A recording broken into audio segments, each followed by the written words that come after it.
Hey, what's up guys, Maltosier, we're back with some more Great Ace Attorney 2! Resolve! I'm stuck. I remember I'm stuck. And I'm also immediately tired staring at this man sway. So, here's my question. What the hell is going on again? Our friend and I literally bought a tub of marshmallow fluff we saw. Bro, fluff is so good though. I bought that, but I also eat the whole thing, so probably a me problem. Alright. Yo, look at this! I can make him dance! Yo, content!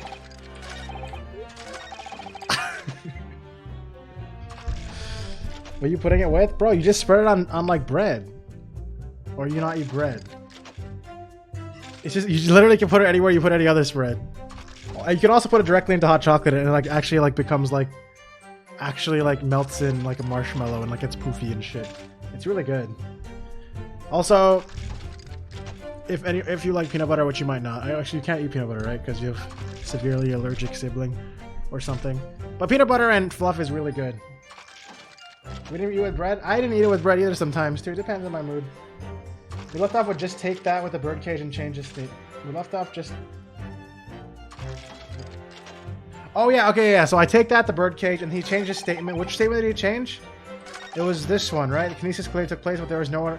Oh yeah. Okay. So I just need to press this and see what happens. All right, hold on. Hold it! What do you mean? Well, before the demonstration began, the victim was alive on stage in front of this audience. I remember my voice I used for him 2 days ago. Yes, there's a lot of witnesses who saw Mr. Assman on this experimentation stage, that's true. And the victim's neck broke as a result of an impact following a fall.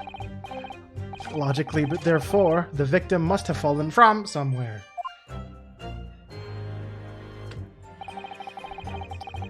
The balloon that exploded was at an altitude of 60 feet. The point of impact on the tower was 30 feet up. That difference of 30 feet is therefore the total distance where the birdcage fell. And there's no other location from which the cage could have fallen the distance if it didn't drop out of the sky.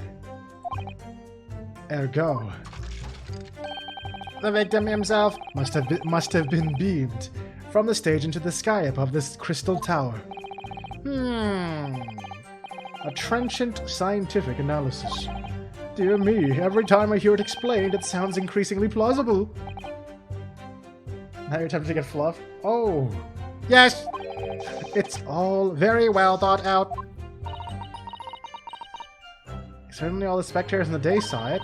The birdcage plummeting 30 feet through the air. I mean, irritatingly, yes.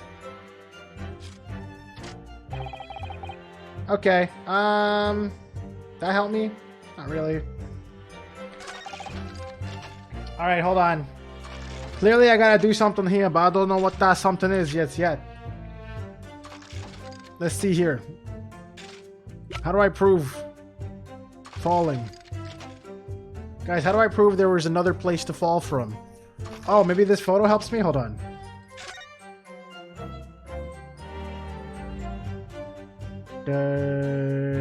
Nope. I don't think that helps me. Wait. Oh no, wait, there is! Yeah, it's the thing I've been trying to say this whole time. It's supposed to be in the hot air balloon. I'm gonna say the cage was in the hot air balloon the whole time, or is that like circular reasoning? Is that already being established here? No, because I'm trying to say that I was inside the balloon. Because this fucking thing was inside the balloon. Do I use the photograph of the balloon? I think the photograph of the balloon is a play. Because I used post-explosion photograph and I lost. I think this is it. I think my slightly more rested mind is seeing something here that I didn't see before. Okay. I think it's time to make the biggest plays. The no regrets plays. Actually, first let me look at this.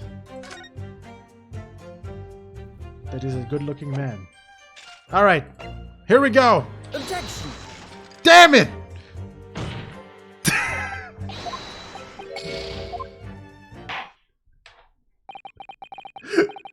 Just kill me. I don't like having one life. Please kill me.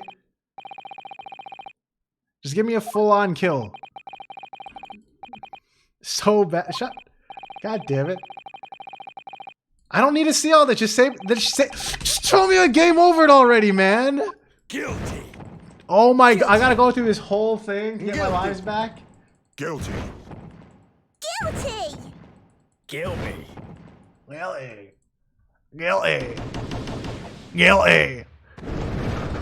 Quick, do a summation examination. What? I can't exercise my right to one when I game over? Bitch. That's bias.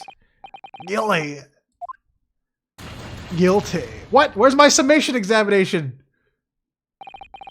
Hello? Judge? I think we're forgetting something here.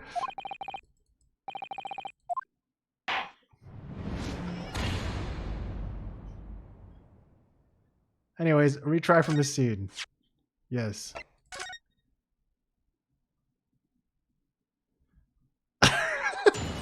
Is that the judge's response to me asking for a summation examination? Wait. Is this statement still? No! No! What did I even present again? Oh yeah, the birdcage. Objection! God damn it.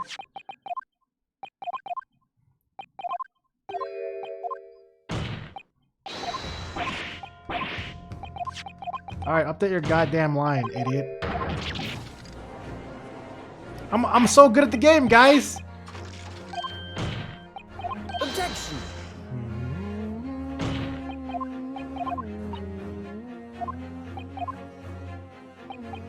Objection! Objection.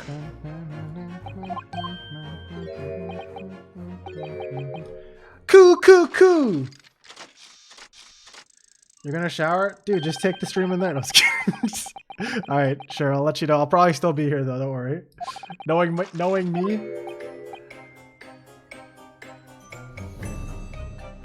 Oh, sorry, what? What did I say? Did I say it weird? Did I stutter?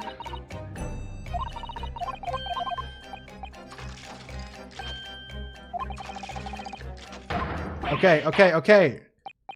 Alright. I'm back to where I am. Never mind. Okay, Malt.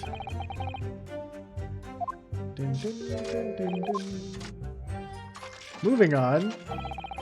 What did I say? Oh shit. You guys all made it sound like I said something really bad. I don't even know what the fuck I said. And that's scaring me a little. Did I like fucking get myself banned?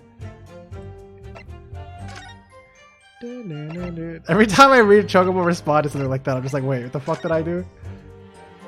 You don't even know you were chewing alright, dude. God damn it, man. Okay. Anyways, guys, this is it. I'm gonna win. Because I'm gonna present,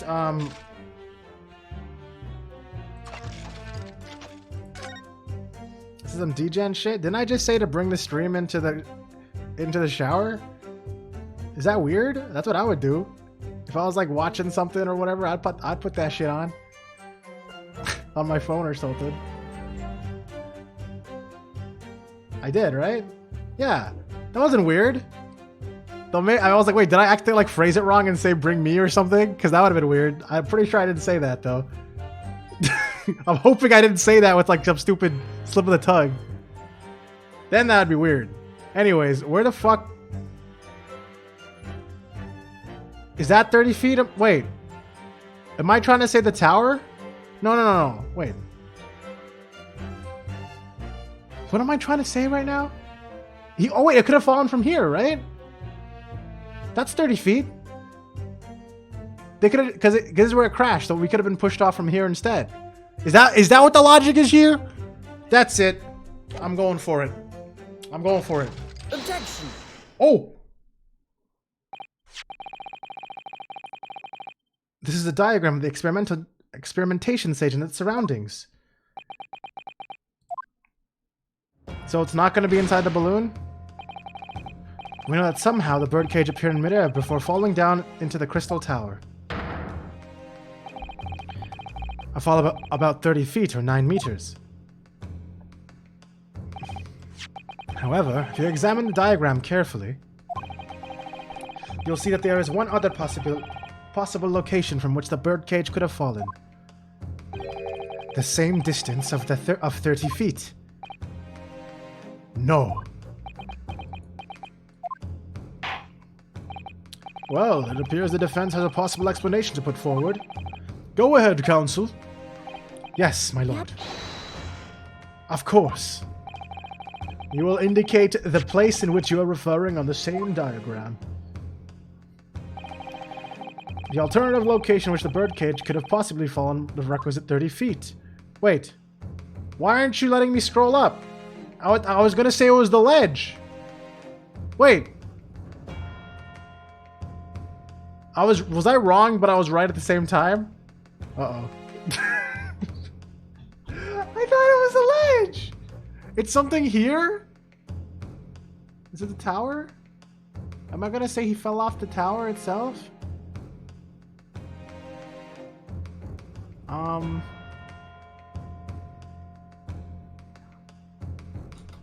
Hiya? Hiya? Take that! That was wrong. Objection! Damn it! Wait, I'm gonna lose even though I won? Oh my god, duh. I just feel like I hit the deck from 30 feet up. Good one, dude. Don't give me recourse to make the next fall from 60 feet up. Holy shit, this guy is threatening my ass. Alright. Bro, I can't target the ledge, so do I target the tower? Am I trying to say it's the tower because the tower is technically part of the ledge?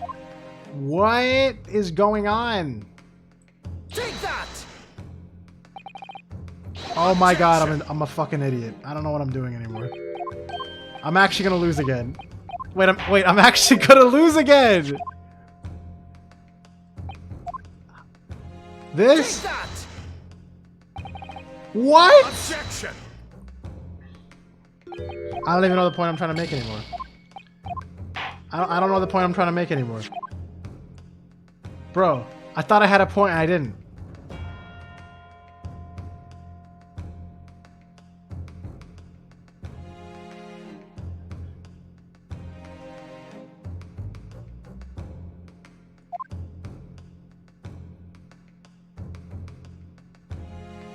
Am I trying to make the hole? Take that! Oh, I'm making the hole.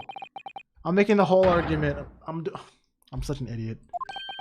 I didn't understand the question that much. Man, this is what I get for stopping in the middle of a trial. But that's where the birdcage would have been to begin with. Which is exactly the point, my lord. Yes, the birdcage was in the machine on the stage, but what we must also consider is the height of the stage itself. Go on, counsel. It turns out that the experimentation stage was built at a considerable height above ground level. If you look at the diagram, in fact, you'll see it's about the same height above the ground as the balloon was above the crash site.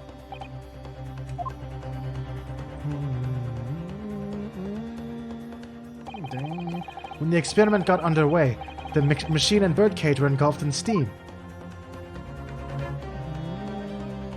And then he dropped, ba-bam! At that moment, the floor of the stage gave way, and if we assume there to be a void underneath, this birdcage and one seen by the audience would have fallen almost exactly the same distance.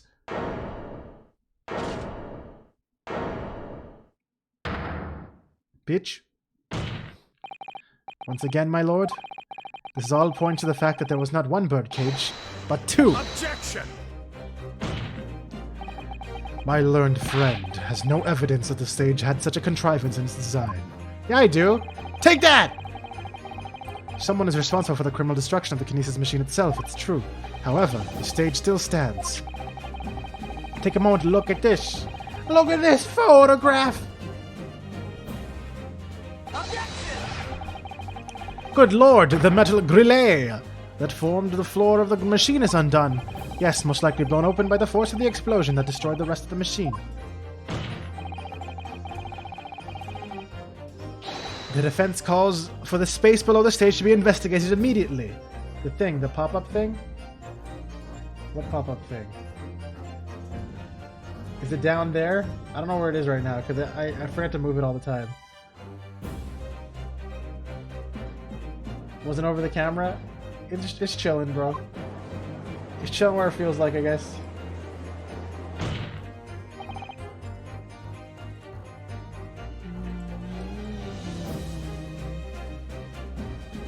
Here, I'll make it more exciting. Here, type hold it objection or take that right now. Go play Among Us VR, bro. I don't even want to play Among Us regular. No? No. Come on. Look at it. Okay, I'll do it. I'll do it. Look at this. Is this better positioning? Hold it. Didn't even show up. Where'd it go? What happened? Did I never have a hold? Did that break forever? I never even knew. Take that. Wait, do all these not work? Objection. Huh. I seen literally none of them. Wait a minute. Wait a minute. That's not right. Do these never work or am I crazy? Alright, you know what? Whatever, it's not important. Are you gonna play Among Us VR, Poro? I don't even have VR, first of all. Mr. Drubber. It's gone, your points wasted. Wait, what? I'll try again. Hold it. Oh, there it is. There, look, now it's in a spot where you can make the character say it. Top tier content, guys.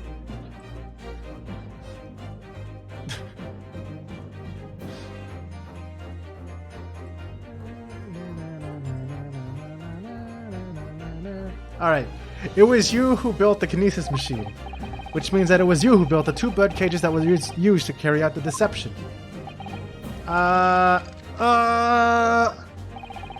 Whether Professor Hairbrain's hypothesis is sound or not makes no difference, because it's the construction of this machine that matters. A machine designed to take Mr. Assman's life and lay the blame firmly at the professor's door. Something that could have only been carried out by you, Mr. Enoch Drebber.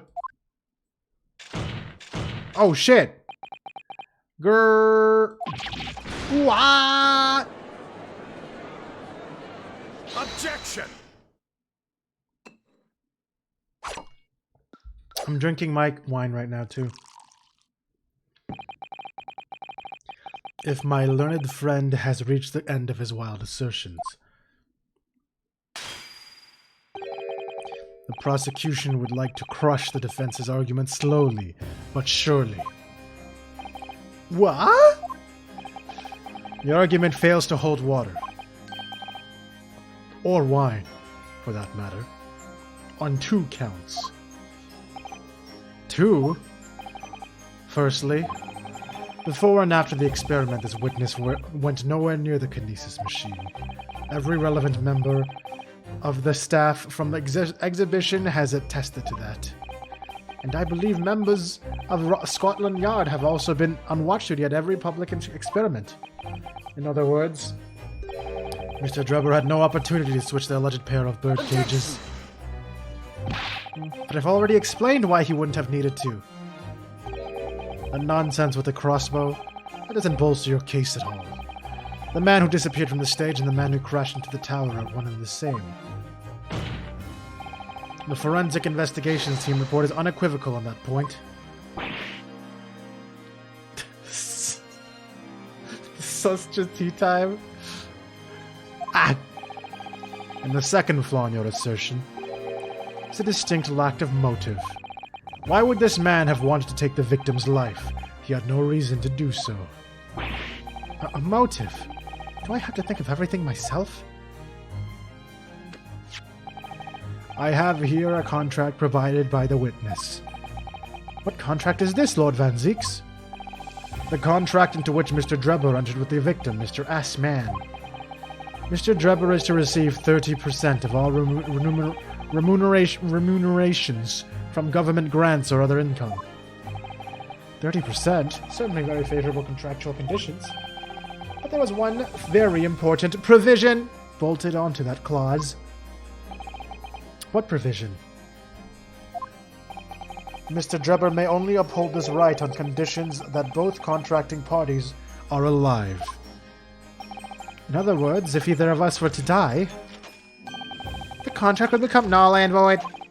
So you see, I had nothing to gain from Mr. Asmon's death, the diametric opposite, in fact.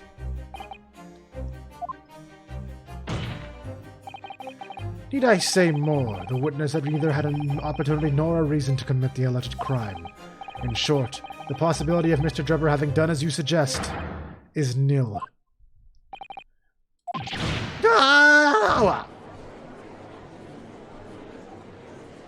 Dun, dun, dun, dun. It seems that the defense's assertion was somewhat wide of the mark. Lord Van Zeeks, you will submit the contract as evidence, please. It's true. If Drebber had no opportunity to switch the birdcage under the stage with the one in the Crystal Tower, he couldn't have done it. And in any case, I have no idea what his motive might have been. There is one aspect of your argument that still holds true, however. There were 2 birdcages. The prosecution is unable to deny that. Ah, so I'm sure you're on the right lines, Mr. Naruto. I have no doubt that there are other aspects of your assertion that are undeniable truths as well. Well, it would seem that the defense has no rejoinder to offer. Well, time for me to have to do a fucking... You guys ready for my, What is it called again? I literally just made the joke and I can't even remember what it was. My right to a summation examination, right? That's what it's called? Yeah. Well, I must say I'm a little surprised. I came here to testify about the machine I built, and instead my reputation is defiled. But the prosecution's counter has set the record straight, I think. It's impossible that I'm the culprit. Objection! Objection!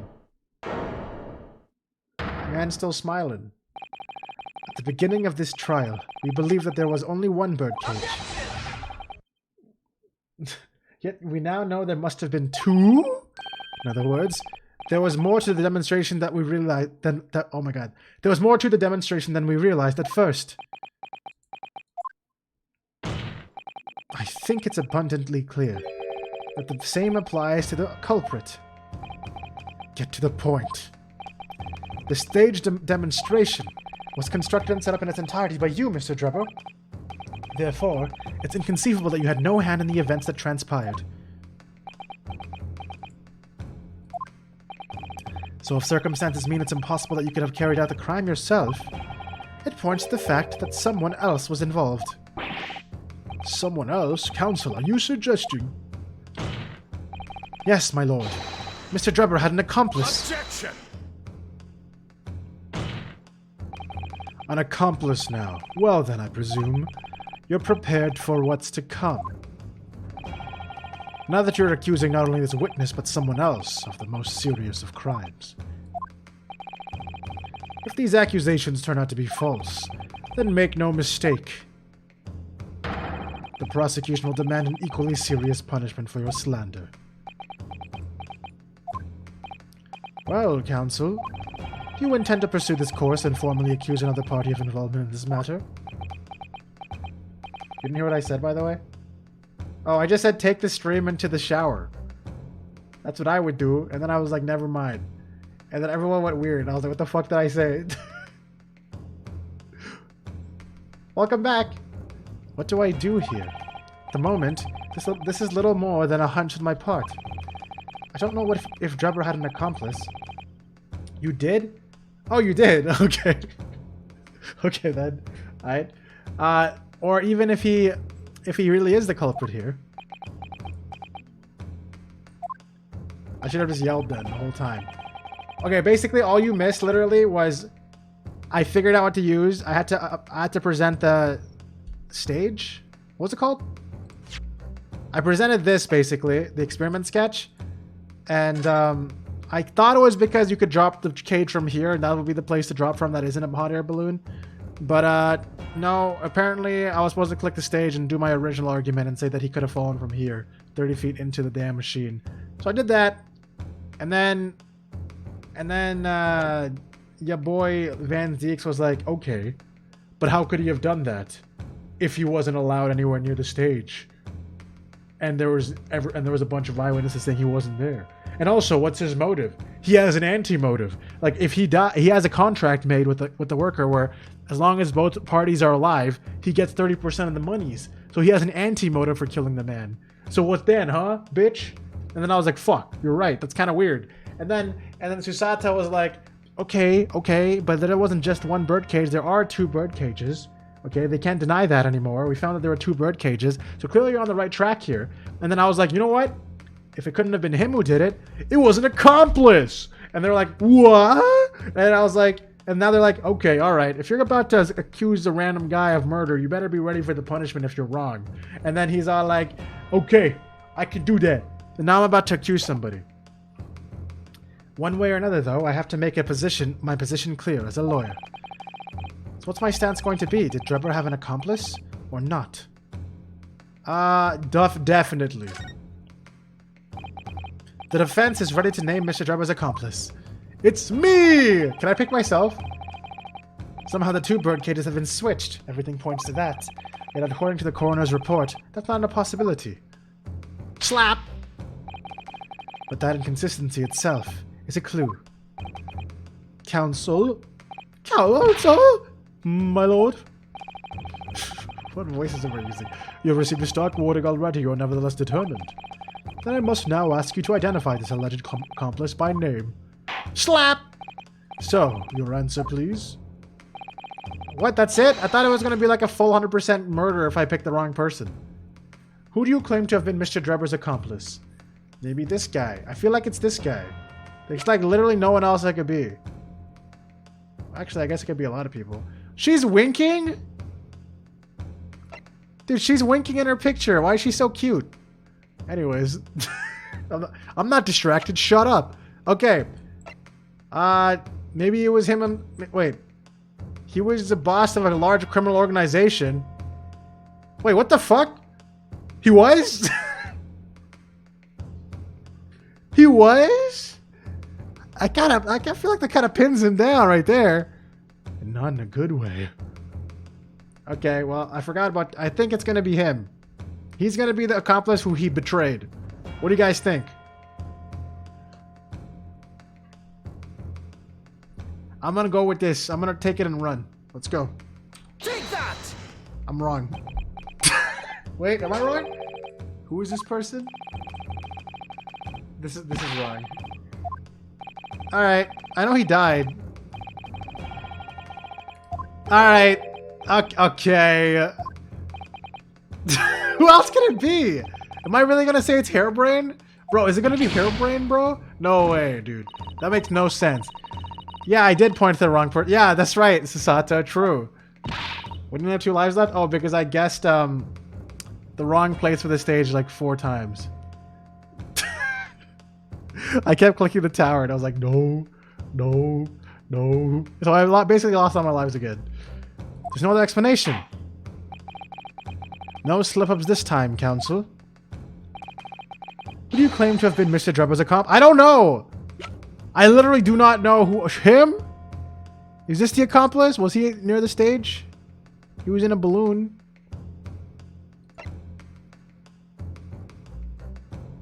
Because all the experimental stage balloons belong to this guy. He seems kind of sus. From the way he is. I can blame him, but he's also, you know. This guy, she wasn't even here. You know what? Maybe he's his own accomplice. Maybe he has a shadow clone machine that he's invented. Using that anti-gravity device. That looks suspiciously like a bomb. It's not Gina. I'm not gonna frickin' blame Gina for shit. Gina's cool. Is it the masked man himself? It was definitely Van Zeeks. 33. Wait, this guy's 33? Oh yeah, I guess they were classmates.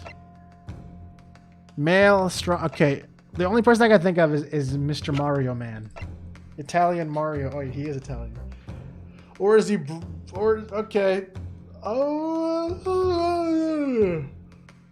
You know what I'm saying, guys? Maybe I should get my energy drink. Oh man, I thought I had more energy in me, but I really do not have a lot of energy in me. Give me a second. Give me a second. Ooh. Hold on.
Okay, I'm here. Wait, it just brought old chat back for a bit. What the fuck? I saw that. That was weird. Anyways. I got this. It's not as cold as I want it to be, but it's fine, I guess.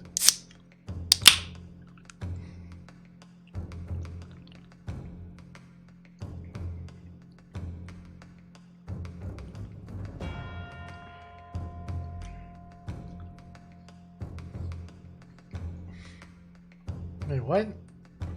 What are you talking about, Taco? Oh, you wanted to put drums between them? That would have been great, actually. Wait a minute. Wait, I really like that idea. Hold on.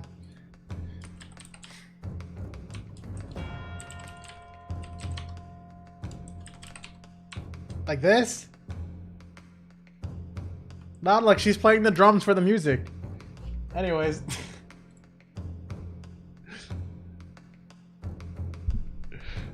I don't know if that's what you meant or not, but that's how I interpreted it. Okay. Yeah, maybe it was Sholmes. Should have known. Should have known. Oh, that's not a drums. Okay. Alright, alright. I'm gonna say it's this guy. If this is wrong, I literally have no freaking idea. Take that! I literally have no freaking idea, bro. Just give me the game over. Just give me the game over, man. Ow! I don't care anymore. Give me game overs. I don't give a shit. Oh, come on! I can't skip this again? I gotta really watch this whole thing again. I wish this was an emulator so I can just make a save state. There, I said it. Guilty. Guilty. Guilty. Guilty. Guilty. Kill me. Scumbag. Look, okay, just because I played through the original 4 games using an emulator because I was a cheap-ass teenager who didn't have money, doesn't mean I still do that, okay?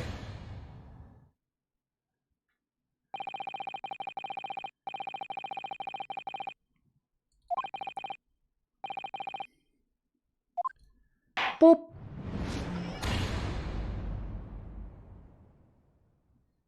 All right, come on. Disgusting. You did that too? You disgust me, Taco. I'm just kidding. I play on PC. I feel like DS is pretty good on PC. All right. All right, let's see here. Is it going to be Hairbrain? Am I going to blame my own defendant? Maybe it was male Strongheart.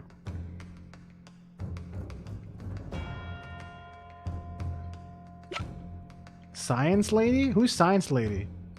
Is this Science Lady? No, that's Waxwork. Wait, am I going to blame her? Because I'm going to say that she made a freaking wax model to make it work out or something? No, I think I just jumped too many guns there. Is it really her? The most trusted ally of Lord Strongheart? I don't know about that. What Science Lady are you talking about, Pikachu? Or Science Girl? Who the hell do I blame next? Are you talking about her?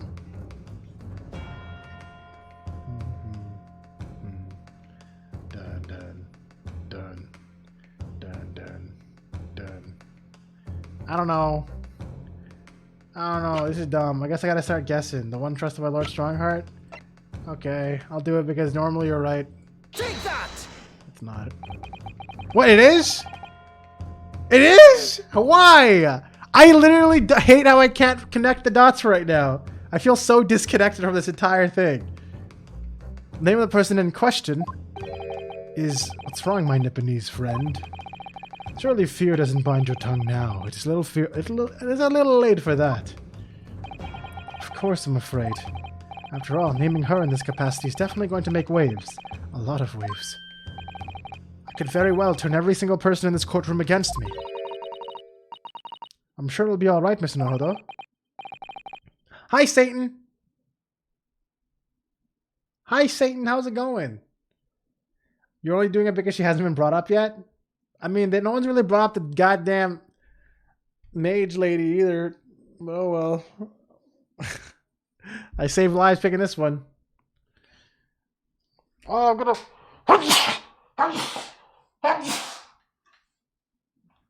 Sneeze. I'm gonna sneeze. That's what I was gonna say. But I guess I spoiled it. Hello. Yeah. Whenever I sneeze, there's at least 3 sneezes total. It sucks. Thank you, Miss Usato. Hey, Satan. Oh, is it coming again? No. Please no. Come on, man. Do I need to go to the hospital? I was gonna say, hey, Satan. We have a new emote thingy called 7TV if you want to, get it in case you want to. We have a lot of very stupid emotes on it. And also you can make requests for interesting emotes on it that are totally weeb. Just kidding. Totally not weeb. Woo!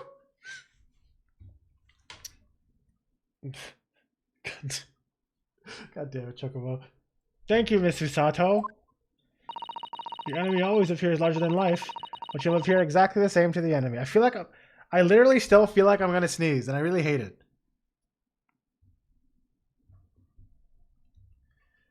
I don't... Man, this is so annoying. Okay, 1 second. What? I don't want to sneeze again. 1 second.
Alright, I'm back. I'm back. You lost your coolness? Wait, what? What are you talking about? I'm good. Yeah, I'm good. I just went to go sneeze a billion times and blow my nose out. Nah, I should be fine. I should be fine now. All right. The enemy always appears larger than life, but you'll appear exactly the same to the enemy. All right then, here goes. You've kept us waiting long enough. Your answer, Council. The person who colluded with Mr. Drebber in order to carry out this wicked crime is Scotland Yard's coroner, Dr. Courtney Scythe. What in the blazes are you talking about, Dr. Scythe? The head of the forensic investigation team and the coroner who conducted the autopsy on the victim. I guess, you know what? I can see the line now. The line is that, oh, maybe the fucking investigation was flawed. We know that there were 2 bird cages, so who could have carried out the switch to complete the illusion? The accident happened in front of a huge crowd of spectators, and the area was immediately sealed off. Then everyone, police officers included, were banished to make way for the forensic investigation team. When else could the switch have occurred? It can only have been in that team's presence. Yeah, I knew exactly what I was talking about this whole time, guys. It's essential that the court determines exactly what happened following the incident. The defense demands that Dr. Scythe be summoned to the witness stand at once to testify. Yep.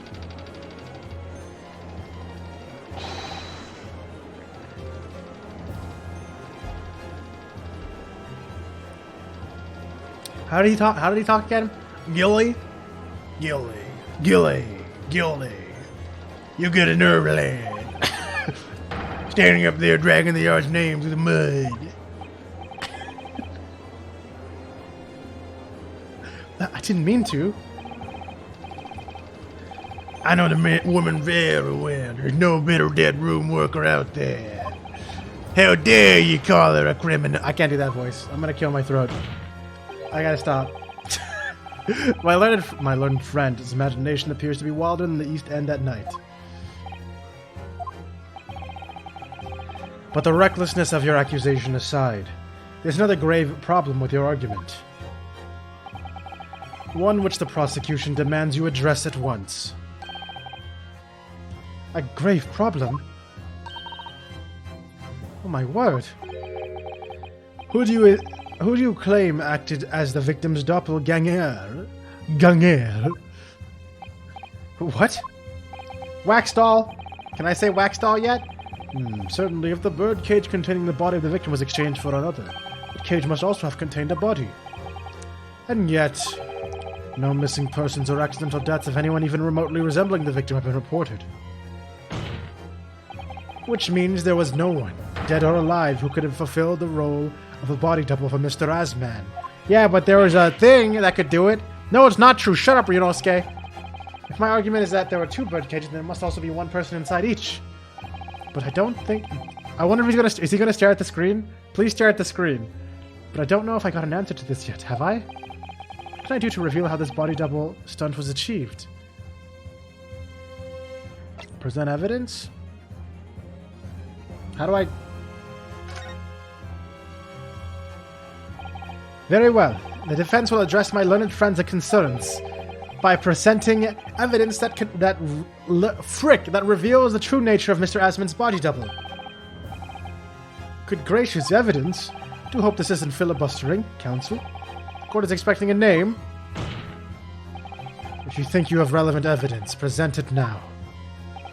The body double and the birdcage were hiding inside the balloon that was floating above the stage, which means that any witnesses would have seen them from 60 feet away.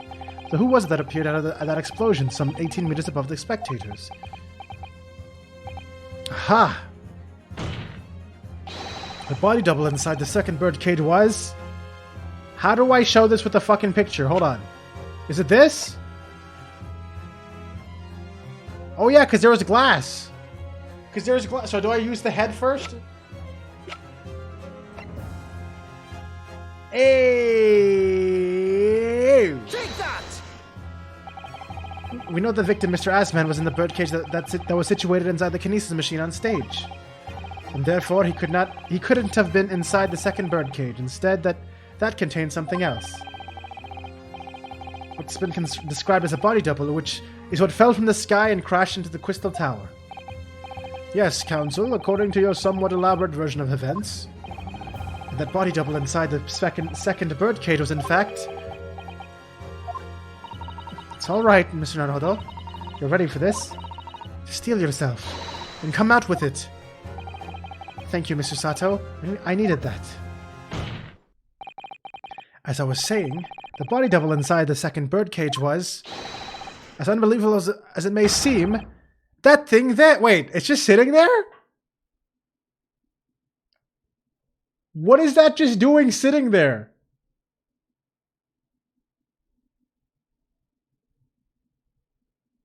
Did it just like confirm we just have a pile of evidence that I have just sitting in the middle of the courtroom at any time? What the fuck? He's being chillin'? You're not even looking at what you just pointed at. What are you doing there? Objection! Why do we have a random wax model of a killer just sitting in the middle of the court and no one said anything? Open your eyes and look into mine, my Nipponese friend. Ooh, this is romantic.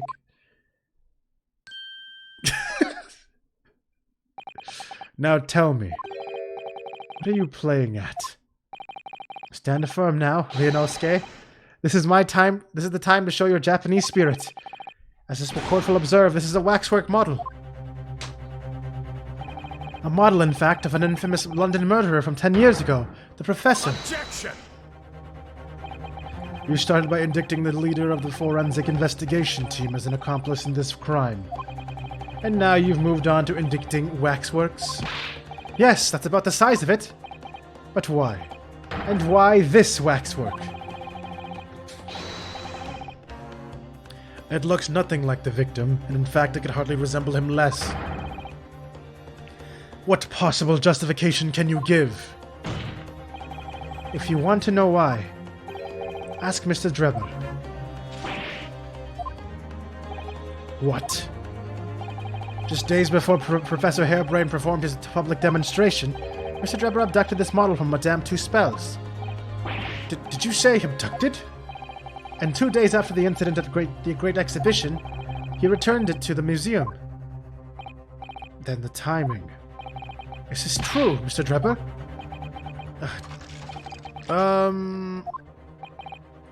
At first I couldn't see why Mr. Drebber would have stolen the waxwork and then given it back again. But now the reason is clear. He took it so that he could put it inside the second birdcage as a body double for Mr. Asman. Gah! Objection! Are you hearing this, ladies and gentlemen of the jury? Are you hearing the defense's astonishing proposal? What? Don't give me a summation examination right now. The witness fabricated this vast machine with the intention of deceiving some wretched scientist. They did so in collusion with the country's finest coroner, on a public stage in front of a vast audience. And that, to effect the deception, he used a waxwork model that no way resembles the victim. Are we really to believe that this far-fetched tale? What do you decide? Objection! Wait! Yes, if you put it like that, of course it sounds implausible. My lord, I need to speak, if you please. Go ahead, Mr. Foreman. Myself and my colleagues have reached an agreement. Very good, in that case. Ladies and gentlemen of the jury, you will state your leanings for the court to hear now. What if they all just bait us and say guilty, and then we just skip the rest of this?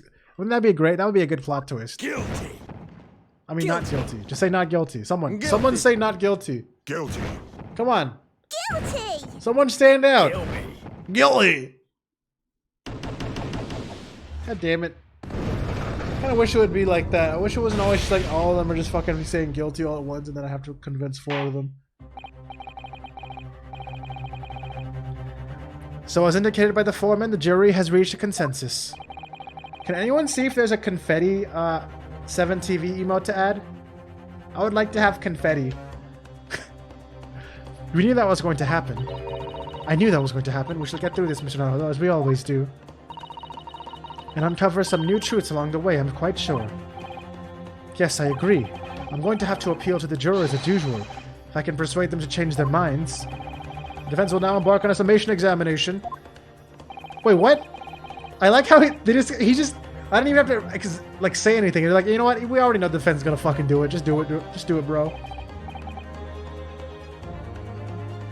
Does that confetti emote that you just added work with like to put it over another emote or nah? I don't know how to ever determine if an emote does that or not. Like the snowing one. No? Yeah, that's what I thought. It's cool though. I really like it. I don't fucking know. Okay. I've been trying to figure it out too. There's always like these fire emotes and stuff that don't overlap with things. I'm just like, You need to pay for that? Aw, man. How much? We are, my lord. Very well. In that case, I ask you to now state clearly for all present to hear the grounds on which each of you have decided that the defendant is guilty of the crime that which he is charged.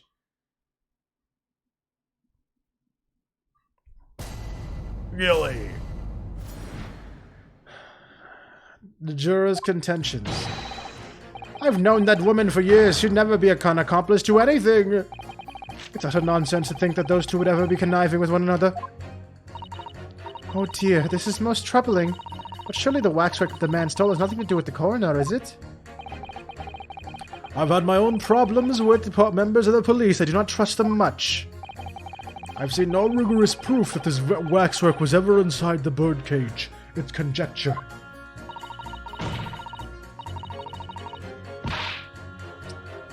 Now, can I afford another sub for something completely pointless? Is my question right now. Accusing something of without right evidences? He's not a proper job, is he? I won't have it.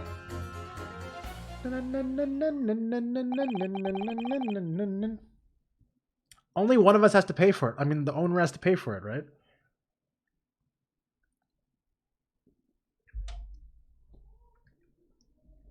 Bruh. You put glasses on Angie? Great. Great. Somewhat unsurprisingly, it seems the introduction of this waxwork model to the proceedings has polarized opinion. Given that his face is obscured and built in no way to resemble that of the victim, I can only applaud my learned friends temerity at suggesting it as Mr. Asmund's body double. Yes, the applause is deafening, and yes, I know it seems extraordinary, but that's the point. That's why I have a strong feeling it's actually a greater clue than anyone yet realizes. What are you thinking, Mr. Naruto? I can't explain why at the moment, but I feel as though there's a specific reason why it was used and why it has to be this model. Really? A reason why nothing else would do, you mean? And yes, I'm convinced. There are apparently ads playing right now, but I don't know if anyone watching me is not subbed. I don't even know. Should I chill regardless? Yeah, this is a really bad ad.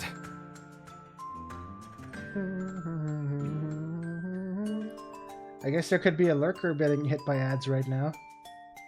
I'll chill.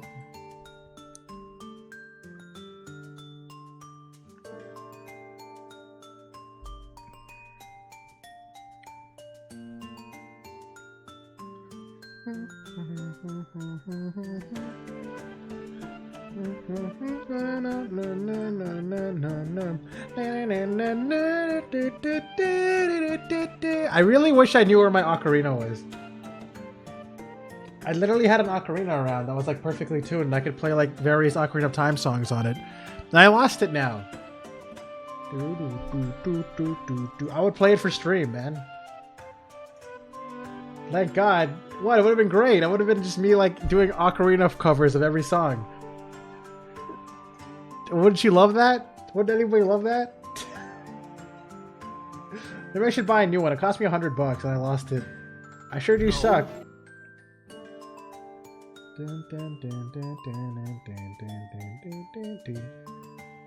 No. I mean, yes, but also I'm pretty good at like figuring it out. When it comes to like music instruments and stuff, well, like the simple ones, not like fucking piano and shit. But give me enough time, I can remember like tones and try to match them up. Ocarina of Malt. I would eventually get the song. Eventually, you know, with enough effort, which is a lot coming from me.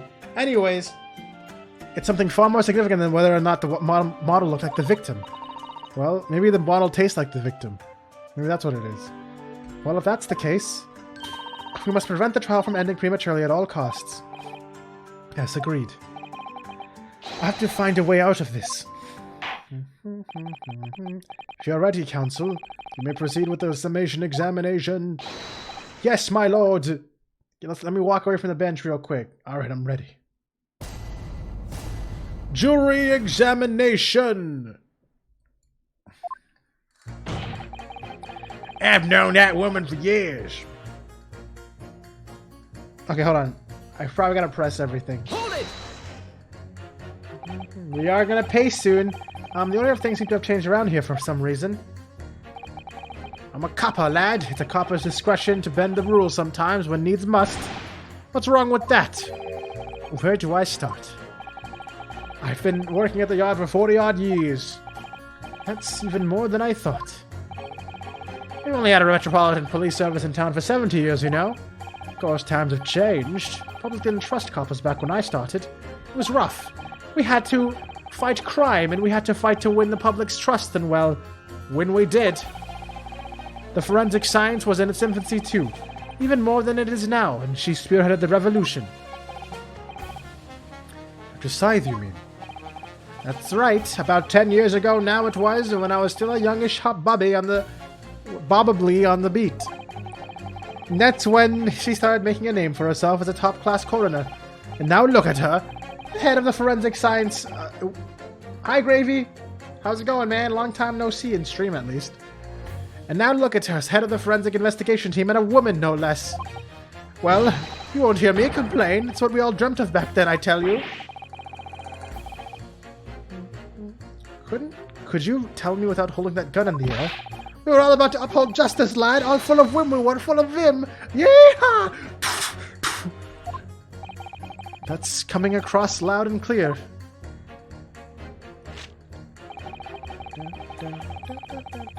Oh no, sorry to hear that, man. I totally know where that's I understand where that comes from too. Well, I'm glad to see you here right now, though, regardless of everything. Was there anything else cool at the Game Awards that you saw? I kind of wish I saw it. I mean, everyone keeps saying VR Among Us, so like, I guess that's going for us. And you mentioned Cuphead too.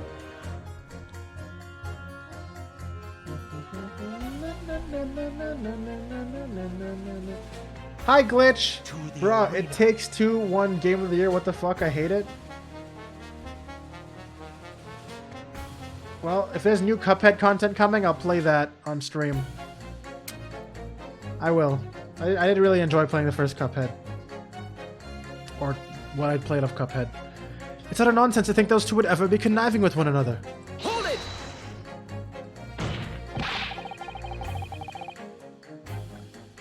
The only reason I don't like It Takes Two is because I'm single and I have no one to play it with that I feel like would care to play it with. Is that the one I'm thinking of? It is that game, right? It is that game.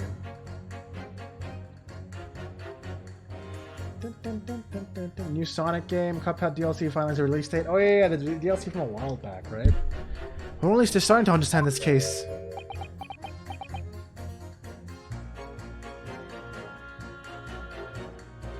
What are you reading there, sir?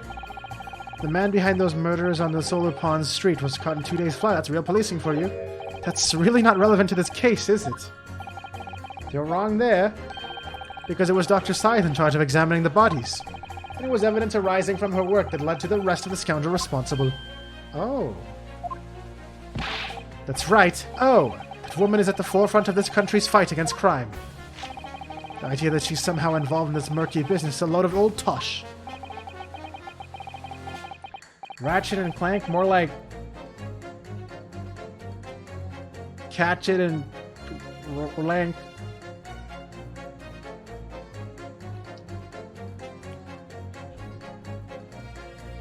You know why, Glitch? You know why you barely hear anyone talk about It Takes Two? because it's not the kind of game you care about. I've heard a lot of people talk about It Takes Two, and always people are just saying good things about it.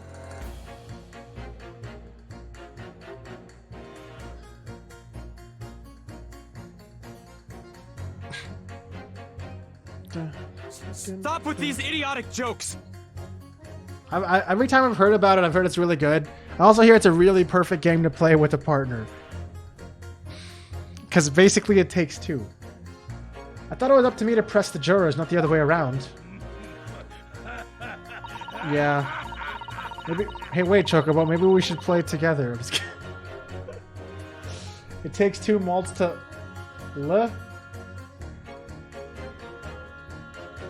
We need to bring it down to a 2. Are you talking to Glitch or me?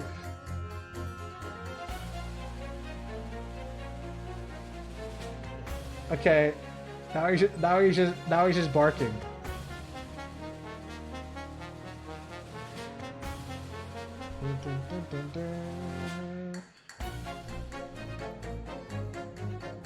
Okay, alright. No, you're not salty, you're Glitch, dummy. Preacher asked you to play that game with him? Who did you play it with?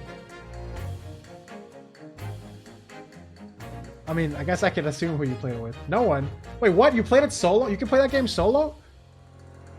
Oh, you watch people stream it. Oh. Oh dear, this is most troubling, but surely the waxwork man's, the man stole has nothing to do with the coroner, is it? Hold it!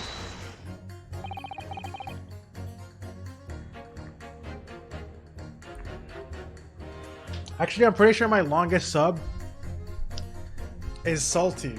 NACL Galaxy. Or maybe he's actually just called Salty now. He's also a VTuber now. I don't know if he ever canceled his sub, but I remember he showed up one time after like 2 years. I was like, oh, look at this. I subbed for 25 months already. I was like, wait, what the fuck? I haven't seen this guy in like 2 years and he still subbed to me.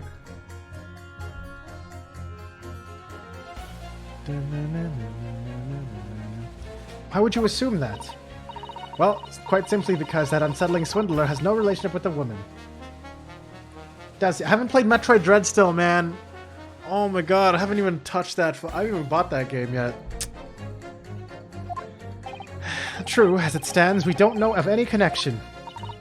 Oh gosh, but it would be delightfully romantic if they were somehow to have a mutual interest in the waxwork. Romantic? A woman of society such as myself views everything in the terms of relationships, you know? Well, you learn something new every day, even if you don't want to. One might wonder about a possible relationship between the defendant and this coroner woman. Or perhaps between the defendant and the handsome prosecutor just there.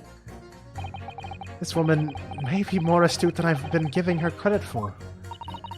If that's the woman's stance, then perhaps demonstrating some connection between the waxwork and Dr. Side would be enough.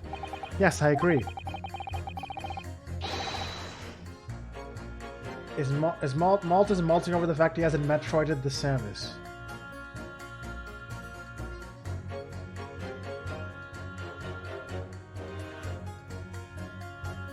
As soon as we have even a whiff of a connection, she'll be the first to know.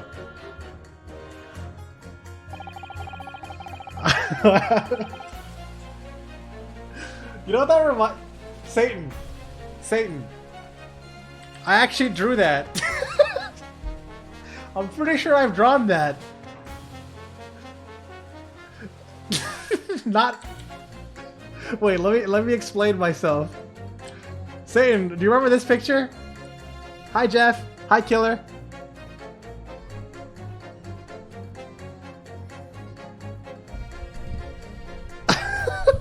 Oh, so hot. That's too late. Someone quote it. Someone quote what Satan said. Malt is malting about not Metroiding the Samus or whatever. He already deleted it, so I guess if you don't have the code, it's over. I've had my own problems with the members of the police. I do not trust them. Wait, hold on. How did you update your statement? Go back.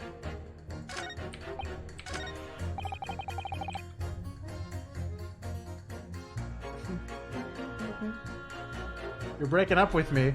Bro, we were never dating. I only Metroid Samuses.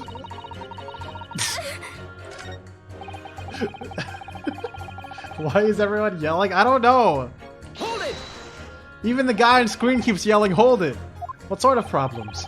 Let's just say we have run into each other on numerous occasions while I've been performing on the street. Right, I see. Obviously, artists such as myself cannot appear on stage as we work in close proximity to our audiences. Obviously... Oh. I didn't mean to look at you. Stop looking at me. Alright. I am allowed to yell, okay? Are you, though? So we perform our great magic in parks, on street corners, and the like. But the police use any excuse to make our lives difficult. Oi! Oi! Excuse me! Excuse me. And I'll stop your life! What was that, Rionosuke? That's pretty inappropriate, bro. Rionosuke, that's not what you're supposed to say after you say excuse me. Do you have something to say in response to that, Mr. Ottermole? Who are you calling a mass murderer? Oh, sorry, my mistake. I got confused because I heard you look like him. I don't look like anything like the man. You want to be locked up, Sonny? Thanks, Mr. Sholmes. Excuse me, and I'll stop your life. This man just threatens them in court. Perhaps we could move on. I was really wondering if you had something you wanted to add in response to what juror number 3 just said. And clearly you do. Back in my day, back in the good old days, I wasn't like this. Why is it playing Detective Ya Boys' theme? What was it like, sir? We worked our fingers to the bone to earn the public's trust, we did. And by Jove, we earned it. People respected us back then. To the arena. Respected you? No one would have called a coroner into question in them days. A coroner's report that was a hallmark of the investigation done right. Especially when Dr. Courtney Stevens put her name to it. He was the best of the best, and the apple of the force's eye. Oh, you stink! Wow, Rionosuke, you're being really rude right now. What are you talking about? Who's Courtney Stevens? Ah, sorry. Got a bit carried away there. I've seen Courtney Stevens' name on all the fucking corner reports things. Stevens is Dr. Sight's maiden name? Oh, that explains a lot! Her maiden name, so that was before she was married. Of course, yes. Silly me. It's Scythe now, isn't it? Stevens. I'm sure I've seen that name somewhere recently. Have I? Have I? Have I seen that name recently somewhere? I did actually. Hold on. Wasn't it like on this thing? Killer's autopsy report, Courtney Stevens. There, I see it. This is where I remember reading it. Death by hanging confirmed.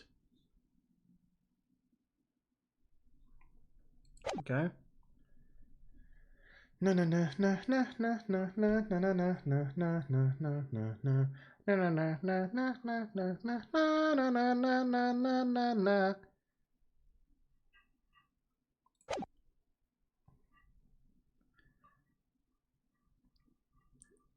True. I'm sure I've seen that name somewhere recently. Anyway, the point is, those are the great days of policing. Not like now.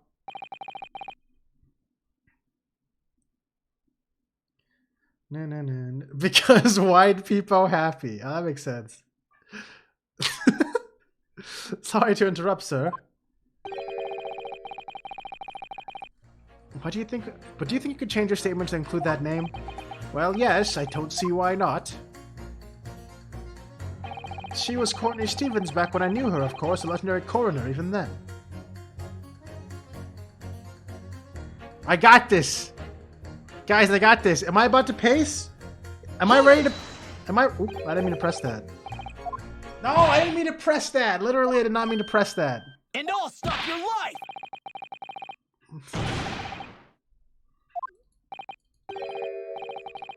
Must know your description, sir, not mine. Rubbish! That word never passed my lips.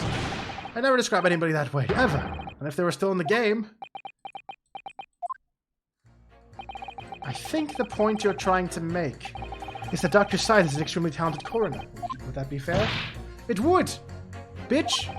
Only for the fact that you were trying to drag that legendary woman's reputation in the mud. I'm going to pretend I didn't hear that, legendary. And I'll stop your wife! Okay, guys. Here we go. You guys ready?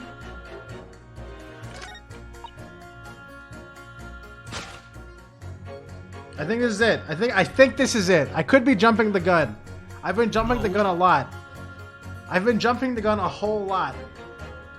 But this might be it.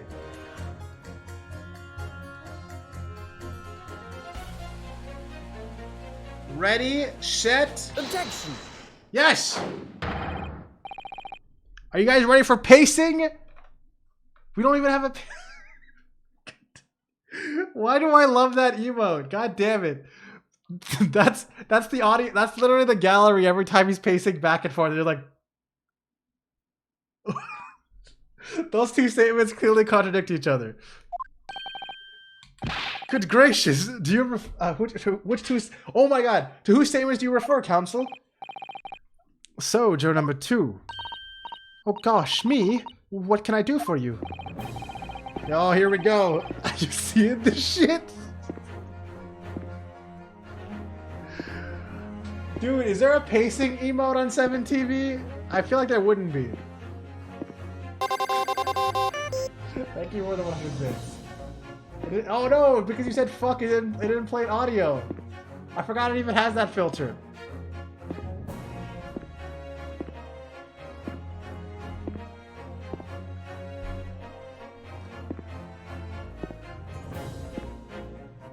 So long since you heard that noise. F. Here, I'll do it for you. Pacing. Fuck you. Your day is... I fine. Give me 1 second. Look, okay, I'm gonna solve this problem. I can solve this problem. Look at this. Look at this.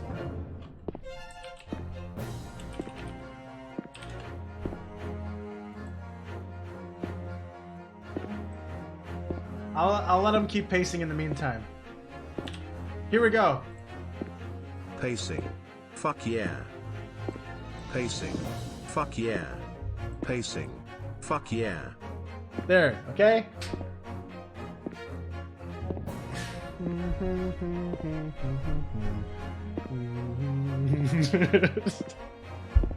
I presume... Note also? Wait, what? Why did you randomly say Maltosier TTS? Oh, me. No swearing for bits. Yeah, I have a filter on it because I didn't want someone to, like, donate to me and just spam the N-word or something. You know? I presume that you heard what juror number 6 said in his statement. It's brought to light the maiden name of the coroner, Dr. Scythe.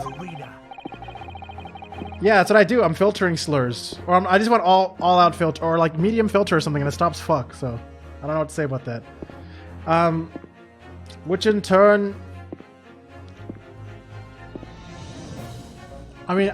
Oh, blacklist word? Yeah, but I feel like I'm gonna forget something. I don't want to... I just do the automatic one for that reason. I don't want to forget anything weird. And I'll filter your life! Which in turn has revealed... Oh, if I can whitelist words, that'll be useful, though. I can whitelist fuck. I gotta look into it again. They might have changed it. Which in turn has revealed a connection that wasn't apparent before. Well, naturally, as a woman of society, I find such connections and relationships irresistible. But oh golly, I'm afraid I fail to see what you mean. Dr. Scythe's maiden name is Stevens. To that name, the coroner is very definitely linked to the waxwork of the killer. The defense has evidence to prove it. My goodness, evidence, you say? How utterly enthralling. Counsel, the court cannot overlook this last remark. I very much hope there is substance to your claim. Of course, my lord. I would ask the court to look at this. The evidence that clearly links to Shigaloo.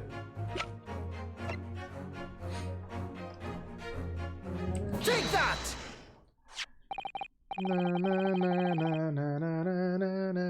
I have here a certain autopsy report from 10 years ago.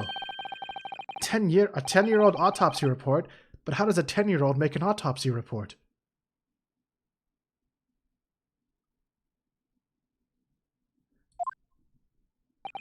It is, of course, from the autopsy of the person portrayed in the waxwork, the killer known as the Professor. Oh, so there is a whitelist? Stop with these idiotic jokes! So there is a whitelist? I don't know. If there is, then I could... Oh, wait, you're just answering to Satan. Yes. Whitelist is some... Whitelist literally... Okay, look. Here's what a blacklist is. Or at least in this... Okay, maybe it's called a block list now. I don't know. I think people keep renaming things. One's black and one's white. Basically, if there's a rule set, blacklists are what are denied this regardless of the rules, and whitelists are what are allowed regardless of the rules. I think that's the simplest way to see it.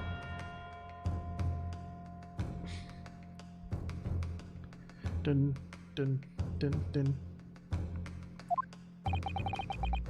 The professors, but the man was a capital offender. So... I don't get it. You don't get it? Really? Okay, let's say this. How about this? No one's allowed to swear on this stream. Okay?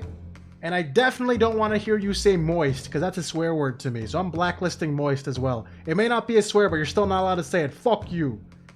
But I can say fuck, though. That's whitelisted. Even though that is a swear. But you can say fuck.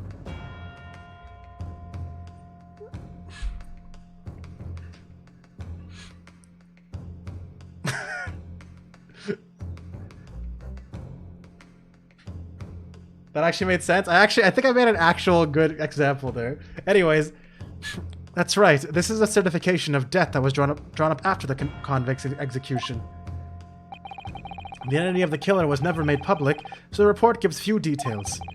But what's important is the name of the coroner who wrote it. Courtney Stevens. Oh my, Courtney Stevens? Strike a light! I don't have Cena anymore. It appears that the professor's autopsy was conducted by Dr. Scythe 10 years ago. Wait, I still have it? I still have that? I didn't remember that.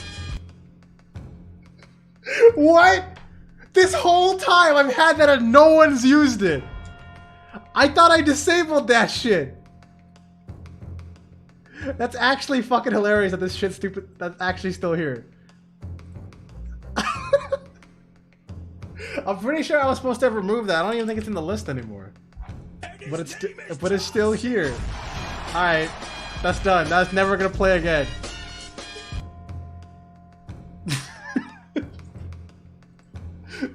You guys got the last 2 times of ever playing it. Alright, anyways, a few days ago, Mr. Drebber very deliberately stole all the waxwork of the professor from Madame Tuspel's. A waxwork that doesn't in fact resemble the victim, Mr. Asman, at all. And do you suppose there's some unsavory relationship between those two events? Absolutely, I'm sure of it. There's no doubt in my mind that the professor case is at the heart of a link that we have yet to uncover. Between Dr. Courtney Scythe and Mr. Enoch Drebber. I couldn't see him on the list. Okay. That's pretty good. Hidden links, mysterious connections, secret relationships is the most extraordinary. We're surely obliged now to explore this further.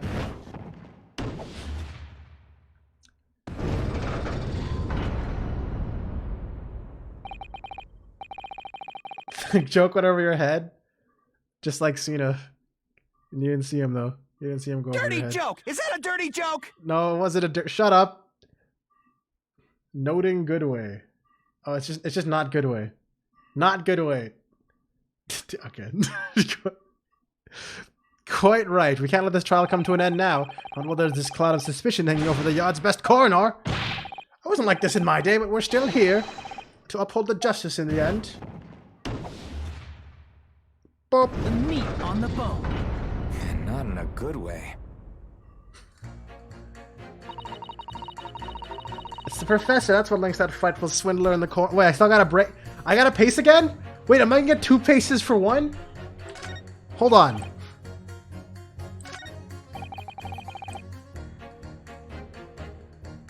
Oh wait, I can fucking prove this guy's wrong. right? With the glass? I don't have an object thing here, so...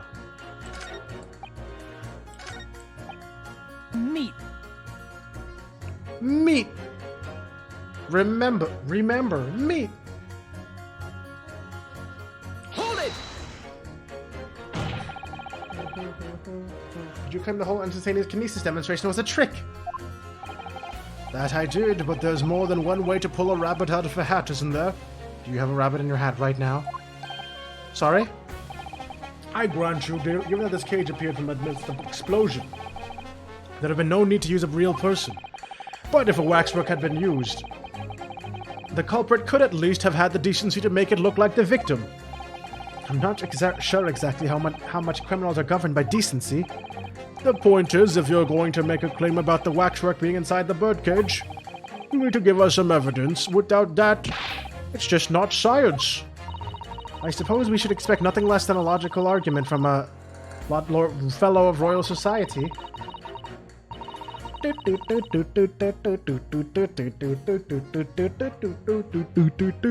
But that perhaps means his mind could be changed if he managed to present the suitable evidence. Evidence that Professor Waxwork was inside that birdcage. Can I produce that or not? Yes, I have evidence! Glass! Actually, I have something I'd like you to see, sir. Oh? I must warn you that I firmly believe it's only wise to trust men in white coats. What? So given your jet black outfit, I don't mind admitting to a sense of trepidation here. So you don't trust anyone in black? Looking in the mirror must be very trying. I was actually thinking that. I do have some evidence that proves a waxwork is inside that birdcage. Namely, this piece of glass! Take that! What's that? A piece of glass?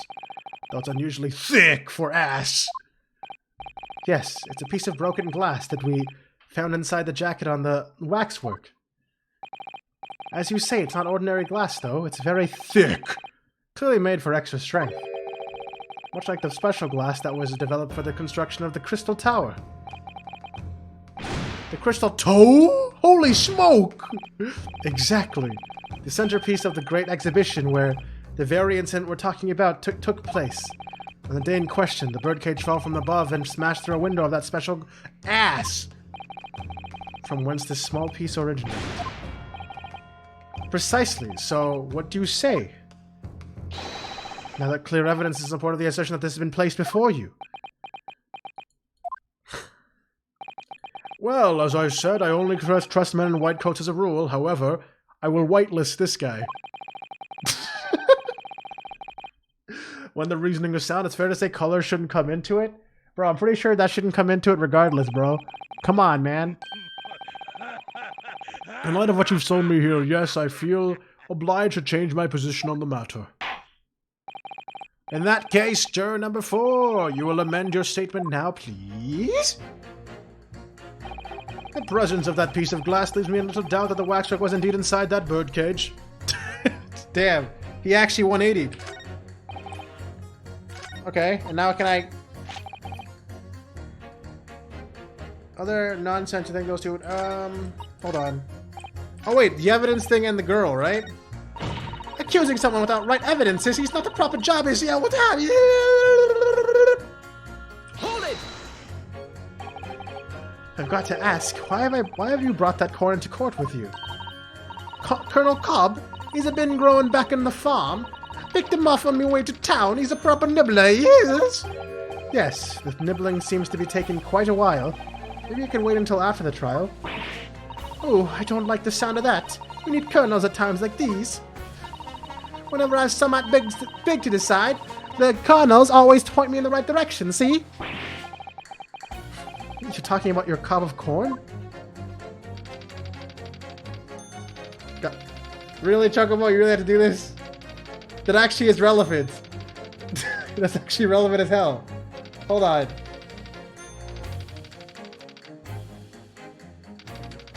Wait, I just realized what's happening on screen. Wait, is it auto-playing? I'm not even pressing anything. No, it really just said nibble, nobble, guilty, nibble, nobble, not guilty, or some shit.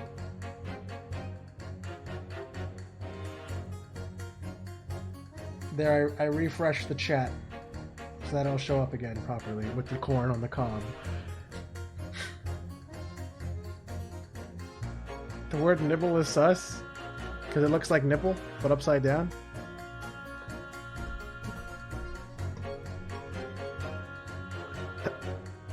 Perhaps it's akin to fortune telling with flower petals like people do back home.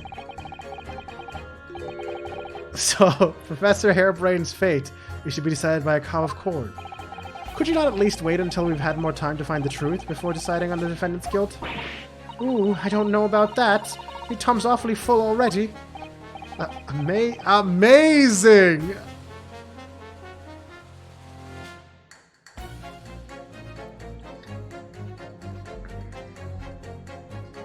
He really said that.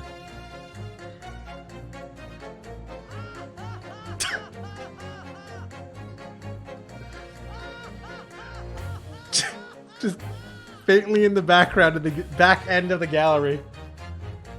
Can you guys even hear it on stream? I can barely hear it. I feel like I should turn them up a little bit. I literally can't even hear.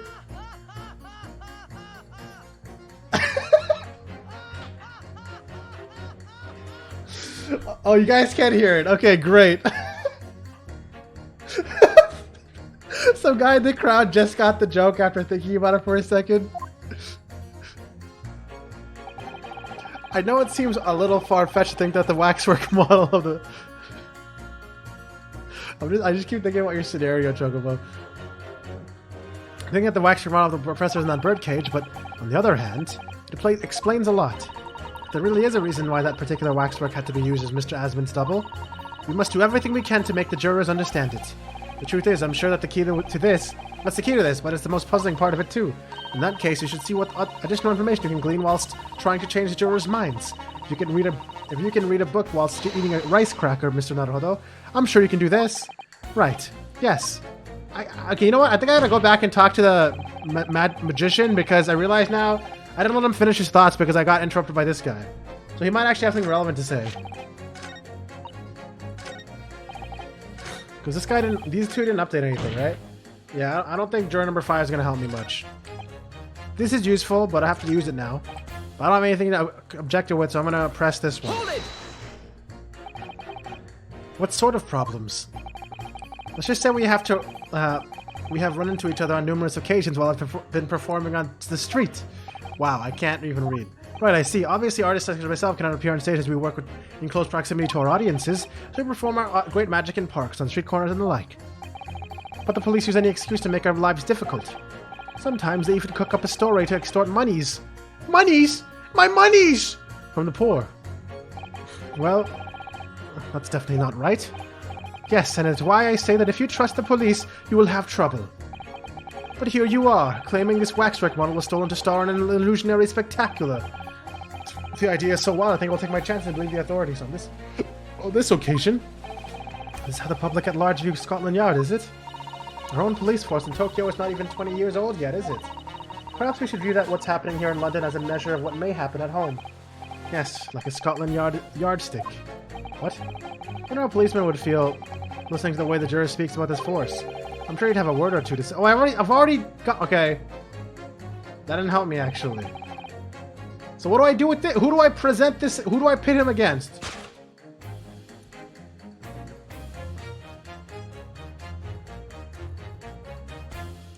The presence of that piece of glass leaves me in little doubt that the waxwork was indeed inside that birdcage. Okay. I guess this guy, right? Because he says there's no way they're conniving with one another.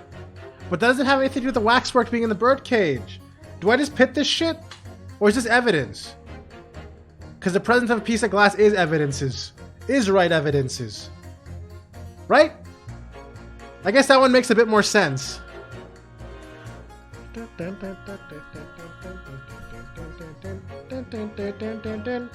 Alright guys, here we go. Good thing I never game over. Objection! Oh, we're gonna get the second pace, guys! You guys ready for a pacing? These two statements clearly contradict each other. Good gracious all! What you mean all? If you could put down your corn for a moment, juror number 5. Oh, you mean me? You've pointed out that it's wrong to make an accusation without evidence. Oh my god, there's the pacing. The fitness gram pacer test. You've pointed out that it's wrong to make an accusation without evidence, but the accusation that the waxwork model was inside the second broadcast on the day in question is not without supporting evidence, as the defense demonstrated to the juror sitting beside you. I don't want to advance because he's going to stop pacing. And it makes me sad that he doesn't just pace the whole time. Man. Ooh, is that right? Pacing gives me life. Pacing gives me life. Thank you for the 100 bits. Thank you. Except I kind of waited until after it played after the pacing, so I kind of ruined it, I guess. My bad. My bad. Would it be fair to say that you didn't follow the argument? I don't understand much beside Colonel Cobb, to be honest. You're a Pepega, gotcha. Of course you don't. If I could interject here. Please do, sir. Now that this assertion of yours about the waxwork has been backed up by some solid evidence, it would be wrong of me as a man of science not to pursue the matter further. Boop!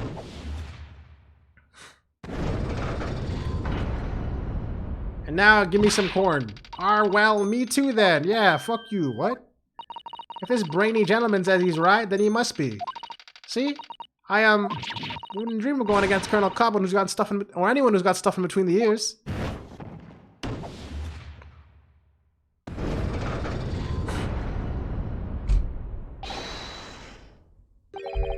Success, if you can call it that. So she's just a yes man. Or yes girl, I guess. Thank you, counsel, that will do. As a result of the summation examination, the jury's overall leaning has changed. 2 jurors now call guilty, against 4 who call not guilty. Accordingly, the court has failed to reach a consensus at this time. And the trial must continue. We did it!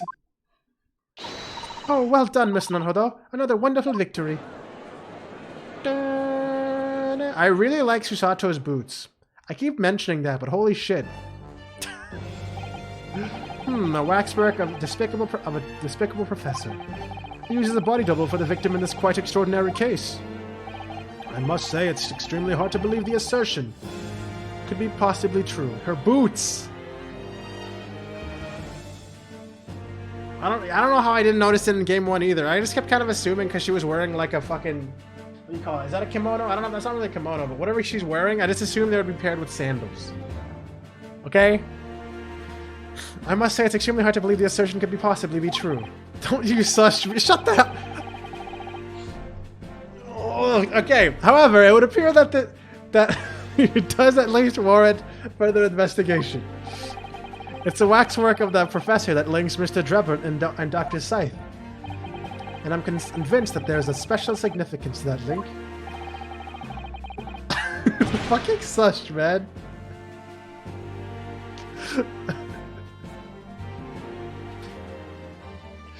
I don't know what you're hoping to prove, lad. I really don't. The truth, sir. By using evidence and testimony. The court is to delve deeper into the alleged involvement of the waxwork in this case. Then the prosecution calls for the owner of the model to be summoned as a witness. The owner? Madame Two Spells. Oh yes, please! I want to talk to Madame Two Spells. Don't tell me she's evil, though. I really thought that Lord Van Zeeks would object to this whole line of inquiry. Very well, I concur. Make arrangements for Madame Two Spells to appear as a witness with immediate effect. Whoever is here and has not been here for other streams, this is a top-tier waifu incoming, guys. I'm just saying. This is very important. Listen carefully, my learned friend. No. Oh, yes? No, that's wrong. You should know. That is me. Yeah, that's me right now. You're on the brink of opening Pandora's box. By Satan, tell me this person's not cute when she shows up, okay? The court shall now adjourn for 45 minutes. During that time, the prosecution will... Wait, why am I giving him this voice? During that time, the prosecution will summon the new witness and prepare her for taking the stand. Give me a cue? Okay. I'll say, Satan, look! Madame Two Spells, yes. I shall see to it at once, my lord. Oh, no wonder he was so eager. He was like, wait, I get to see Madame Two Spells? Nice. And then he just like immediately left the courtroom to go get her.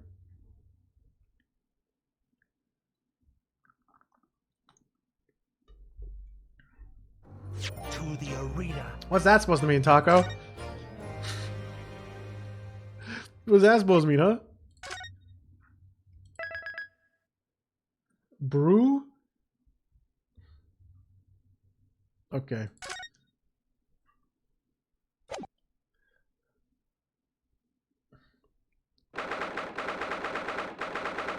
My situation doesn't let me look at the stream the whole time. I know, but you said you can hear me, right? So I'll be like, Satan, look!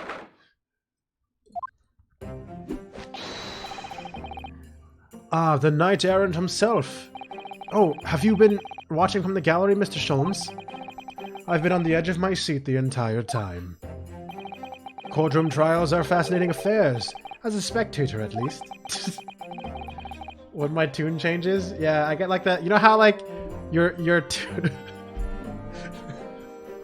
know how you go like 2 octaves higher when you're looking at someone you're attracted to? Basically when she shows up, I'm just like, how's it going?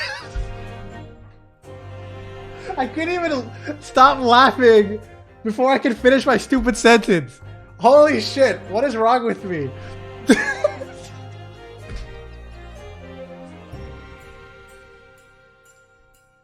My ears.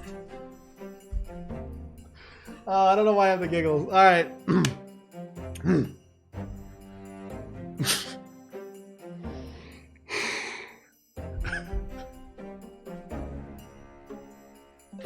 Alright. I gotta chill. I have to chill. Alright, we chilled. We chill, alright? I'm just baiting my own team. I don't even know what the fuck that means at this point. But I'm chilling.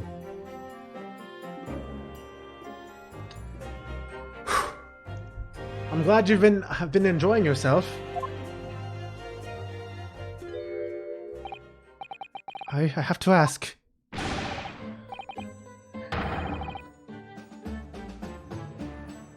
I'm not laughing at that, Taco. What on earth is going on? It makes no sense. What's this professor business all about? Doesn't look like any professor I've ever met before. Who even is he? Ah, of course. You were in Germany already 10 years ago. Yes, the professor. When I discovered he was the one who had been abducted, a sense of foreboding stirred within me. But who knew the monster would come knocking at your door? My heartfelt sympathies.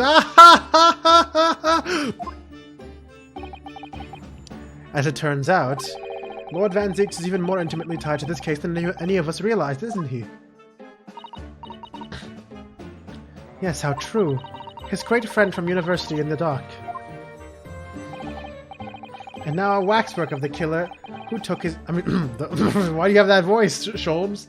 And now a waxwork of the killer who took his esteemed brother's life makes an appearance too.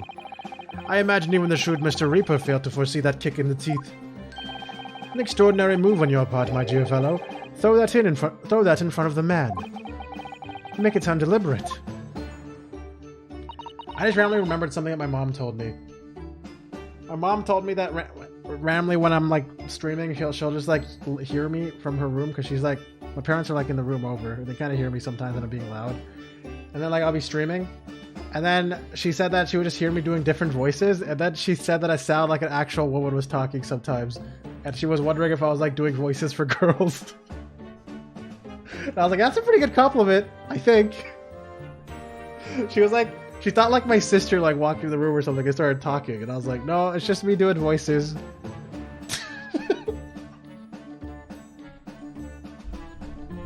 It was a very interesting topic. Anyways, I can't... I think it is a compliment, yeah. I actually do want... That's actually a good compliment, I think, anyway. I can't help feeling that this professor case is really very puzzling. Oh yes, in what particular manner?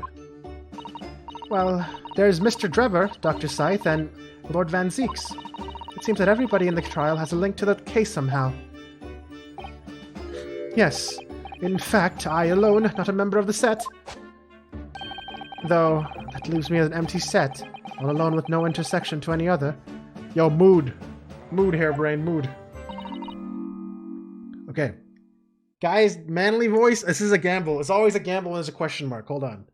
I'm gonna say this is a manly voice, alright? Excuse me. Excuse me. Shit! Why am I always wrong?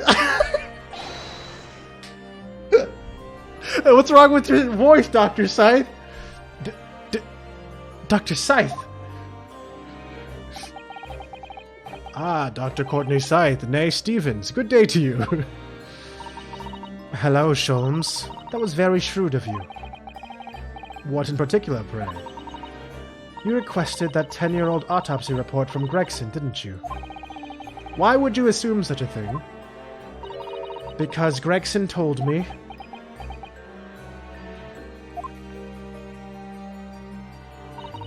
To think it's been Come on, Nose. Why do you keep getting stuffy? Come on. Alright. I think it's been 10 years. To think it's been 10 years. God damn it, Chocobo! 10 years in the laboratory, wielding my scalpel. I smell of nothing but corpses and disinfectant. Situated? A policeman on the jury has a lot to say about you as it happens, Dr. Scythe. And I've accused you of being a complicit in what happened. I'm hoping that you'll take the stand and tell the truth about what really happened. That certainly won't be possible. Lord Van Zieks won't be summoning me as a witness. Lord Strongheart has forbidden it. Lord Strongheart? The Pandora's box you were warned about is a professor case. Please don't make the mistake of thinking you'll get any information about it out of me. But attempting to hide from the truth, that's cowardice. I've always fought crime in the way that I see fit. I've no regrets, none at all. And that's all I came here to say. So, good day to you. I said good day! You lose! Good day, sir!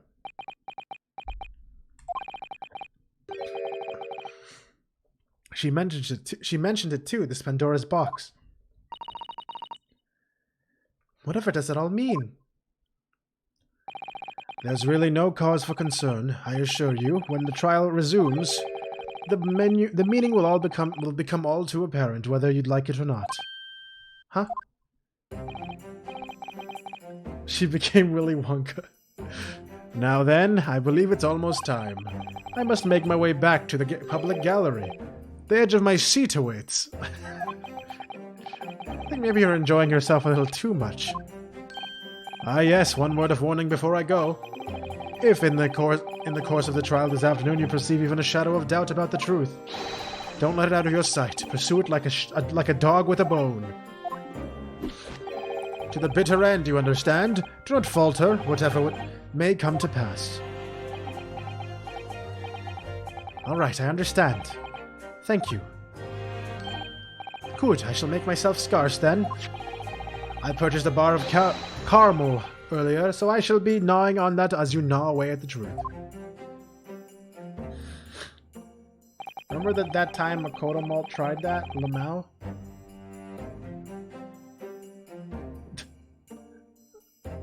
Okay, I don't know. That's okay. Thanks, Maltosier. That is basically what I tried to do here. What did that warning from Mr. Sholmes really mean, I wonder? Especially the bit about whatever may come to pass.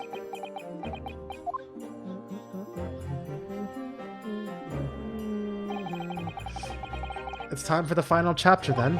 I'm determined to find the truth, no matter what. The final chapter? This isn't the final chapter. It's only chapter 3, dummy. This guy doesn't even play the game, bro. What a loser.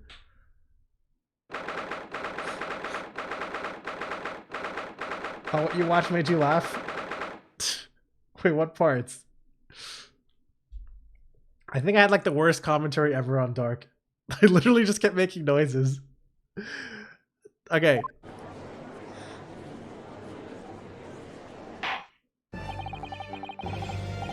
In the name of Her Majesty the Queen, I hereby reconvene the proceedings of this court. Counsels for the defense and prosecution, are you ready and able to continue?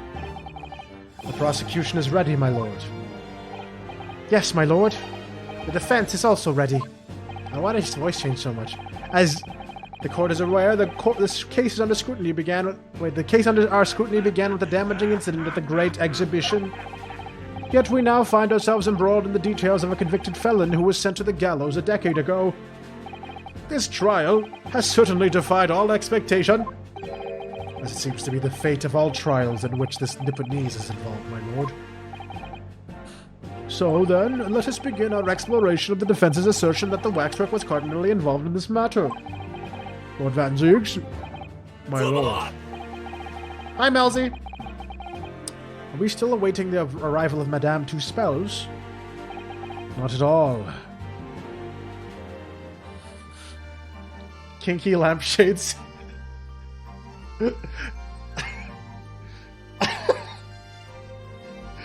Look, Dark is an interesting game, Chocobo. Dark is a very interesting game. Not at all.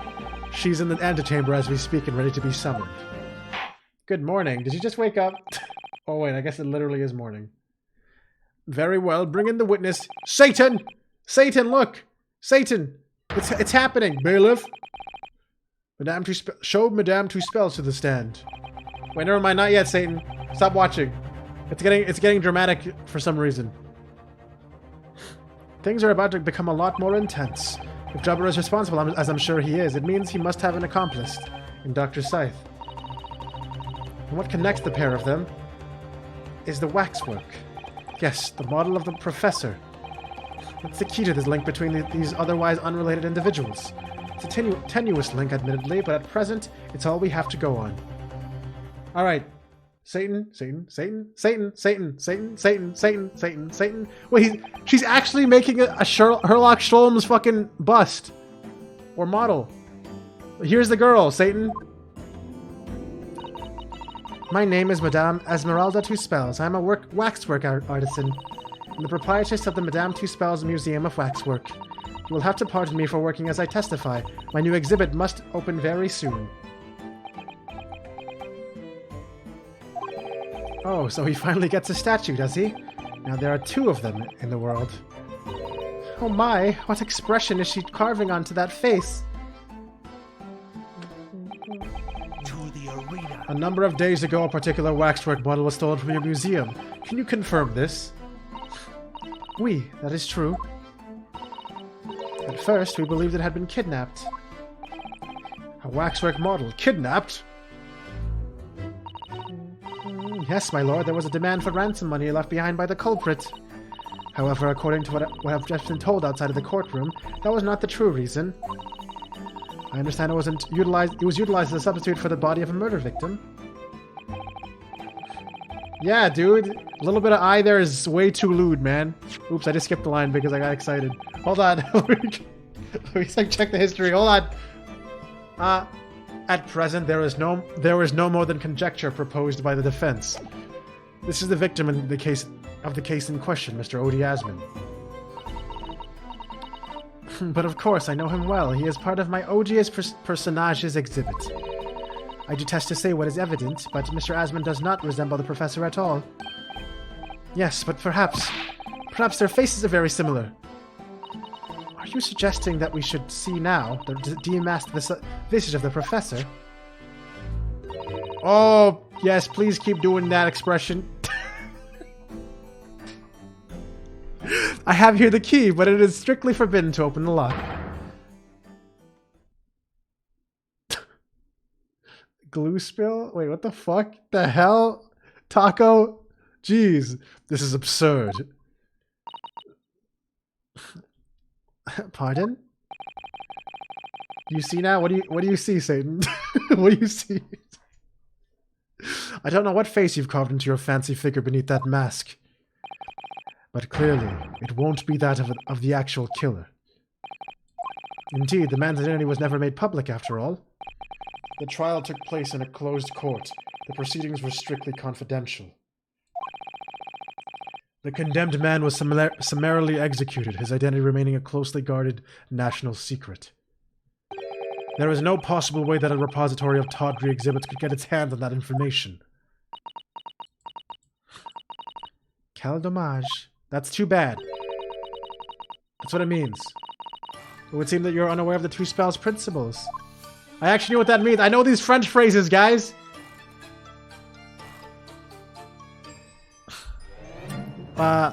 What principles? The family two spells has always prided itself on sculpting of models à la perfection. That means to perfection, guys. I know you guys probably wouldn't understand that without knowing French. Every detail, including the visage, is fashioned with complete fidelity.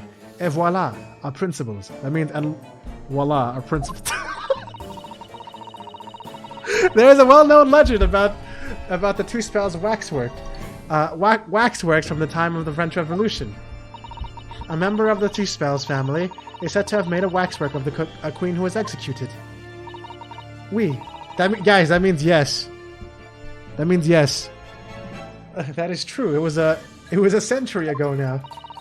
I believe the queen's face was carved in the minutes following her death, actually at the guillotine site. You are correct. You are correct. The model is on display still today in the House of Horrors. We two spells will stop at nothing to obtain a faithful replica of our subjects. Dear me, a somewhat disturbing tenacity of purpose. It is the only way to obtain a truly lifelike representation of the subject. And it has been my family's secret for generations.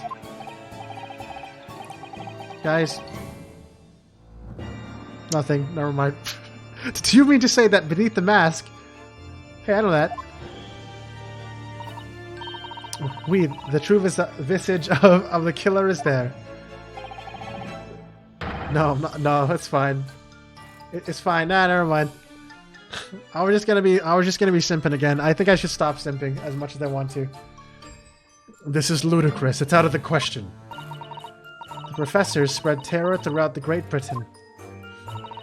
As a result, the Madame Two-Spell special exhibit remains extremely popular even today. Weak? Almost made another weird comment. The killer, emerging from his own grave, it is a sight to behold. You should come. If you want to speak French, how about you give her accent, smart guy?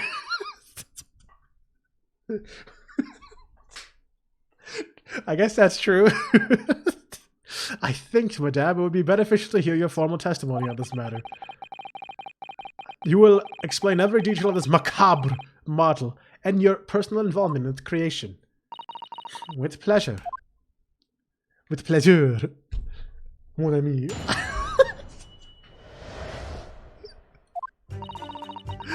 No. I'm not going to do it. The special exhibit in the House of Horrors is based on a rumor that shocked society in London. Is that how French people speak? Is that how it goes? An impression of the visage was taken directly from the corpse in accordance with two spells family principles. I enlisted. Alright, I'll stop. I enlisted the aid of the gravedigger. Bro, I missed that guy. I missed that guy in chat. And created a mold for the head in the cemetery just before the interment. Interment? Interment? I don't know what that means. Isn't it supposed to be internment? I don't know. I hid myself until he gave me a signal. I was there for a very long time that night. As dawn approached, I was very worried I could be discovered. I really like it when she does the thing with her finger. Maybe I should add more context to that. That's probably too late. The gravedigger, the man sanctioned this. I will do that. I'll do all that is necessary to achieve the true resemblance my family is celebrated for. Nobody else knew. Only the gravedigger. What harm did it do, huh? So you truly saw it. The face of that monster. That thing! I'm talking about this thing, guys! This thing with her finger. You know? It's so good. It's so good I want to draw it. But who knows when the fuck I'll ever do that? Naturally, I was aware at the time that his identity was a secret. But 2 spells would not be 2 spells if we did not insist on absolute fidelity to our sculptures. I don't believe this. I mean, I don't believe this. I myself have seen the special exhibit at your museum, madame. That was not the right voice. God. I deserve that. I deserve that. A truly blood-curdling scene in which the murderer is emerging from his own grave. The scene it depicts was the subject of many rumors in London 10 years ago. I have here a newspaper from the time. Bro, what the fuck, dude? Maltosier just going in on the description right now. The special exhibit was based upon the picture in this article. Holy shit, this is a scary looking picture. That's really cool too. It was the most detailed account of what happened, as was reported by the eyewitness who saw it. To the arena.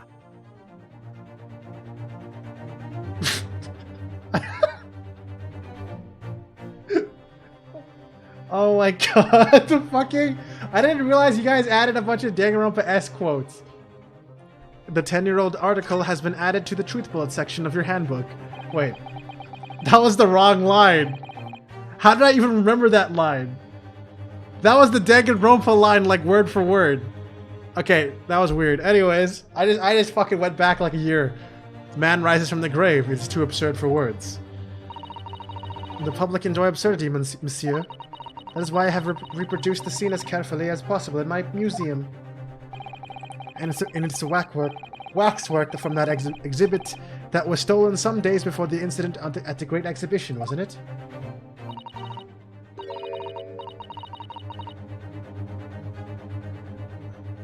That is correct. The professor you see before you here. Most puzzling.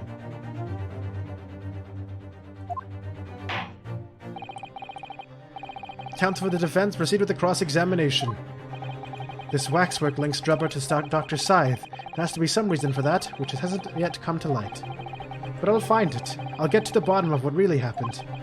I'll prove that Dr. Scythe and Drubber were in on this crime together.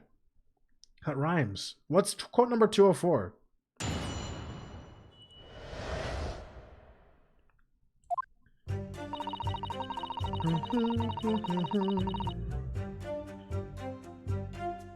What? I don't even remember saying that. What the fuck? There's no way. Did I actually say that? You know what? I don't even... Look. Guys, I think that's a fake quote. I'm pretty sure that's a... Guys, that's a fake quote. I'm pretty sure that's a fake quote. Look, everyone knows that's a fake quote, okay? Everybody knows it. Alright, anyways. God, why is that funny every time? It's like a perfect emote for Chocobo, because he always goes like, yeah, right, sure, uh-huh. It's like the best fucking emote Chocobo added for himself.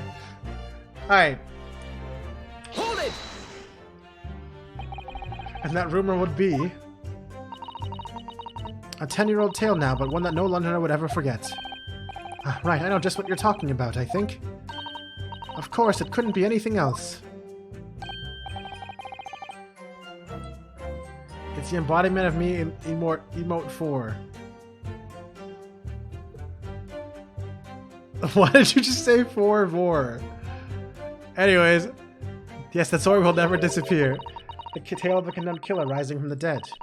That is the central attraction of my House of Horrors. The rumor was whispered all over the city, and it was like this.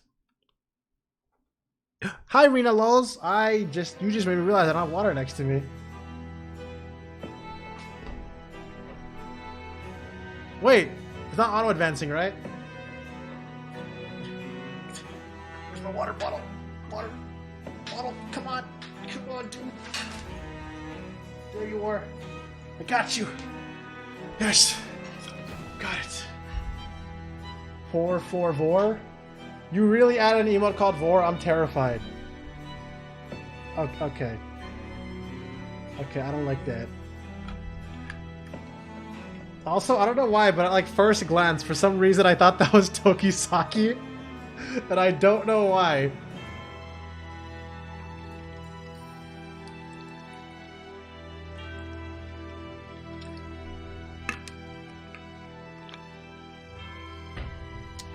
I think it might be the stash.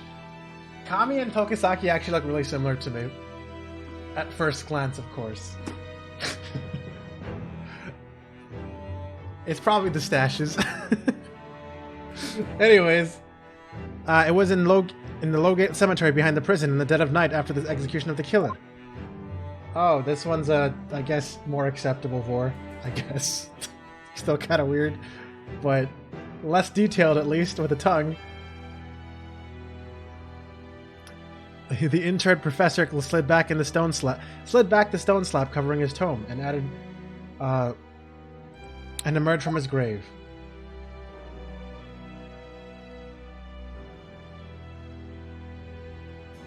Don't call it acceptable? Okay. What the fuck? Wait, Satan, do you have 7TV? A young man who witnessed this felt a scream welling up inside him. But an instant later, he heard an ear-splitting gunshot from over his shoulder. I gotta pay attention again. I'm been too distracted by chat. Hold on.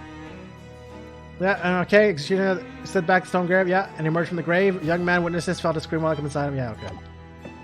But wait, they heard a gunshot after it over his shoulder? The bullet struck the emerging corpse, and he fell motionless once more. The scream finally found its way from the mouth of the young witness. Is this gonna end up being like some other guy completely who got killed at the time? Or was trying to escape jail? Because this was a cemetery at a prison, right? Couldn't this have just been an escaping convict or something? I don't even know, man.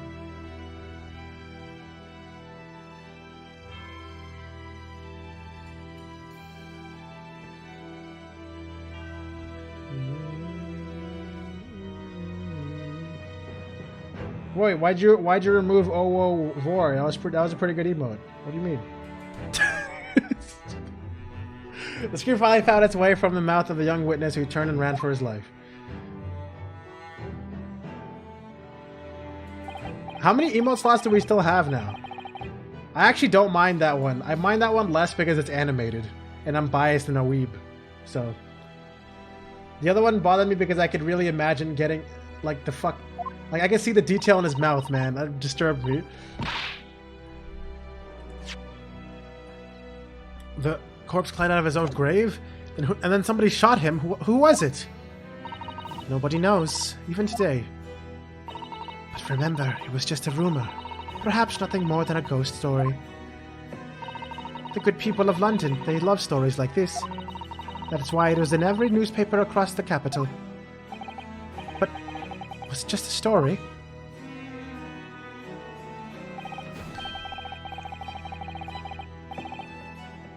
Why is any of this an emote? So saying, did you actually add 7TV? I have 95 slots left. Holy shit, how are there so many emotes? I mean, this is exactly the scene that could be seen today at your museum, isn't it? This special exhibit was modeled on that very illustration. You haven't gotten it? So how do you see any of these emotes? Oh, you're just seeing them type it out. I understand now. For a while afterward, the contents of that article were reproduced in every newspaper imaginable. Madame, might I say something? Please go ahead, mademoiselle. Mademoiselle? There we go. I can't say that word. People woke. When something is described as a rumor, it doesn't necessarily mean that it's entirely made up. I believe that often, rumors contain elements of the truth. Ah, I see that people from the East can be just as astute as the people of Europe. Can we be sure, for instance, that the professor's execution was successful? It is not possible for the dead to come back to life. Sorry? 10 years ago, I was there in Lowgate Cemetery, after the criminal known as the Professor was killed by hanging. I took a wax impression of his visage from the corpse just before it was interred. So I can assure you, the man was dead. I see. So that was a random other guy who just came out of the grave. Wait. I don't know why I randomly thought of this, but what if it was Van Zeek's brother in the mask who came out of the grave? I said it right the first time? Visage? Visage is like the French way of saying it, though. Visage. Unless people say it in the French way in English, I have no idea. I know in English, people have like looked at me funny because I said visage, because it's apparently just visage in English. I don't know. I could also just have weird people around me. It would certainly appear that the condemned man suffered the intended fate. You went French? Oh yeah, I went to French for a while too, so that's why a lot of these words. Like I heard visage, I heard the word visage, or seen the word visage first in French, so it confused the hell out of me. Before I realized it was also an English word. What am I saying? The word V-I-S-A-G-E. How do you pronounce it? Yeah, that. Is it visage or visage? Because I know for sure in French it's visage. I say everything else wrong up there, like syringe and. Do I say? I don't know how I say syringe. I sometimes say syringe, but I think syringe is wrong. For Z/Z, I kind of just say both randomly, and it pisses everyone off equally. So you know, it's like equal rights. You'd say visage? All right, never mind then. Maybe the people around me were all just being weird. You know what? That's it.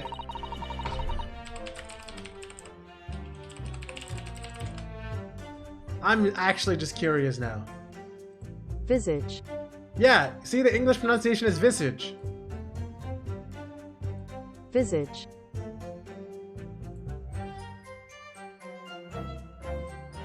Visage.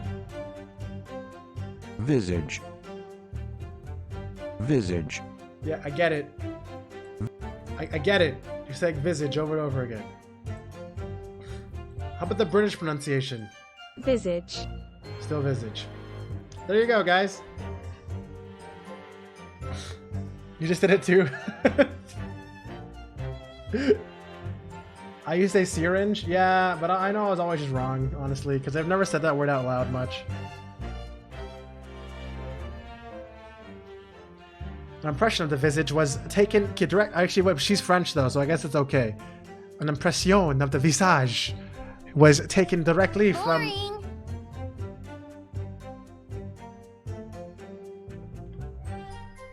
Alright.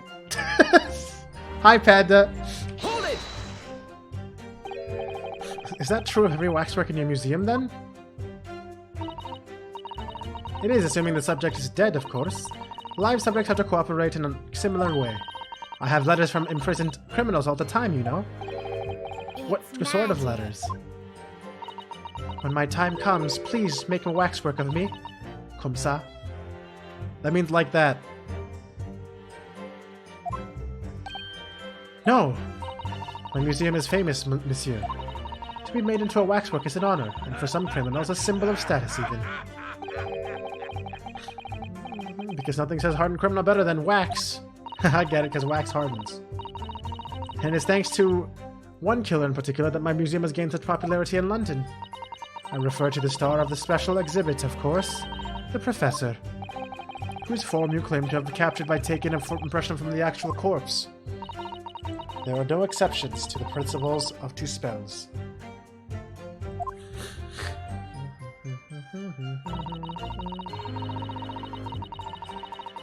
Time to lurk, smiley face? Okay, smiley face. Any other smileys in chat? Wait, Panda, type owo vor. unless he's already gone, then it's too late. No, not like that, you dumb it. Okay, there you go. Chocobo did it. Bro. Man just actually typed vor, bro. Bro, holy shit, what a nerd. Look at this guy.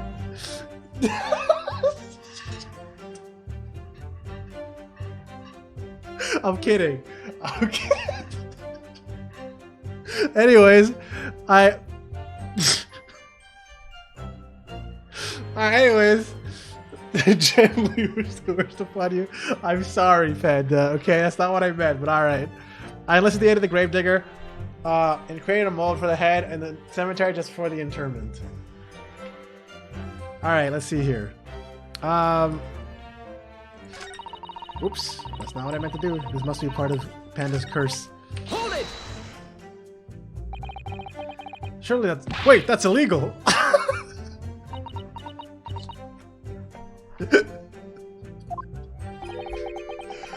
I would seem... What the fuck is that? Oh, okay, I understand. It's a mask. It would seem the proprietress of the repository of novelties was blinded by monetary greed. It had nothing to do with money.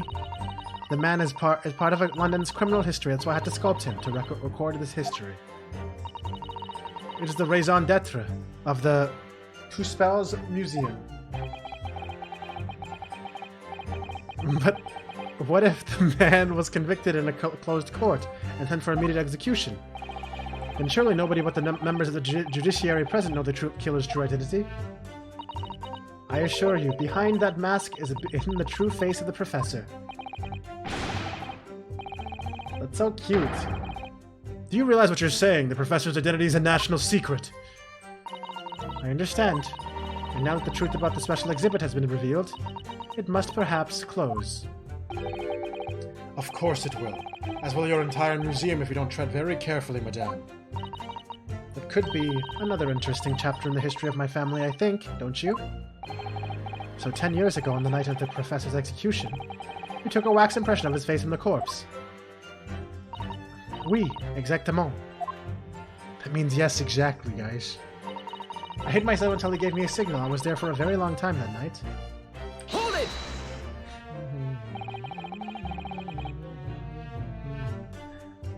You were there longer than you expected to be. I had some difficulties in capturing the subject's form correctly.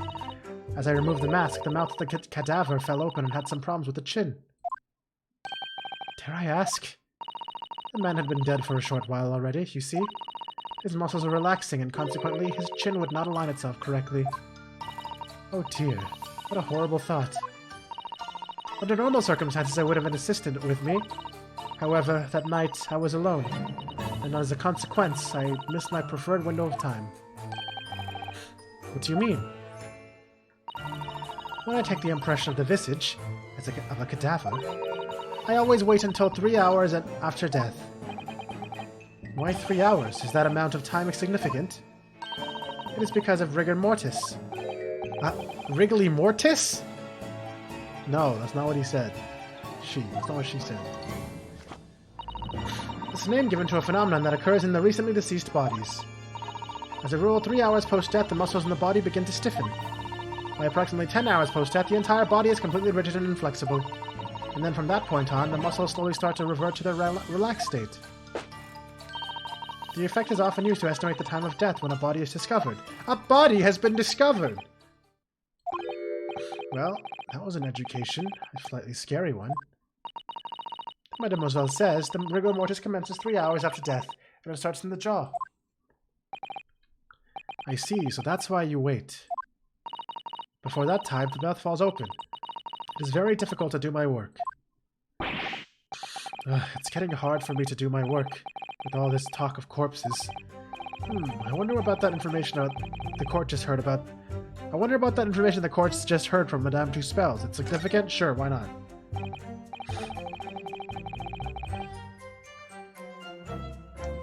I said, shut your stupid ass up. The information about rigor mortis that you just shared with us, would you mind including it in your formal testimony? I believe it could be significant, you see. Of course, I do not mind at all. I can't help feeling that after this latest topic, the atmosphere in the courtroom has become extremely grave.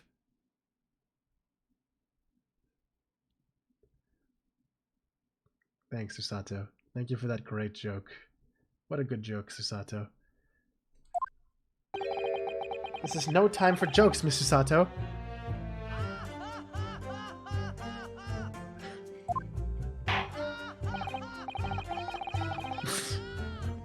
Madame, kindly amend your testimony as discussed. He finally got it. Bien sûr.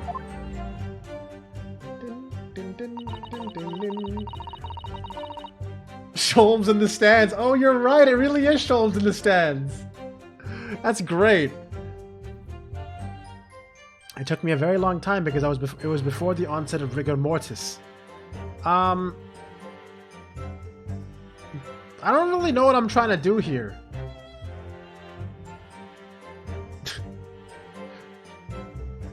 Falls.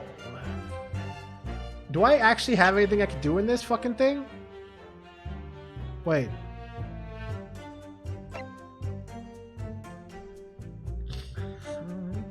Does this matter at all for this corpse? I don't know, man. Maybe I should look. I should guess I could keep pressing things, but does this guy look like he has rigor mortis? Does that help? His mouth is not open.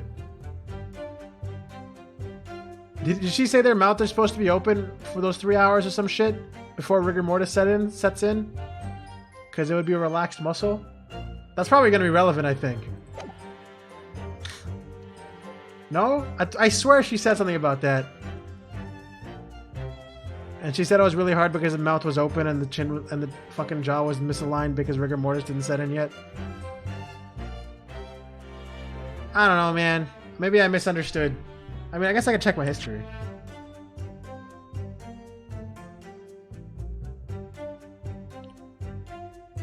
Yeah, see, look, before that time, the mouth falls open, and it is very difficult to do my work.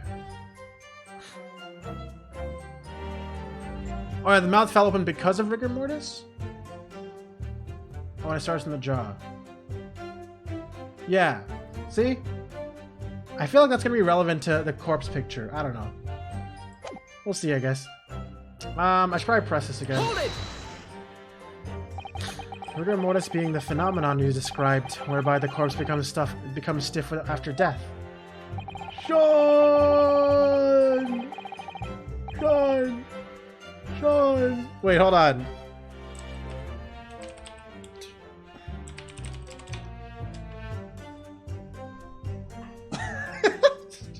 I actually made a really perfect emote this whole time. They have the same exact mouth shape and everything. Holy shit, that's not even on purpose.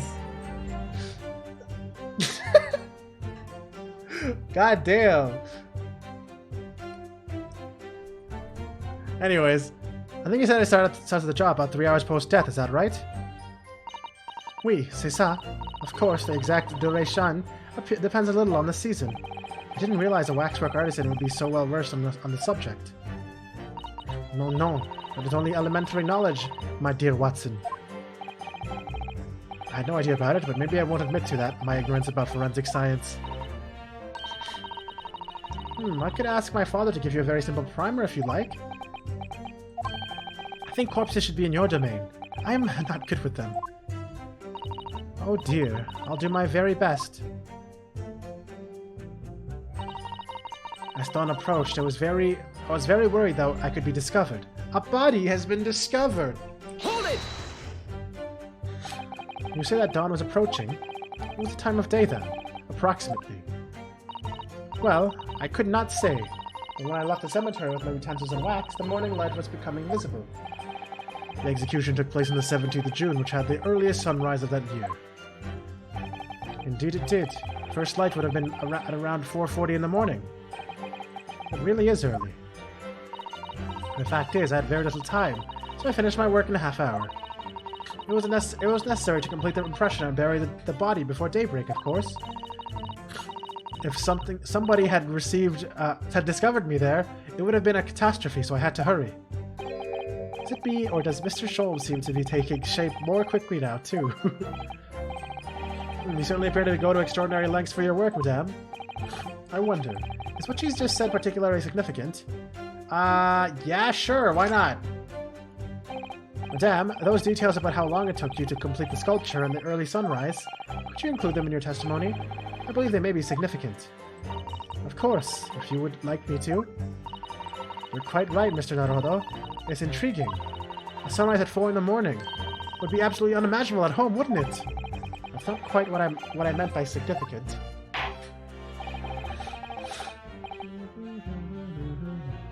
Kindly amend your formal testimony then, madame. With pleasure, my lord.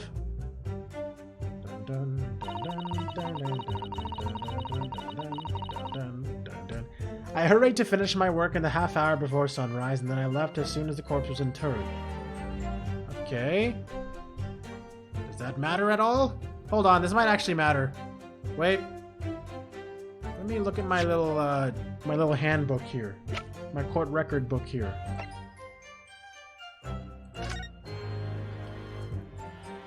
Death by hanging confirmed at midnight of 17th of June. Oh, that makes sense.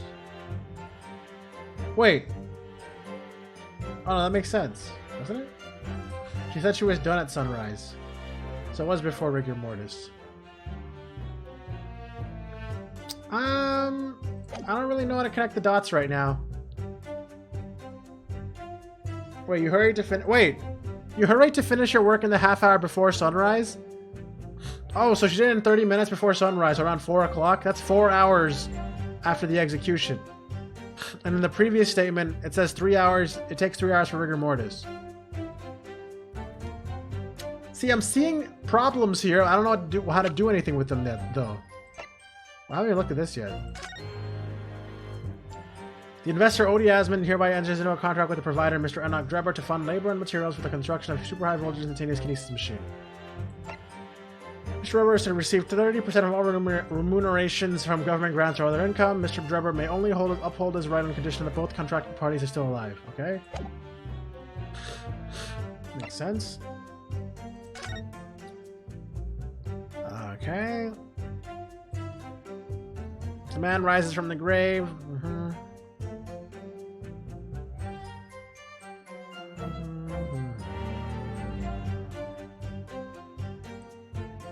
Who the hell? I feel like this is going to be relevant to something else. The fact that we can read these ones. Wait, Mad Sheep Rampage. Locals reported a most remarkable circumstance in which folded sheep were seized with a sudden fright. And we can't read the rest of it.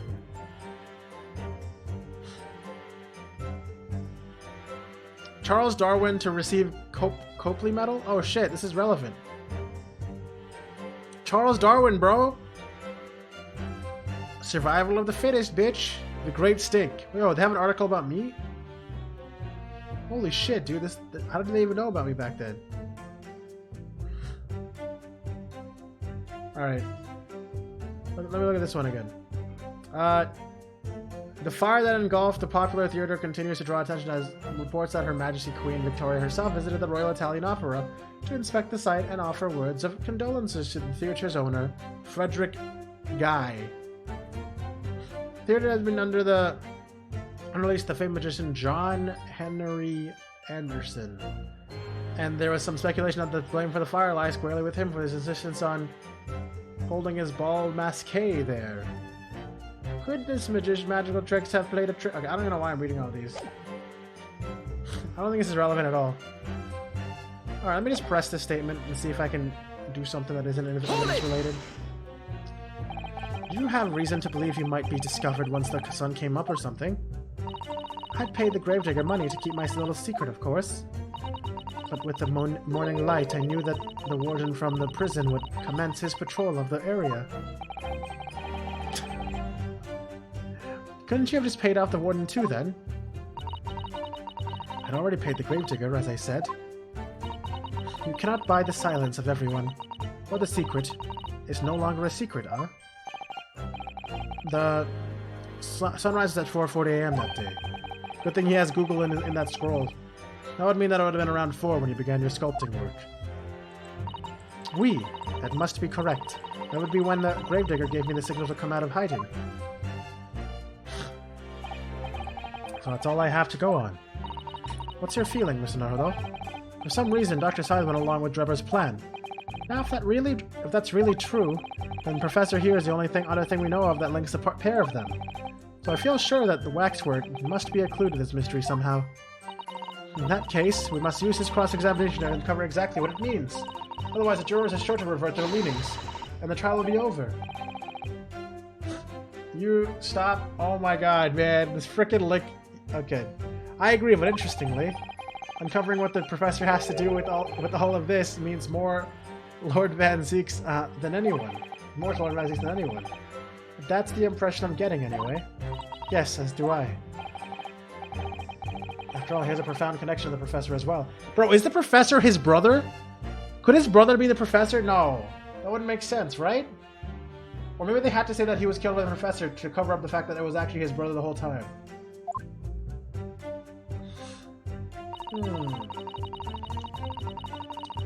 Especially exhibit. Okay, so here's my problem right now.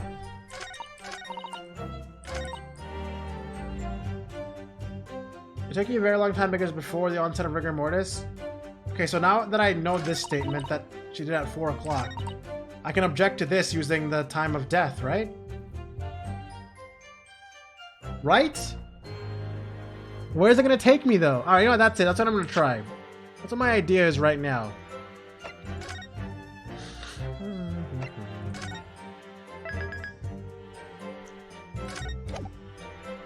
I'll try it. This is where my reasoning has led me. I will try it out. If it's wrong, I still have 5 more wrongs to make a right. So, you know.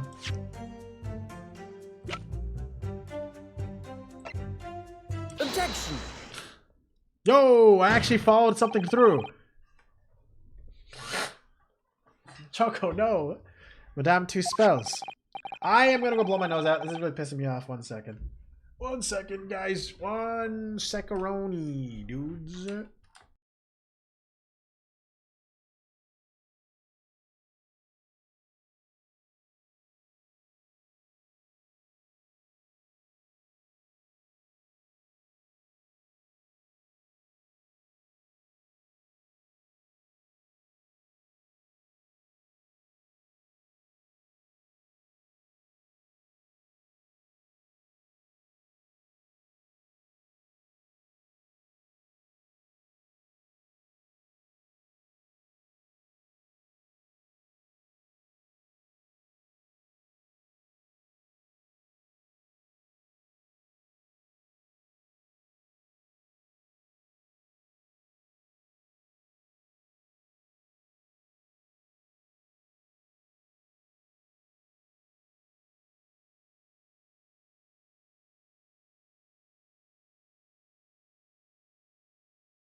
Damn it, I gotta fix that. It keeps showing the second chat thing whenever I delete my picture. I mean my face cam.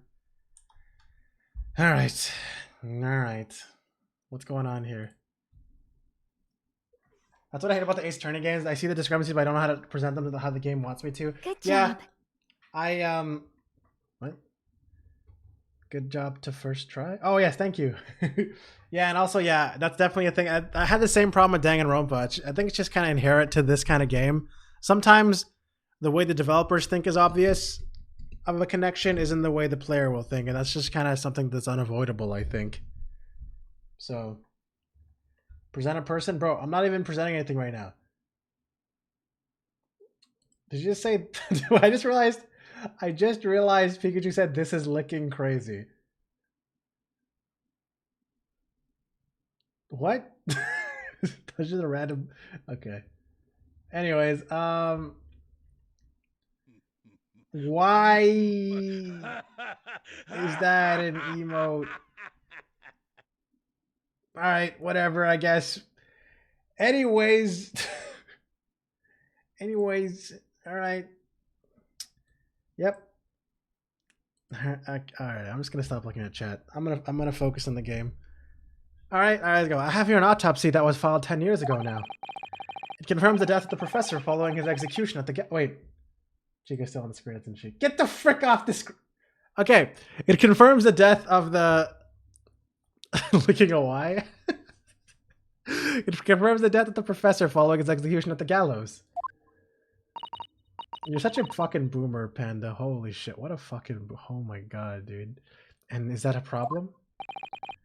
I believe it is, because your testimony, in a particular detail in the report, completely contradicts one another. You can still do the autofill by typing something and then pressing tab. It'll auto-capitalize it and everything in this on Twitch chat. So you gotta just write like "dus" and then tab. And it'll fix it. Quoi? That means what? Are you going to explain yourself, my Nipponese friend? Oh, you missed tab? Oh, okay, gotcha. According to her testimony, Madame Two Spells was creating her wax impression just before dawn. Je sais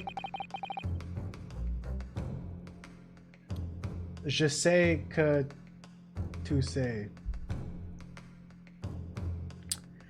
And at the time, rigor mortis had not yet set in. Am I correct so far, Madame? Good talk? Bon shot? Oui. You are, yes. Actually, I said good cat, didn't I? I'm pretty sure I just said good cat.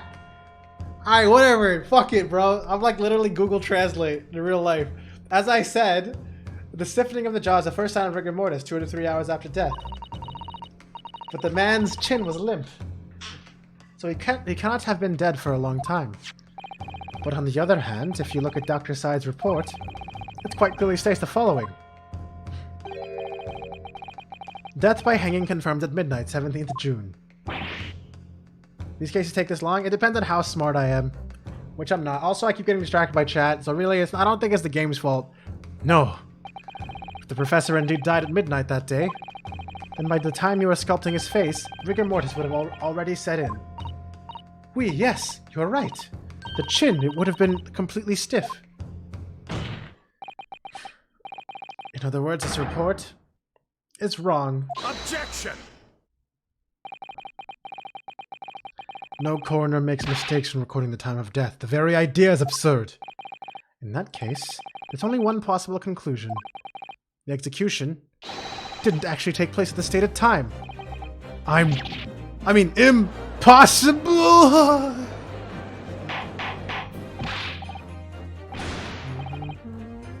Wait, there's a compilation of all the Phoenix Wright Ace Attorney games in 8 hours? No fucking way they did that all in 8 hours. No way. Order! Order! Counsel, this is beyond folly. Yeah, one game being that fast, maybe, if you skip a lot of lines, I guess. But every game took me about 20 to 30 hours to beat. Each. This game is really long, though. Mostly because I'm streaming it, I think. Not only do you indict the author of the report, Dr. Scythe, but you also implicate members of staff at Barclay Prison where the execution took place. By heck! Extraordinary! Not in my day. My learned friend appears to have overlooked one very crucial fact. What fact? The professor died that night, without question. He did, of course he did. I moved the man's limp jaw with my own hands. Yes, the professor died that night. What if he didn't die at the gallows? What if he died when he got shot? Didn't die at... Are you insane? Toby fly! Yo, dude, there's a dog. Bro, there's a dog in this case called Toby. The first second I saw him, I was like, Toby fly! But you weren't in chat, so no one cared. What exactly are you suggesting did happen in that case? It's almost impossible to believe, but it would explain the link between Dr. Side, the professor, and then one other person of interest. Evidence that will explain exactly what I'm suggesting happened that night. Counsel, present the evidence at once. I do? Wait, what? The evidence that logically explains what really happened on the night of the professor. Oh, what?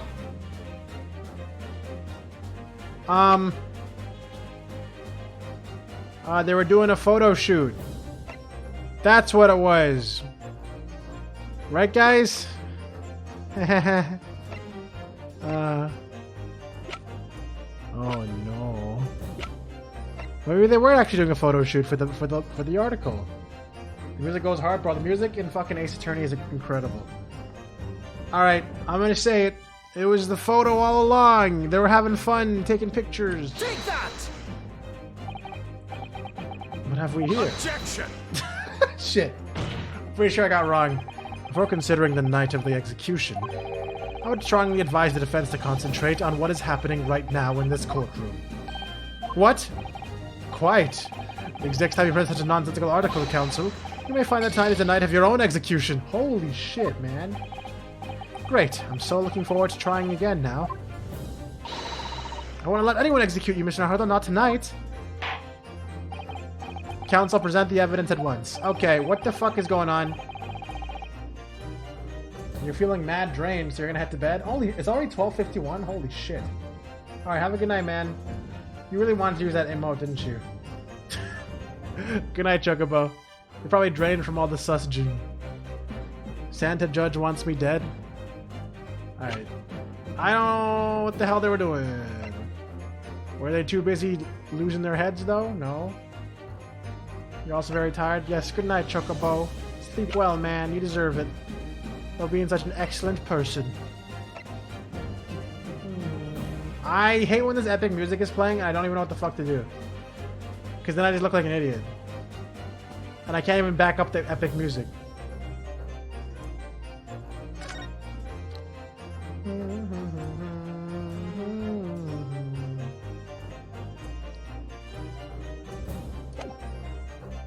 Goodbye, Chocobos are chickens? Bro, that's not his name. Who's that?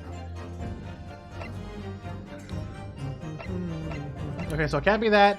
Nothing to do with the balloon. Nothing to do with that. Nothing to do with that. Nothing to do with that.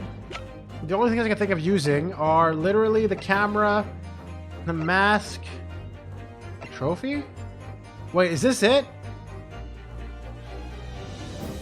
No, right?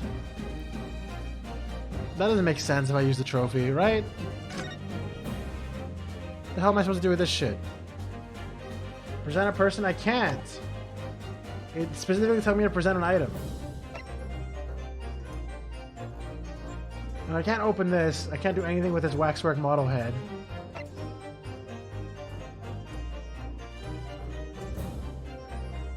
I don't think I can use the autopsy report again. Something with a hole in the ground. The contract is irrelevant.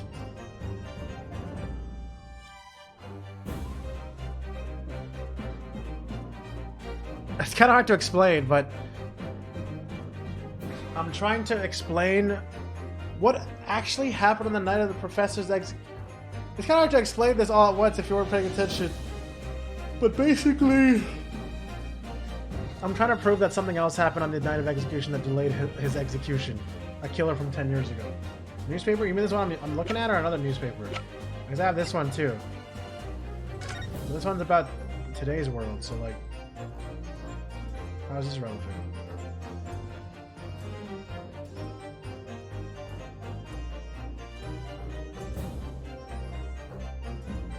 This one? Is this the second one? Because I looked at our second. I don't even know what second one means. So great. So you mean the other one, the 10 years ago article? Is that really it? I mean, I guess that's the only thing that can kind of make sense. And that's what I was thinking about too. It was either this one or the mask, and I'm guessing it's this one. All right. Take that! Yeah. Okay. You guys are right. What happened that night is written very plainly in this newspaper article. An executed criminal returns in the dead of night at local cemetery. They're suggesting it was a corpse coming back from the dead now. Well, if this article is to be believed, yes. The professor, assumed dead following his execution, emerged from his grave and was killed again. Objection! Don't be a fool. That's simply a rumor published by the gutter press. Can you be certain of that? Are you serious? Point is, as the article says, there was a witness to what happened. My word, yes indeed. Mais oui, the young man who stole into the cemetery by chance that night. Objection! Of course, there was a witness. The story didn't write itself, but obviously the man made it all up. In any case, this was 10 years ago now. There would surely be no hope of finding him. Objection! On the contrary, oh yeah, because no one here realizes that guy is Drebber, except me. I totally forgot no one knows that except me. So this is actually a point we gotta establish in court. On the contrary, my lord, we all know this witness well. What? Are you suggesting, counsel, that you've identified the person in question? That you know who claims to have seen these utterly incredible events take place? Yes, my lord, in fact, you can say that he's right here, before my very eyes. You will substantiate your latest claim now then, counsel? Who was the alleged witness of this staggering scene from the cemetery 10 years ago? Come on, man. Simple geometry. Take that! The man in question is Mr. Enoch Drebber. Drebber? The previous witness? The special exhibit in the House of Horrors at Madame Tuspel's Museum of Waxwork recreates that decade-old scene in great detail.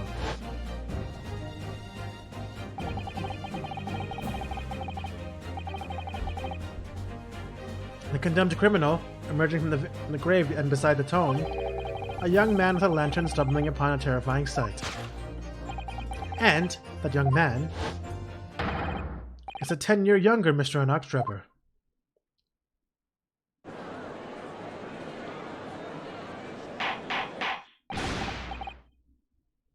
What a great quote.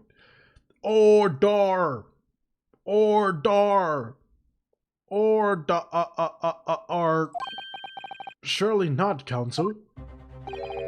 Drebber was there, in Lowgate Cemetery.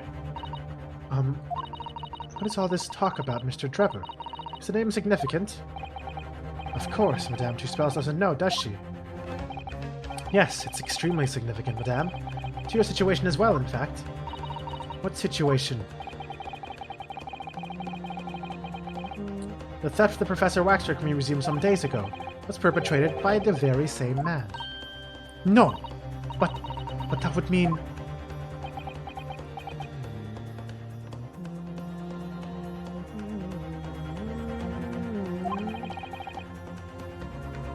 Madame Tuspel's. It would appear you know the name Enoch Drebber. Oui, yes, I know it. From long ago, in the past. What? Oh my! Good gracious! Explain yourself. Tell us everything you know. Yes, of course.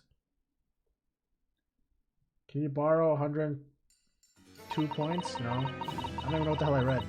The story of the young man and the terrible sight he witnessed in the cemetery 10 years ago was published in every single newspaper in London and throughout Great Britain. However, in all of the articles, the witness was simply described as a certain young man. No details were published about his identity. His name was never revealed. Except I knew, that is apart from one newspaper.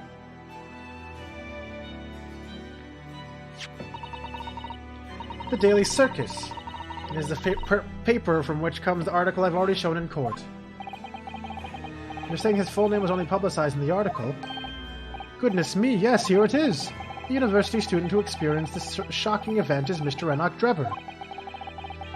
A disciple of science at the University of London and a resident of its student dorms. Unbelievable. I read the article and went to meet with the man. His discovery of the condemned criminal coming back to life in the cemetery in the dead of the night would make a perfect exhibit for my House of Horrors, whether it was the truth or not. Because I actually, like, when I opened up that article, I actually read that whole sentence about how it was Mr. Enoch Drebber, resident of, like, the fucking dorms and shit, and I was like, okay. And I totally forgot that no one else here knew that I knew that. So I just fucking ignored that whole part that I read. I was like, it's not relevant. I'm dumb, basically. I see, so you went to meet Mr. Drebber in order to sculpt a waxwork of the man, did you? Exactement. He was studying science at the University of London in those days. He was just a poor student. I paid him £5 to model for the waxwork, and since that time, it has been in my museum to recreate the scene of the terror from the cemetery.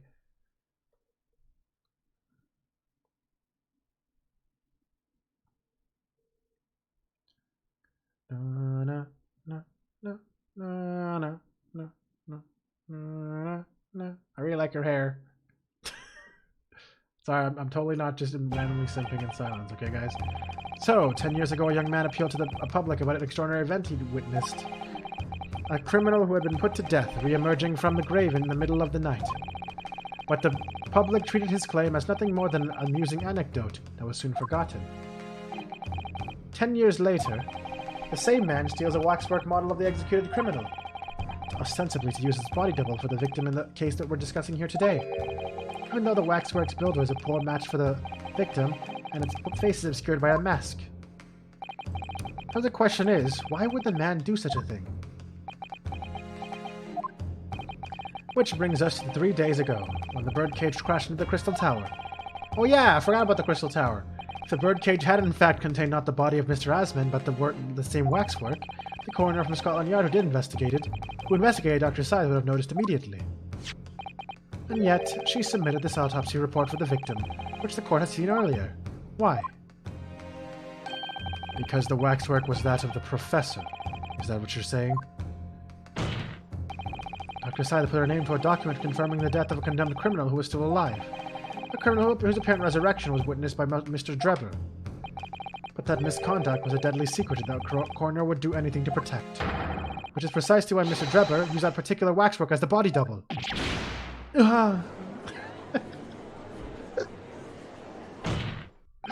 My lord, this court must summon Dr. Scythe to the stand. The defense is determined to find out exactly how the coroner and Mr. Drebber are connected. So basically, okay, let me see if I'm understanding here. They specifically used the fucking body of the fucking model of the killer because it would threaten just having Dr. Scythe see who that person is and recognize who it is, and recognizing that someone knows who it is. It was enough of a threat to make her lie, basically. And say there was actually a double. Because she didn't want to risk anyone knowing, right? Am I kind of understanding that properly? And that's how it connects her to the case? Or it gives her a motive for lying? That's what I'm hearing. The Pandora's box. And according to the missive I received this morning through the prosecutor's office, Dr. Scythe is unable to participate in these proceedings. Is that not the case? She told us so herself, didn't she? Lord Van Zeeks won't be summoning me as a witness. Lord Strongheart has forbidden it.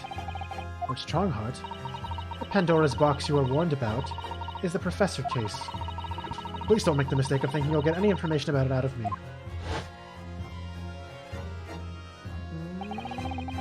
Something happened on the night of that killer's execution 10 years ago. And surely nobody would want to get to the bottom of that more than Lord Van Zeeks. The prosecution calls for the instructions in that missive to be scrapped. But Lord Van Zeeks! The missive was issued from Lord Chief Justice's office. Objection! The assigned prosecutor has the final say on policy in any particular trial. In other words, me. Smiley face. Let Enoch Drebber and Dr. Scythe both take the stand together. Oh shit, he's not listening to prosecution anymore. This guy is going insane.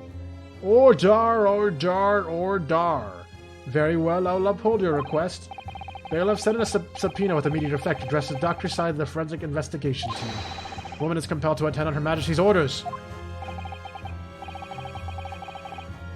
Alright then, Enoch Drebber and Dr. Scythe. If they weren't colluding with one another, this crime could never have been committed. I'm just a stone's throw away, I can feel it. The truth behind all of this is about to come out.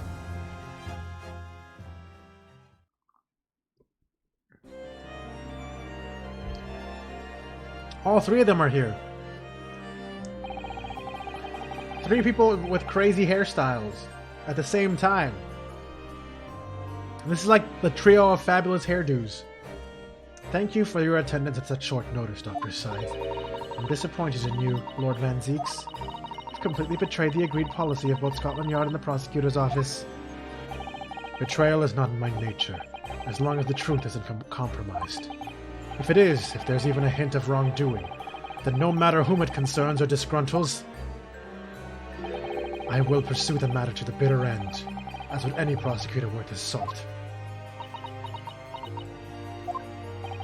Mr. Drebber, you took the victim's life by means of a machine that you constructed in your workshop. And, Dr. Scythe, as the investigating coroner, you were the first on the scene to examine the victim's body. It is the belief of the defense that you collaborated with each other and were both complicit in this crime. And where's your evidence? At present, we have no definitive evidence, but we do have a very significant clue. What are you talking about? I'm talking, of course, about the waxwork. This model of the killer known as the Professor, who was sentenced to death 10 years ago. You don't need to tell me. I witnessed the man's execution with my own eyes, and officially pronounced him dead. It remains to be seen. Is that so? According to the newspaper reports from the time, on the night following his execution, the killer came back to life. Don't waste my time. And the sole witness to that mysterious event was you, Mr. Drebber, wasn't it? If what you saw in that graveyard that night 10 years ago wasn't some chilling fiction, but in reality, it would make you privy to a very great secret of Dr. Scythe's. A secret so profound it could compel the coroner to agree to collaborate in your evil scheme, in fact. Mr. Drebber, tell the court, tell everyone the truth of what you saw that night in Lowgate Cemetery. So he was the student who saw it. You can see the resemblance, actually, can't you? With the man in Madame Tuspel's, I mean. Surely he's not going to claim that's really what he saw, especially not after all these years. He was his research student at the University of London, was he? And a bit too clever for his own good, if you ask me. Ka-ka-ka-ka. What an interesting twist. I mean, I said that wrong.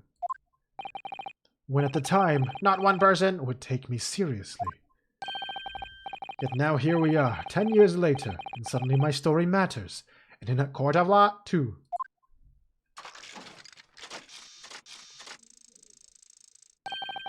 Very well then, if everyone so wishes.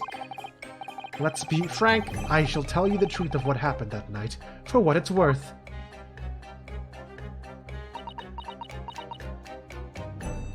See ya, Satan. Thanks for hanging out, though, for a while you could. I know you're very busy. I really do appreciate you being here. And you're dead. Damn. I really like Drebber's theme. Drebber's theme is really catchy to me. It reminds me of Paper Mario, too. Does it remind anyone else of Paper Mario OST? I don't know. This song right now, like, I feel like I would hear it in Super Paper Mario or something. So, Mr. Drebber, your testimony, please, about the events of that night. 10 years ago.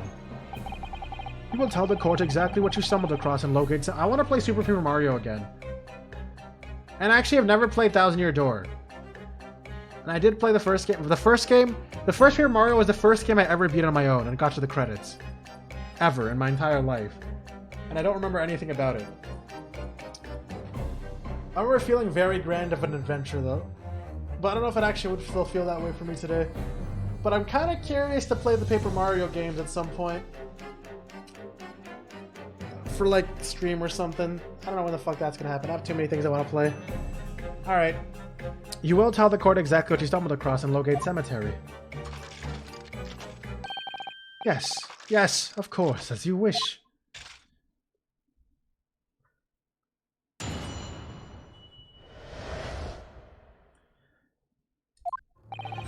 The The reason why I was in Lowgate Cemetery at all 10 years ago was for a spot of moonlighting, shall we say.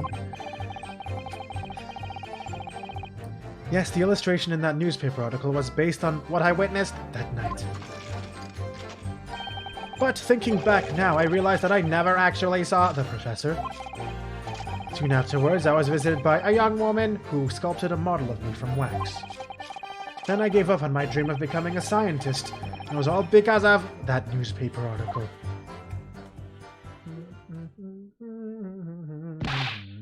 Wait a minute, you're claiming you didn't actually see the professor now? Of course, you'd have to have a screw loose if you believe a corpse could come back from the dead. But, so you're saying this article is not worth the paper it's printed on? I think that would describe it perfectly, yes? If the details in the article aren't true, it nullifies your argument for why Mr. Drebber and Dr. Sud would have been working together. So he's discrediting himself to cripple my argument. Tell me, witness, you claim to have been in the cemetery on some auxiliary business. Can you elaborate? Paper Mario's on the Switch? Wait, hold on, it is? Wait, Malt Angie? What the fuck is that? Hold on.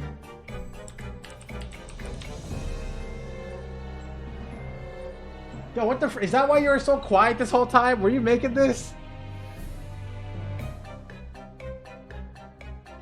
It's small? Yeah, you probably have to just like... Actually, I wonder how size things work on that. Because you can make wide emotes on it. There's probably a proportion you can set it to make it a wide emote. You should look into it. Unless that's a subscription thing as well. I don't know. What am I wearing? A red shirt? Interesting. I guess it's better than having it all gray. Back to the drawing board. That's really cool, though. Thank you so much for making that, Taco. That's right, grave robbing, to be precise. As you know, Lowgate Cemetery is at the rear of Barclay Prison. So among students at the university, I had a reputation of being... It had a reputation for being haunted by the ghosts of condemned victims. I mean, fucking convicts, fuck. Grave robbing, you say? Yes, exhuming fresh corpses to sell is reasonably lucrative. Of course. I never laid a finger on any valuables buried with the dead. So you were one of the so-called resurrectionists, a particularly unpleasant scourge on the society. Actually, my fellows and I went by another name. The repurposers. That is quite beyond the pale. You would invite divine retribution, sir? Yes, well, I think I suffered retribution enough. The Daily Circus eventually unearthed my name and put it in print. It caused me a great many headaches. In the end, I had to leave the university. That was the only paper with the bad grace to identify me unambiguously, I might add. I see. Out of interest, who drew the illustration for this article? Ah, yes, that was the reporter who exposed me. He sketched that right in front of me as I described the scene. Obviously, as time ticked on, I bitterly regretted what I'd done. Claiming to have seen something I never truly saw? Foolish. Very foolish. Well, counsel for the defense. You may proceed to the cross-examination now. At once, my lord. Okay, so he's completely discrediting everything now. And I don't know what I'm going to do about that. The reason I was in Lowgate Cemetery at all 10 years ago was for a spot of moonlighting, shall we say. Yes, the illustration in that newspaper article was based on what I'd witnessed that night. Thinking back now, I realized that I never actually saw the professor at all, though. Soon afterwards, I was visited by a young woman who sculpted a model of me from wax. Then I gave up on my dream of becoming a scientist. It was all because of that newspaper article.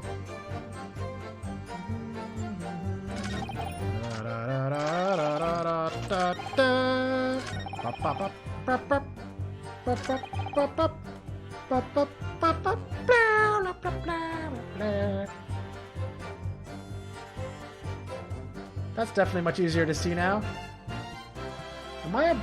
I don't know if my eyes are playing tricks on me, but am I a brunette? That's like some Asahina brunette thing going on. But I guess it's because... Oh, it looks like brown hair to me, which is really tripping me out.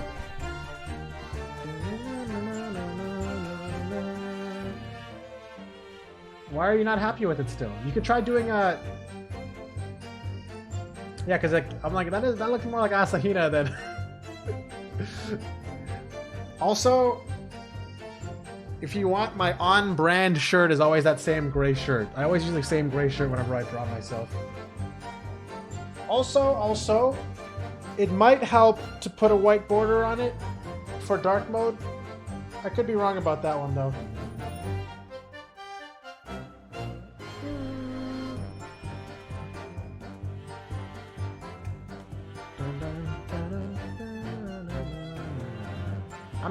Sorry if my suggestions are unwelcome, by the way. I just realized I didn't even ask if it was okay. My bad. Okay. Yes, the illustration in that newspaper article was based on what I witnessed that night. Hold on. Your emote the fuck chill. I mean, actually, it's your emote because you made it. You better credit yourself in the emote department when you upload it. Okay. I'm gonna start pressing things, I guess. I don't know what else to do. But I hate having to press everything. It does? Oh yeah, it does, doesn't it, when I hover it? Yeah, by Petroleum Taco. Cool. By moonlighting, you mean grave robbing, do you? Surely you only need to look at the graveyard scene and my appearance to gauge the answer to that. The lantern and spade. But who on earth would want to bury a dead body? Or buy a dead body? Any major hospital. A hospital? In order to better understand the human body, the study of anatomy is crucial to medical research, science. But there isn't a hospital in the world that has enough specimens to work with. Though obviously they can't openly express an interest in obtaining more by dubious means. As aspiring scientists, we young research students had no money to work with, as I'm sure you can imagine.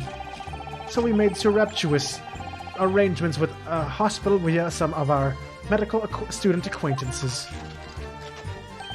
We would never take anything of value from the graves. This is all for the furtherance of science, you see. That's all of us told ourselves every time we stole into the graveyard at night, spade in hand. You realize body snatching is a serious crime. If you were caught, you could expect the gravest of consequences. We students were caught between the hammer and the anvil. We needed funds for research. Professor Hairbrain said exactly the same. I'm quite speechless at the apparent levity on which you've revealed this abhorrent behavior. Well, if you want to know why I was there at Lowgate Cemetery, that's the reason. But I never expected it to end the way it did. That I regret to this day.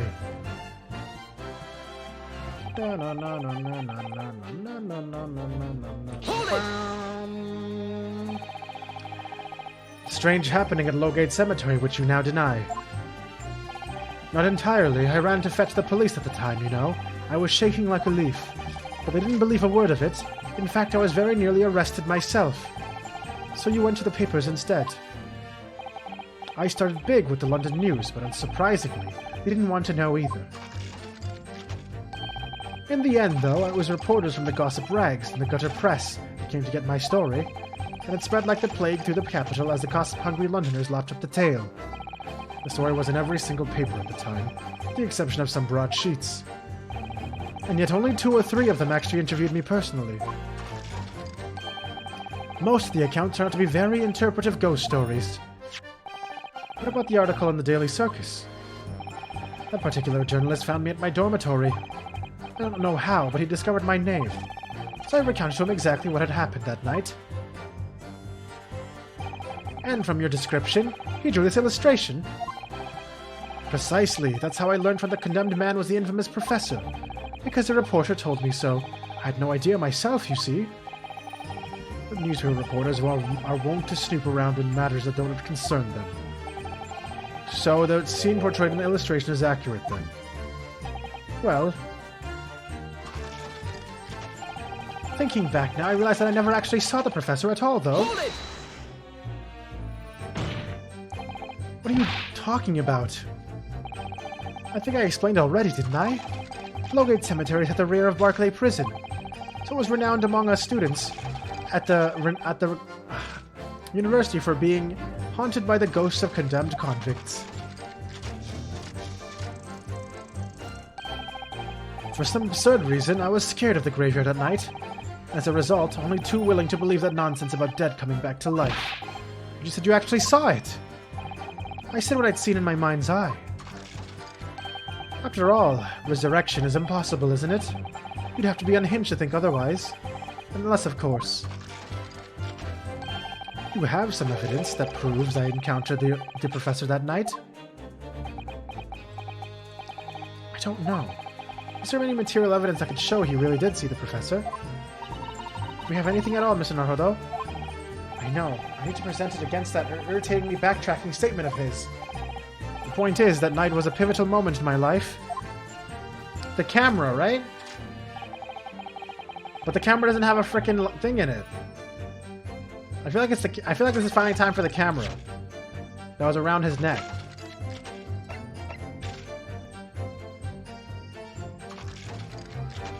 But like, all it has is blood in it. I guess the, wait, do they have blood tests yet? They probably don't. Because, like, this whole thing is in here. Did I not save after I opened this up? No, I did. Yeah. I thought this updated the details on it, though. Did it not? Oh my god, I never did this. I didn't do this after I relived my save. Let me do this again, then.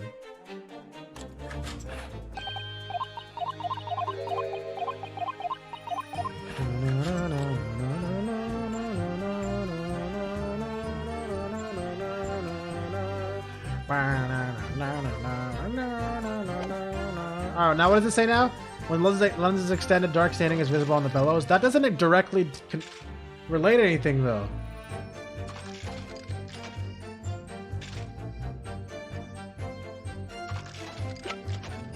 Man.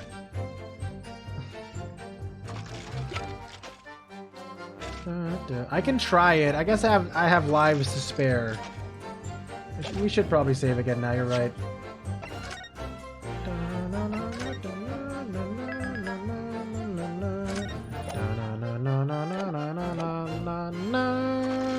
Bum bum bum bum bum bum bum bum bum bum. What was this?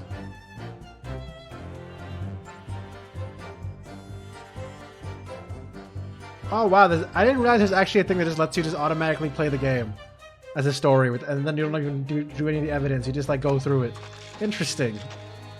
So if you want to actually buy a game and just sit there and watch the whole thing, I mean, I understand watching a Let's Player play it or a streamer play it.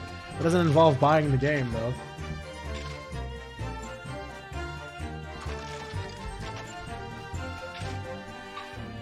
Alright. I'm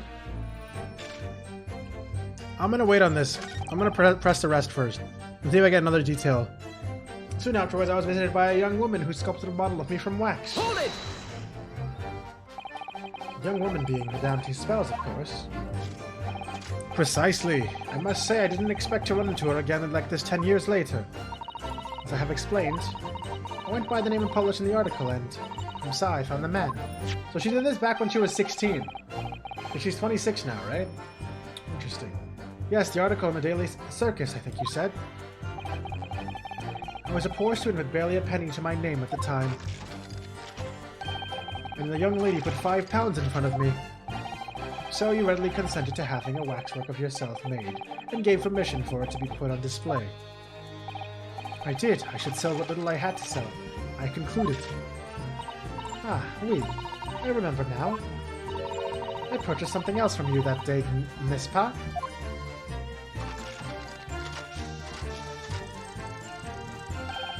Did you? I can't say I remember. What was it, madame? The camera. Oh shit, yes! His camera. Ah. Oh yes, I made a point of taking it with me whenever I made an excursion to any cemetery. You took a camera with you, sir? To what end? To record details of the bodies I disinterred. But I had no intention of ever visiting a graveyard again after that night, so I sold it. I see. But I still have it this year. It is part of the special exhibit in my House of Horrors. I am very meticulous about such details. It's the two spells' way. It would seem, then, this is the very camera that Mr. Trevor took with him to Logate Cemetery on the night in question. Yes, interesting. Oh, and now we got even more details on it. Pog. Then I gave away my dream of becoming a scientist, and it was all because of that newspaper article. Hold it! This article, you mean? Published in the Daily Circus? Yes, somebody informed the dean that it was my name that appeared in the article, and carelessly let slip that night after night after I was digging up graves. Hardly a model student, you might say. The university's reputation was execrably defiled, and I was expelled as a result. Dieu, I had no idea. My God, I had no idea. And having been run out of the university, you found employment in a somewhat specialist trade. You combined your knowledge of science with the knowledge of stage magic to create various experimental machines intended to demonstrate never-before-seen technology. And you used those deceptive machines to trick the government and private investors into giving you money. Professor Albert Hairbrain was just your latest victim, wasn't he? Whatever are you talking about? I have no recollection of doing anything of the sort.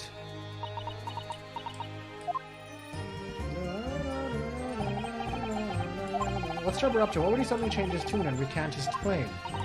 I wonder if perhaps it's because his circumstances have changed now. What circumstances?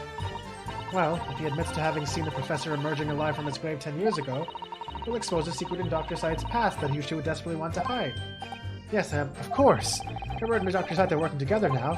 Then if Trevor were to betray her, there would be no reason for her to continue to cooperate. In that case, there's only one way around it. Alright, I'm gonna just throw the camera at him. I don't know how it's gonna really help me, honestly. Oh! The blood splatters from when he got shot. When he shot the corpse, he probably went onto the camera while he was taking a picture or something. Is that what I'm gonna connect it to? What kind of grade are we talking here? Hold on. I was actually wondering if you're gonna ask me that.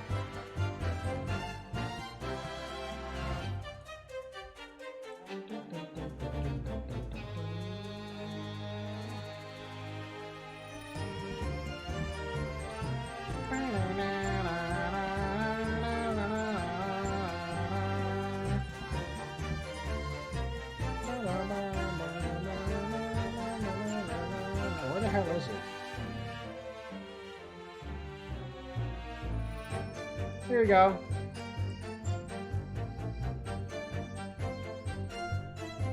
I said it in your DMs.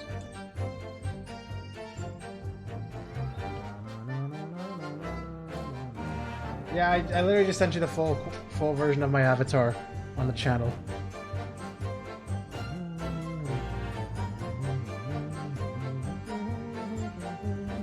You can also look at the app.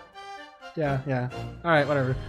The reason I was in Logate Cemetery at all 10 years ago was for a spot of moonlight. Okay, we're going to spot of moonlighting his ass right now with the camera. Hold it! No, not that, but...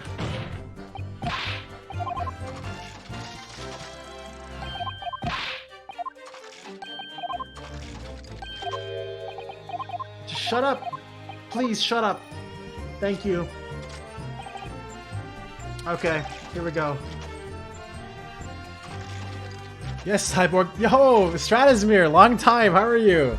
Talk more. Isn't Trevor here such a cool design though? I really like him.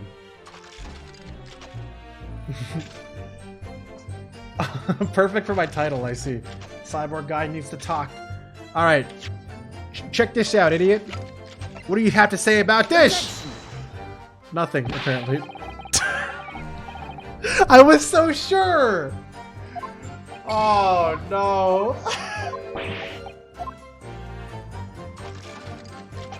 You had to chase your cat because someone left the door open? Oh no! I hope you caught your cat. Does your cat like to eat porn? By any chance? Just asking. Alright. I need to figure out how to connect to him. Yeah, that makes sense. So they like ran out of the house? It sounds like a very stressful situation. Dude, I don't know what to do. I was pretty sure about that. That was like the only thing I had. Clearly I gotta use this camera for something. But what? Yeah, if you start chasing them, they start to run. Yeah, it makes sense.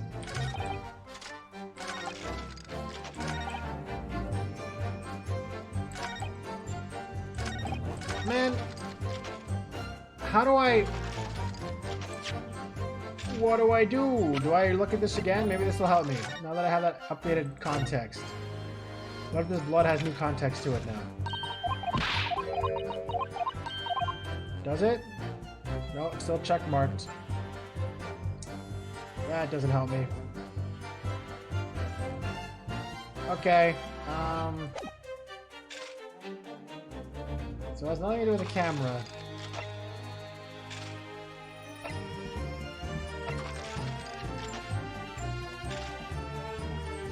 Let me look at this again real quick. Hold on. Let me see something here.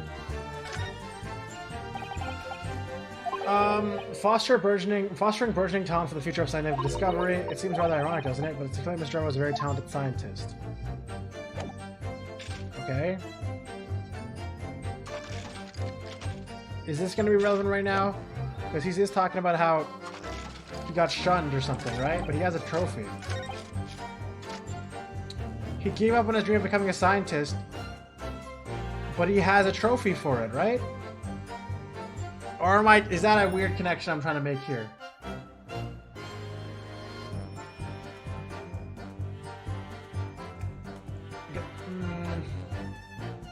Probably not. It's probably not a good camera. I mean, connection.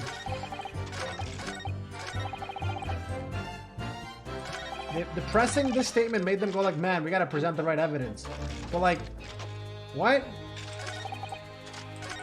Maybe there's like multiple steps to this fucking testimony. I'm just gonna try it and see what happens. How about that? I got penalties to spare, right?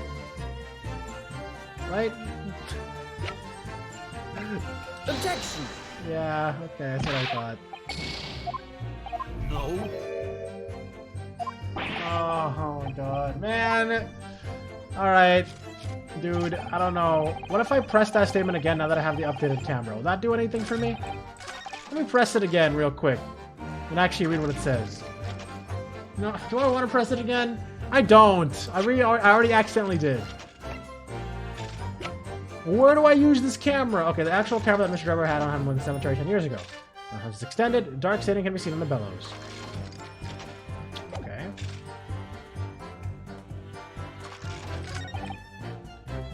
The illustration of that newspaper article is based on what I witnessed that night. 10 years ago was for a spot of moonlighting, shall we say. Uh-huh. Okay. Okay. I don't know what to do. I'm extremely stuck, guys. I'm gonna press this again.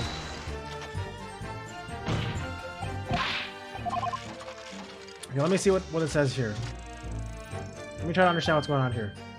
You were scared of the graveyard as a result. Okay, but you said you actually saw it. And then he's like, nah, that was just my mind's eye, haha, idiot. After all, resurrection is impossible. You have to be unhinged to think otherwise, unless, of course, you have some evidence that proves that I encountered him. I don't know. Is there material evidence I can show he really did see the professor? If you have anything at all, Mr. Naruto, I know. I need to present that. Okay. Okay. Okay. Can you look it up again? No, I mean, I don't want to cheat yet. I want to keep trying. I still have willpower in me because I'm not that tired. But if you want to look it up, I can't stop you, obviously. But okay, I'm gonna try something else right now.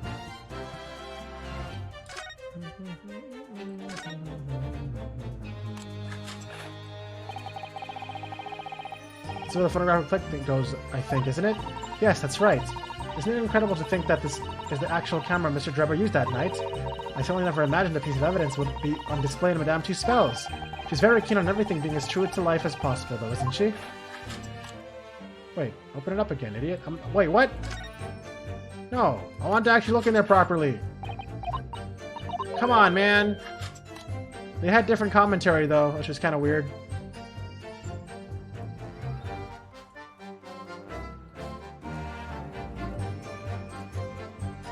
Where do I get the photographic plate?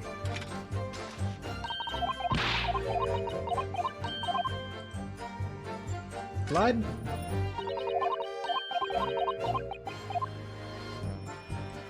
Man, dude, this frickin' camera, dude, is so annoying. Are you a camera plate? Are you a photographic plate? You probably aren't. Wait, hold on. No, it's probably not going to be useful, but... Oh, he definitely has his camera out here. I mean, not that it really helps me right now.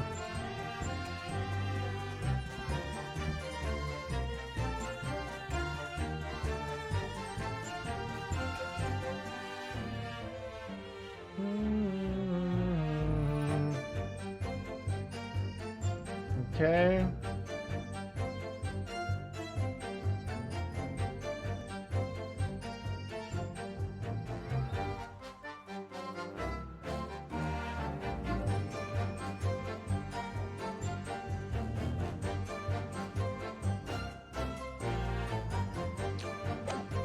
Okay. Confusion is me right now. Confusion is definitely me.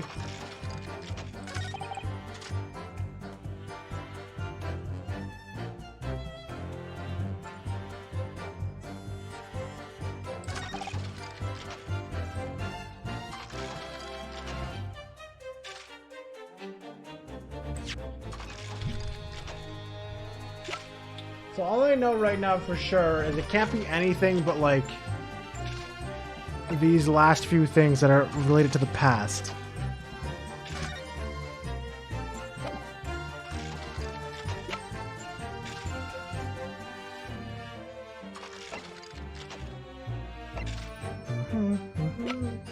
Like what would I accomplish if I presented the article again? It doesn't really prove anything because he already said the article was just lies or something, or based on a fabrication.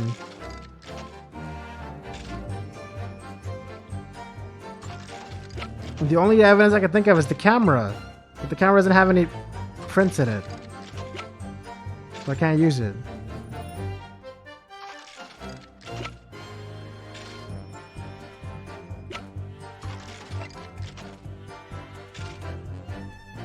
Man, maybe do I give up?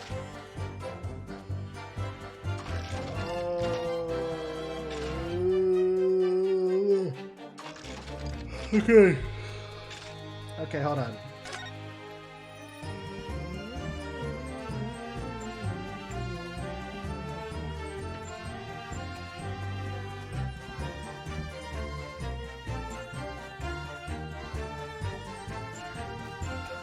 Also, they never explained who shot the zombie, too. No one even knows about that mystery. Or the alleged zombie. Alright, I'm gonna do this. It's probably gonna be wrong. And then I guess I'm kinda gonna give up. I'm kinda feeling the give up here.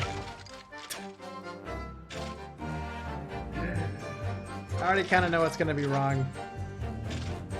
Or unless, no, it's just a fucking... Alright. I guess. Objection! What? The fuck? I do the article again. Okay. Sorry, Mr. Drebber, but I don't believe that. Don't believe what? Your latest claim, you did see the professor on that night. It says here on the article that you're saying is lying, idiot. Oh dear, we seem to be at odds. But I was there and you were not. I know what I didn't see. The illustration with this article was drawn based upon what you told the journalist that you witnessed. A figure emerging from a tomb, wearing an iron mask. Wait, I just realized the artist is Asman.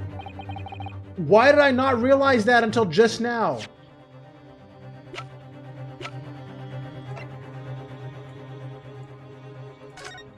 Bro, I literally just have been ignoring this big-ass fucking signature.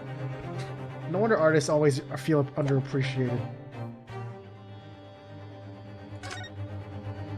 Odie Asman literally illustrated this shit.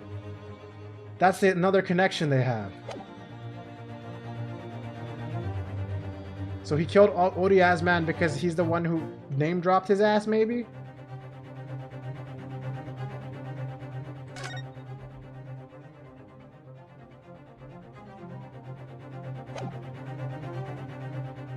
Alright.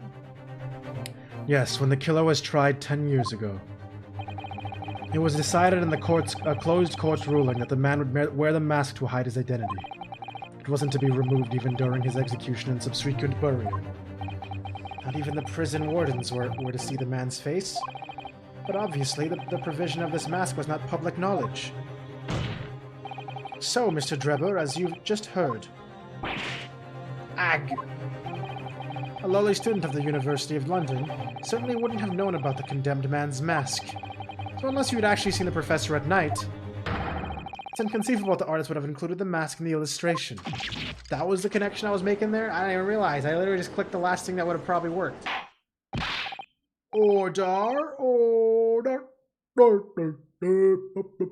Well, Mr. Drebber?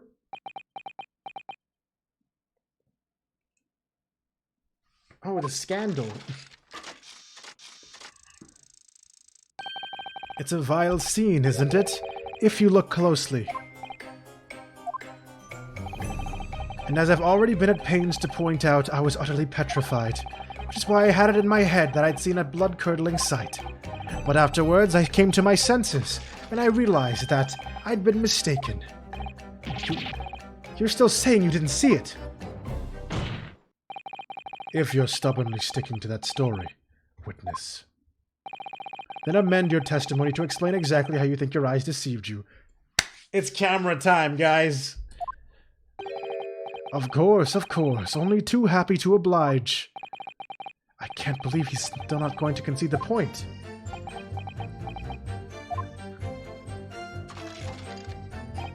What I in fact witnessed was a fellow grave robber at work. What? I can't present a camera on that shit. What the fuck are you talking about, bro? Hold it!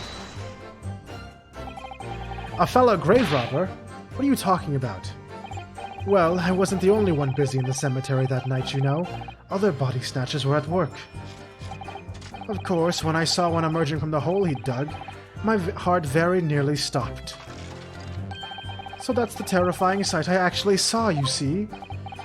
You're claiming it was just another student on an equally insalubrious business as yourself. Many of the medical students would wear metal masks to protect them from bacteria during dissections. Maybe the fellow was using such a mask to protect his anonymity. Anonymity? I'm saying it right? Wouldn't you say? But there's more to the story, isn't there? The article goes on to say, in the next second, a gunshot. Why does he have like 5 pages for the same one-paragraph article? This man made too many photocopies, and now he's trying to pretend he's being really serious. In the next second, a gunshot rang out suddenly from behind. The bullet pierced this resurrected man's chest, whose breath then stilled once more. We might assume that the sexton discovered the miscreants at work, perhaps, and fired upon one of them. If a gravedigger had shot someone in the cemetery, I think it might have been rather big news, my lord. Ah, yes, well, I can only assume it was an embellishment bolted on later by the reporter. Ho! I heard her voice! She was really French. I'll never be able to do that goddamn voice. She was all like, strange. Oh, very strange. Excuse me. Excuse me. Madame two spells. Don't take it out on Mr. Sholmes. Oh la la, pardon. I was lost in my thoughts. Would it be fair to say that Mr. Drebber's last remark? Anonymity? Anonymity.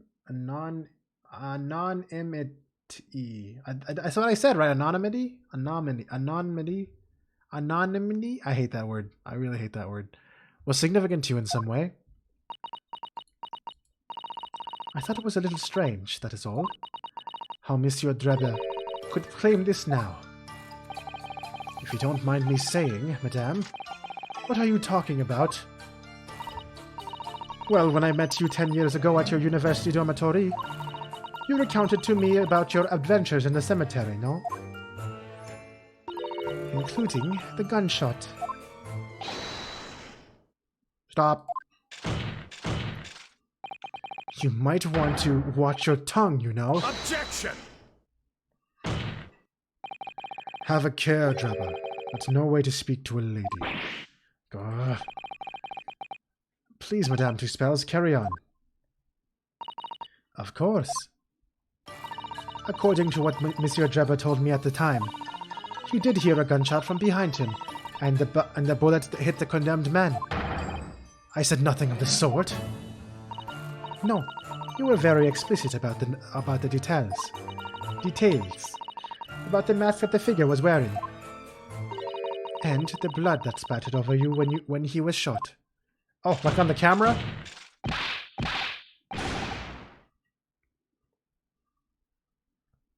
Hear that word a few times because of your mom. I mean, I know anonymous is easy for me to say, but anonymity is really annoying.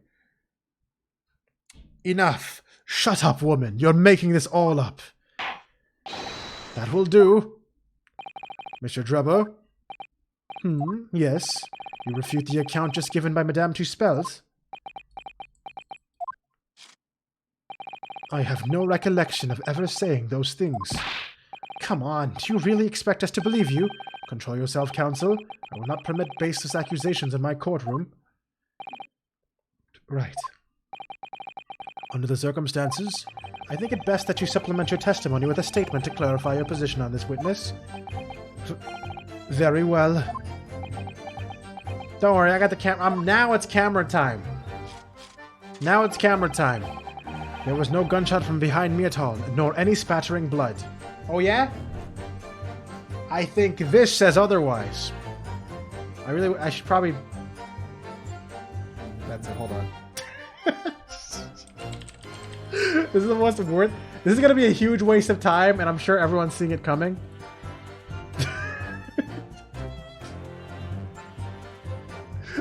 Hold on.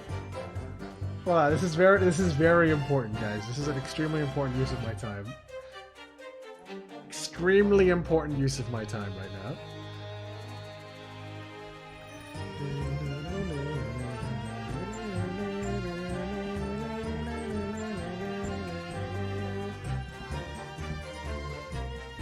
Look, guys. This is good, okay? Okay, guys? Wait, what the hell? My freaking, what the heck just happened? My Streamlabs updated while I was live or something. This is all the fucking UI just changed.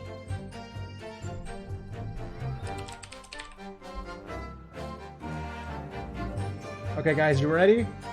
You ready? This is so dumb. Excuse me, Mr. Drebber. I believe this says otherwise.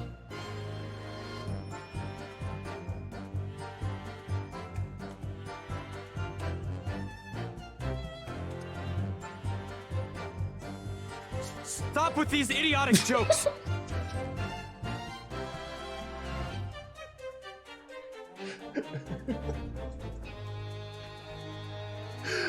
You're welcome. I put all that effort into nothing.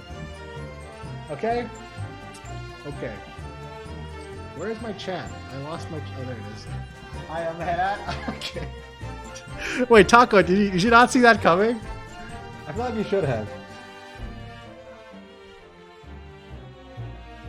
Yep, 1 second.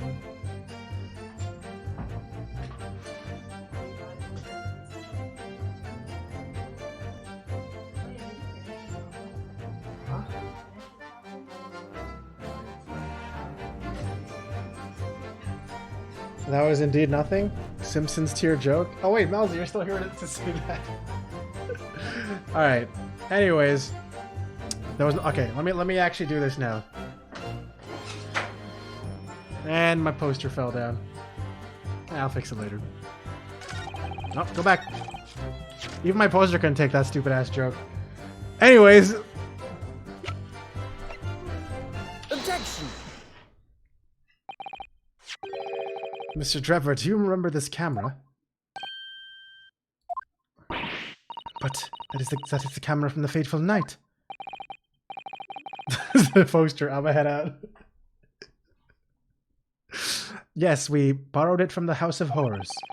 It's the camera you took with you to the cemetery that night, Mr. Trevor.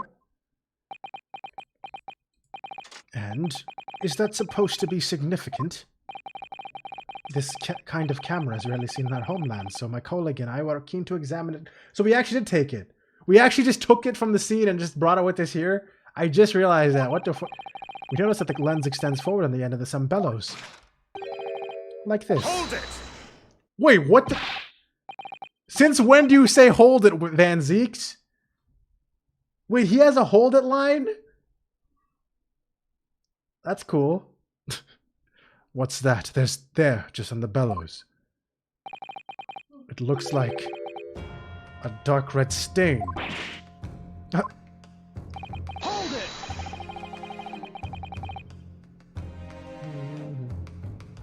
That's right. It's a rather conspicuous mark here on the bellows, in fact. Good lord, are you suggesting... Yes, my lord. It would appear that to be a spatter of blood. Something that could be confirmed with a simple chemical test, isn't that right, Dr. Scythe? It would be difficult to determine if it was human blood, and not the blood of some animal. But yes, to test whether or not it's blood at all is simple enough.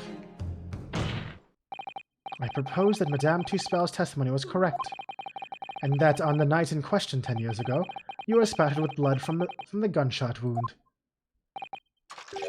Well, and that furthermore, you really did witness the condemned professor emerging from his tomb. Error, ga, ga, ga, ga. There's simply no way you could have forgotten such a... Bro, he hasn't been in this stream in forever, Dor. But yes, Hades nuts, gotcha. Exclamation mark sounds? If you want to see all the list of sound commands against, exclamation mark commands. There is simply no way you could have forgotten such a traumatic experience. In other words, the only explanation is that you're trying to hide the fact that you saw the professor that night. Objection! You got 3 games, like, you bought like 3 games for the price of $10 and you're happy? What games? But why? Why would he want to do that? Well, not for his own gain, it would seem. For whose, then? Who could benefit? Dr. Trevor is obviously lying, in order to protect somebody. My goodness, he's shielding someone. Yes, my lord, and clearly, it's someone who doesn't want the truth about the professors coming back to life to be exposed. Blasphemous Postal 2 in a Japanese horror indie game that's PS1 graphics? That sounds really terrifying. Dor, do you have 7TV? I don't even know if you can see those emotes, but yes. That last one sounds really scary. I would hate to ever play that.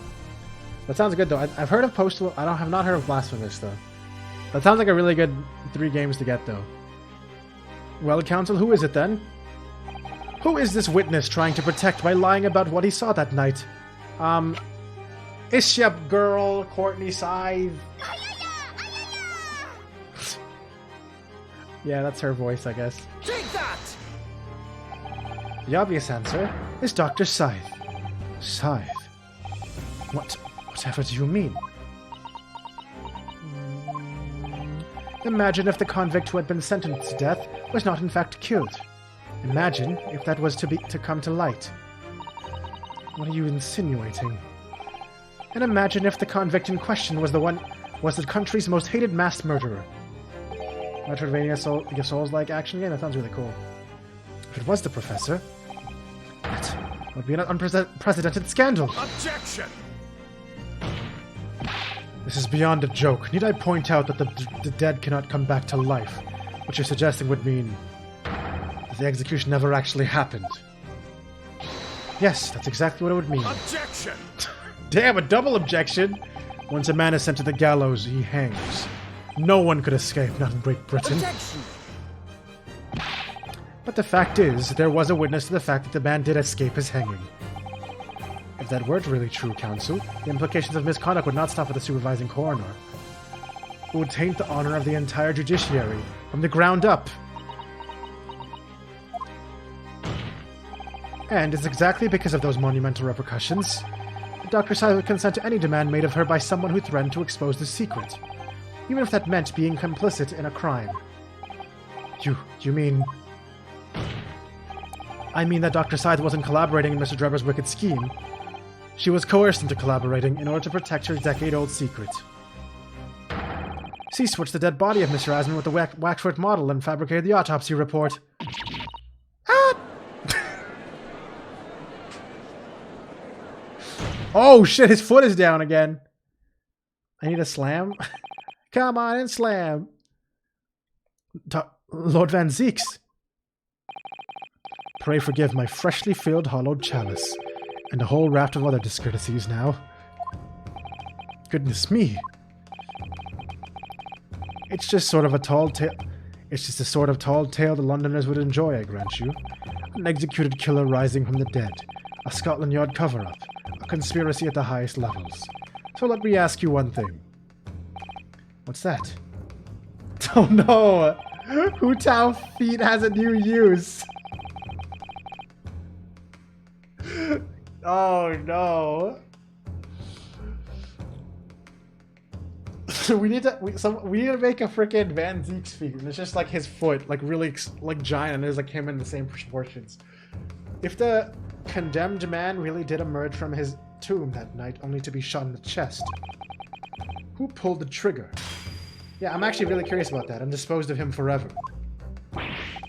Well, I have no idea at the moment. We have too little information to work that out at present, I think. I couldn't agree more.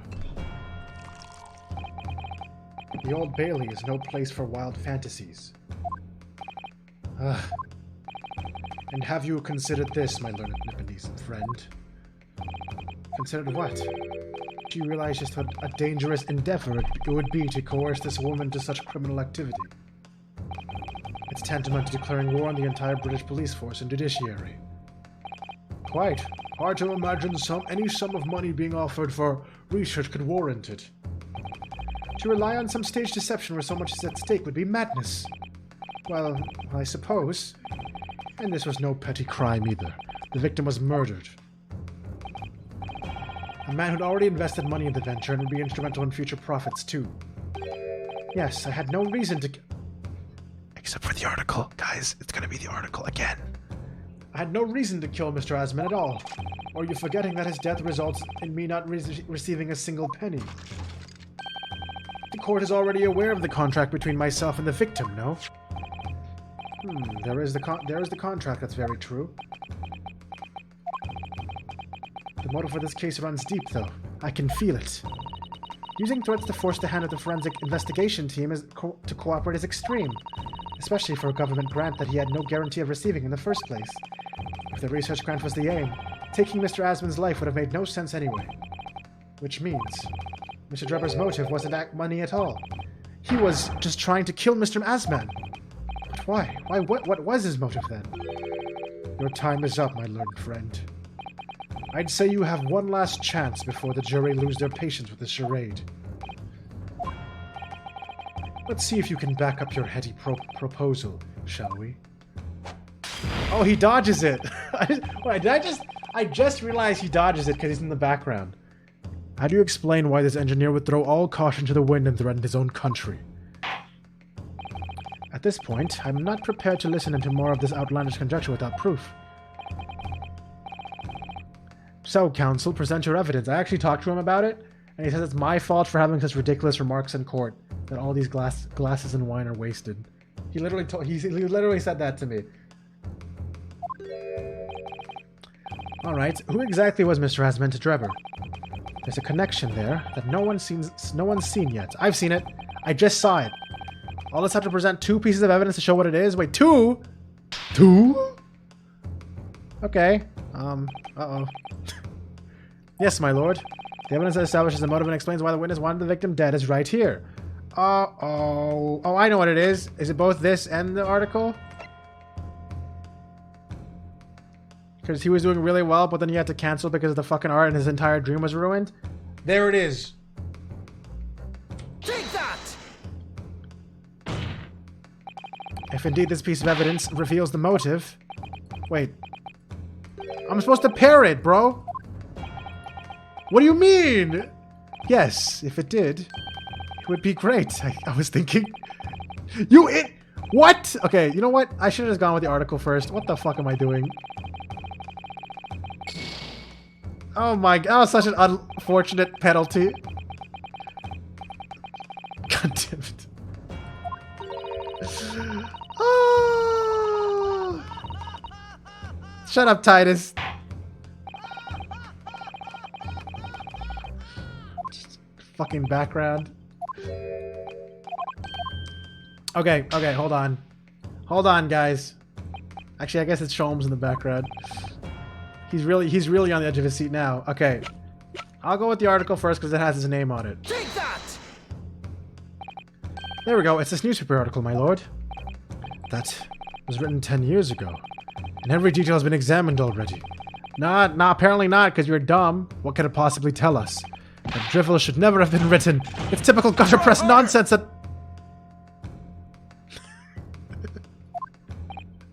Yes. He's basically telling me to try harder on my fucking evidence. Yes, on its own, it isn't particularly significant, however. When considered alongside another piece of evidence, it will completely explain your motive for wanting Mr. Asman dead. What other evidence? Counsel, you will present your supplementary evidence without delay. The evidence, which would cross-reference with the newspaper article, establishes the motive for the deed. Guys, I'm pretty sure it's this. If it isn't this, I'm literally the stupidest person ever. Actually, don't present the... Wait, what? Okay, what do you think then, Pikachu? You have another idea?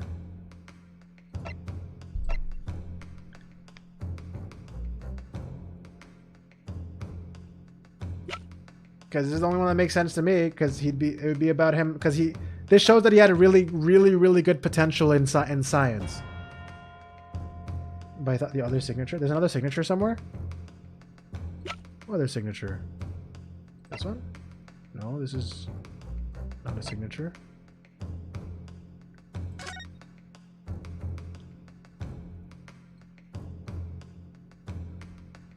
Other signature.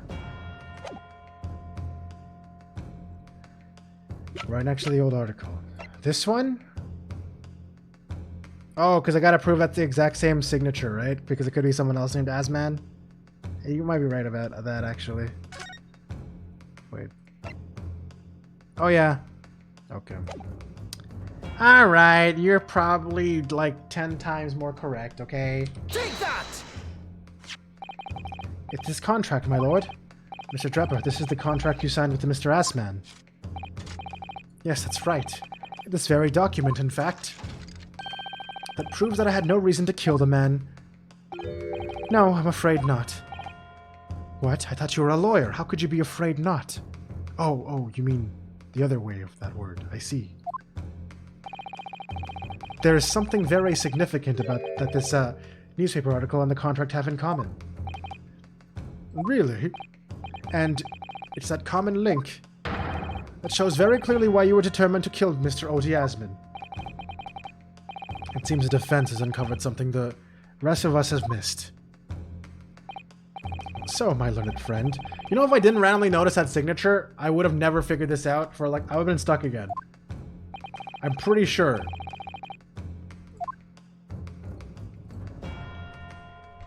Take that!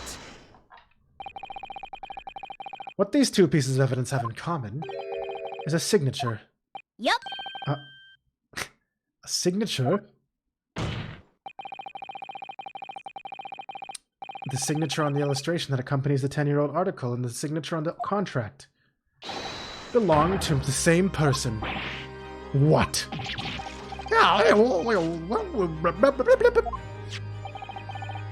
As the court has heard, this illustration was drawn 10 years ago by the newspaper reporter who found Mr. Drebber and interviewed him about this ordeal. If you look closely, the reporter's signature can be seen in the bottom right corner of the drawing. And I realized, why do they never bring back Vianosuke's power to think back into a scene so detailed that he can color it in? They had that in like one scene. I thought that was going to be a thing that happened a lot, but it was just literally one fucking case that he did that.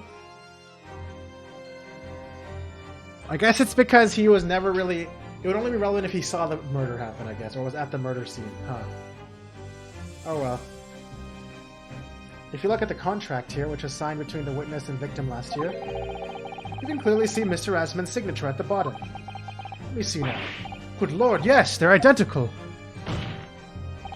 In short, the journalist who drew the illustration and wrote the article published about Mr. Drebber 10 years ago was the victim of this case, Mr. Odie Asman. Hurrah! People, people, people, people, people! Objection! But explain to the court why. You know what? I actually noticed this time. There's going to be ads playing automatically, so I'm just going to let them play now and just chill out and do nothing, okay? Okay.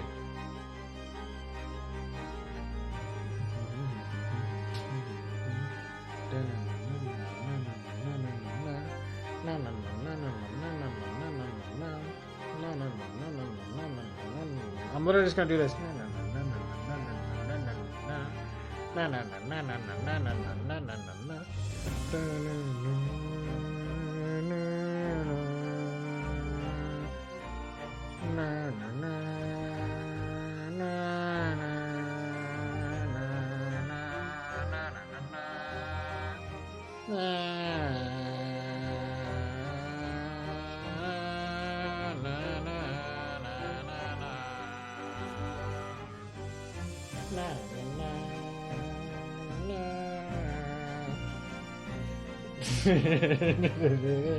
Okay, what evil scheme are you concocting? Ads. Actually, one sec. Give me a sec. Give me one sec.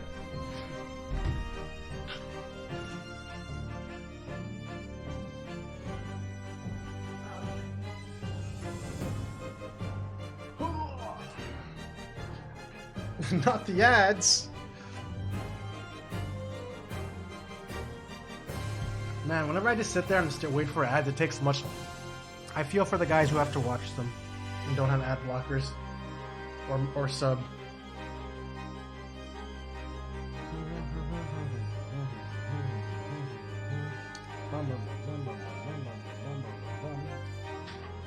Why is my mic all the way up there? I don't remember doing that. Dude, I have like a huge shadow now. Look at that. Whoa.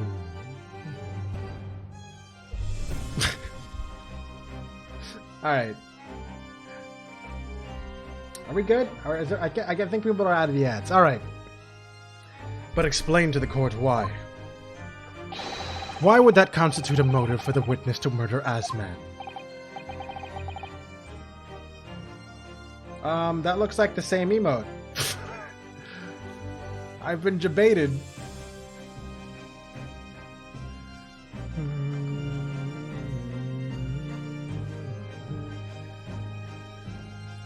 SMH. Well, if you think back, you'll remember that Mr. Drebber talked about that article in his testimony. The shirt changed colors? It didn't for me. Maybe I gotta refresh my page. Hold on. Let me do that. Whoops. It just fucking progressed my game again.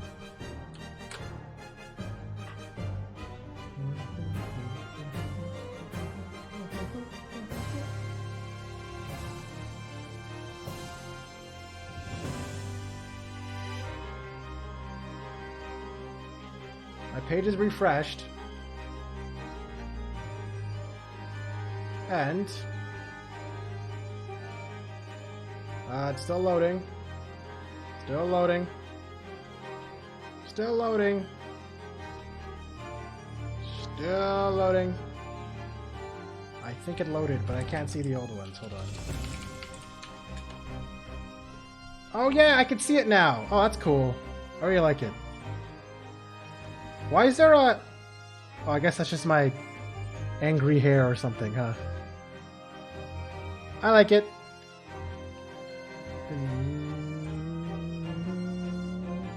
That's really cool. Thank you so much for making that, Taco. You'll send me the one you did. Oh, okay, sure, yeah. I can add it to the server or something. Okay. Yes, exhuming fresh corpses to sell is reasonably lucrative. Why can't you see it? You have to get this thingy. It's another thingy to get. Annoyingly enough, I know. This thingy. That is quite beyond the pale. You would invite divine retribution, sir?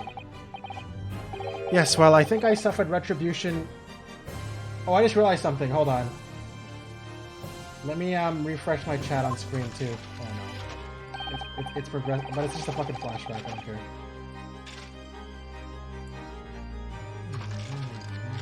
There, updated chat. Now you'll be able to see it on screen even if you don't have the emote. So you guys can spam it now. I mean, even if you don't have the extension. The Daily Circus eventually unearthed my name. It caused me a great many headaches. In the end, I had to leave the university. I was the only paper with the bad grace to identify me unambiguously, I might add. Then I gave up on my dream of becoming a scientist, and it was all because of that newspaper article. Here. Oops. You see it? There it is. That's the emote everyone's spamming.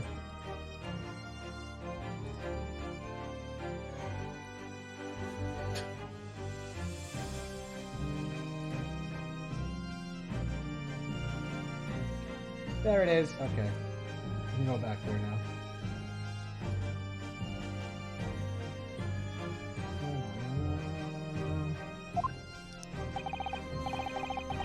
At the time, you were a student of the University of London who dreamt of becoming a scientist.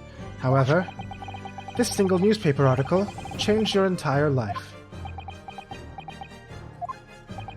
So Mr. Asman used to be a newspaper journalist, did he? He did, my lord.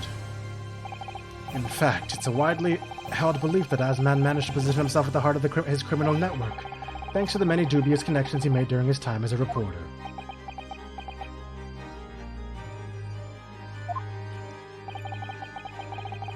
So you had to give up on your dream and leave university. You lost everything. Eventually, you found yourself working in the field of science, but only in the shadows. And all because of that article written by Mr. Assman. Enough!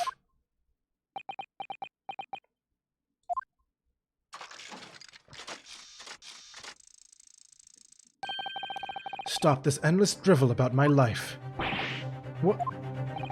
Explain yourself, Mr. Drebber. Yes, it's true. I had to leave the university as a result of the article. But it was just the straw that broke the camel's back. What do you mean? Almost every student of science in the faculty was too poor to actually conduct any research. But they struggled on with their hypotheses anyway. We all did, only to have them taken by vultures. Wait, but this guy probably got that reward which let him get funded, right? Sooner or later, you knew your ideas would be stolen, but patented by some wretch or other, after all. Good gracious. Making a name for yourself as a scientist in a climate like that was a miracle only a select few geniuses could ever hope to achieve. Even like you? Personally, I was one of those geniuses. Oh, you just triggered my trap card, my man. Because you know why? Oh, shit. I'm pretty sure this says otherwise, bitch. Being forced out of the university because of Lowgate was the best thing that could have happened to me. Mr. Drebber, do you really believe that? What am I looking at? Of course I do. Who's better placed to know whether or not I possess a talent for science than me? Me, because I have the trophy to prove it. I'm sorry to say that your words don't ring true at all. How dare you? And I have evidence to prove it. How are you in a position to say anything about me? I don't know you from Adam. Fine, if you think you have evidence, go ahead. Show it. What could you possibly have to disprove the idea that I was happy to leave university because I lacked talent? Hey, idiot! Take that, bitch! Wait, hold on. Take that, bitch! Do you remember this, Mr. Drebber? We found it at your workshop. Is that a Royal Society trophy for excellence in science? What exactly is this trophy, Council? It's the greatest honor that can be bestowed on a young scientist, my lord. There is no higher accolade. It recognizes emerging talent and promises a bright future. Good gracious!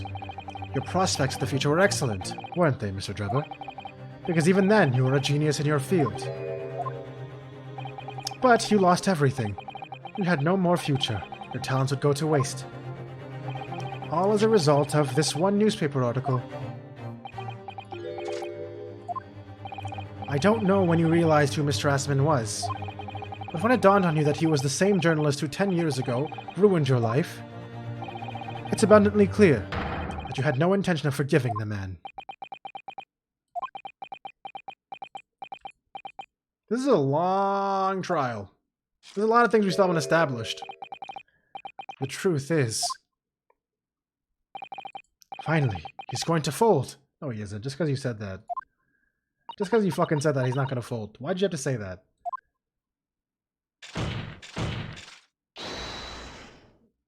Who the fuck said that? Oh, is that, your girl next to him? Yeah.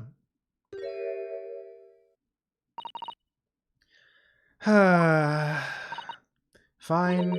Clearly this has run its course now. What? I admit it. All of it. What? What are you doing? It's exactly as the Japanese man said. I was coerced into going along with this man's plot to murder the victim, on the condition that he kept my dirty secret from 10 years ago. No. Good Lord! Dr. Scythe, do you realize what you're saying, woman? It's all true. That day,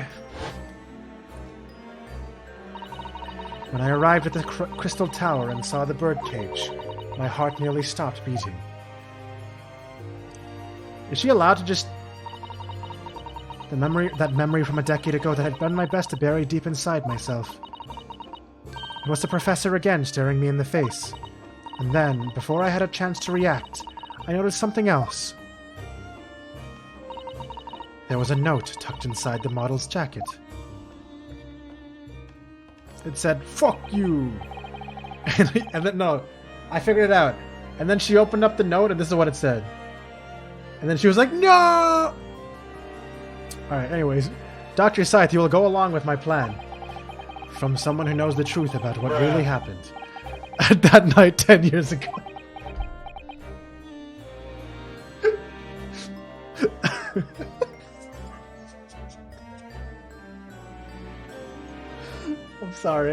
I'm sorry. Actually, I'm not, but you know. All the instructions were there. All the instructions were there in the note. Every detail was meticulously written out. I had no choice but to do what it said. I made the necessary alterations to the scene and fabricated the autopsy report as instructed. There was really no other choice. It had to be done to protect the judiciary. I can only apologize now. Uh-oh, I've gone and ruined the entire country's judiciary system again. Why on earth would you buckle now? Well, there's no point trying to hide it anymore, is there? I would have done anything to stop it coming out, even collaborated on murder. But the great lie about that execution 10 years ago has been exposed. Whatever happens, I'm finished.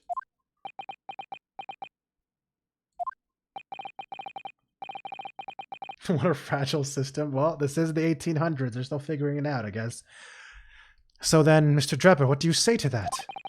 Your accomplice has admitted everything.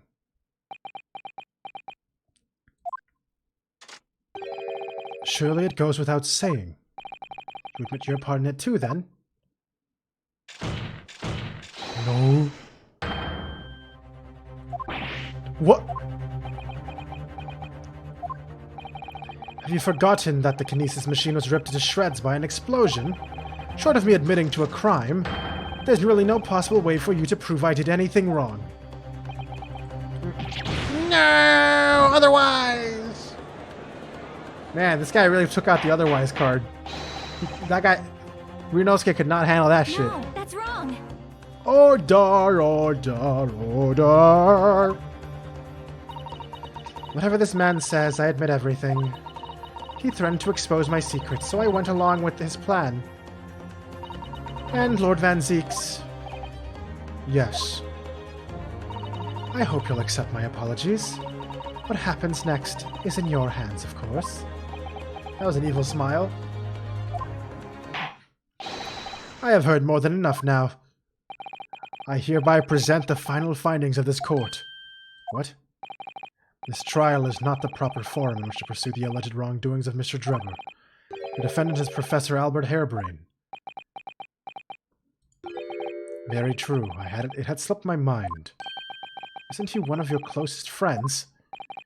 As the court has heard, Dr. Side has admitted to the allegations brought by the defense, thereby absolving the defendant of any possible guilt. Oh, this is going to go on for the next few chapters then. You mean... At the present time, it is the conclusion of this court. The defendant was not involved in any wrongdoing. Does the prosecution have any objection?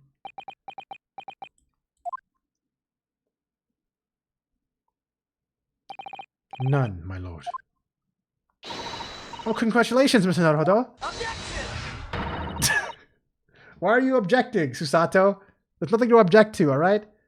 We're good, we win. You've proven Professor Harebrain's innocence. You're expecting a dagger to pop out?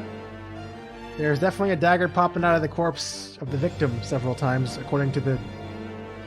I'm just gonna stop. Without further ado, then, the adjudication. Unless the prosecution or defense have any other matters to discuss.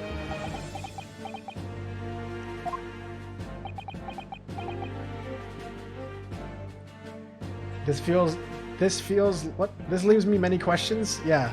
That's why this is probably one of those things where the next few cases are going to be like all connected into one major grand story and conclusion.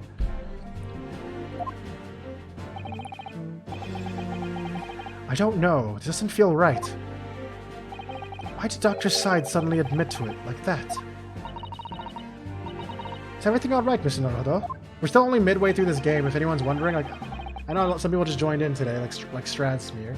So we're in the middle of the second game of this duology. And things are really starting to like open up. Usually the last case in these games is like the longest too.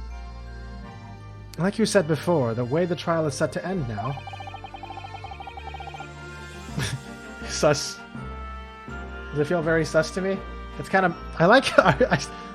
no one's annoyed at me for calling that emote Malto sus. For Susato. Wait, what the heck? It's Malt Angie. You don't even know your own frickin' emote? Come on, bro. The judge will certainly deliver a verdict of not guilty. But is that really what we want? What the defense should be pushing for now is... further testimony? I mean, he clearly fucking spoon-fed me that I should try to go for further testimony. But also, it really doesn't have anything to do with my fucking defendant. My whole job is to make sure he gets out safe, and then we can further this discussion in another fucking trial, but...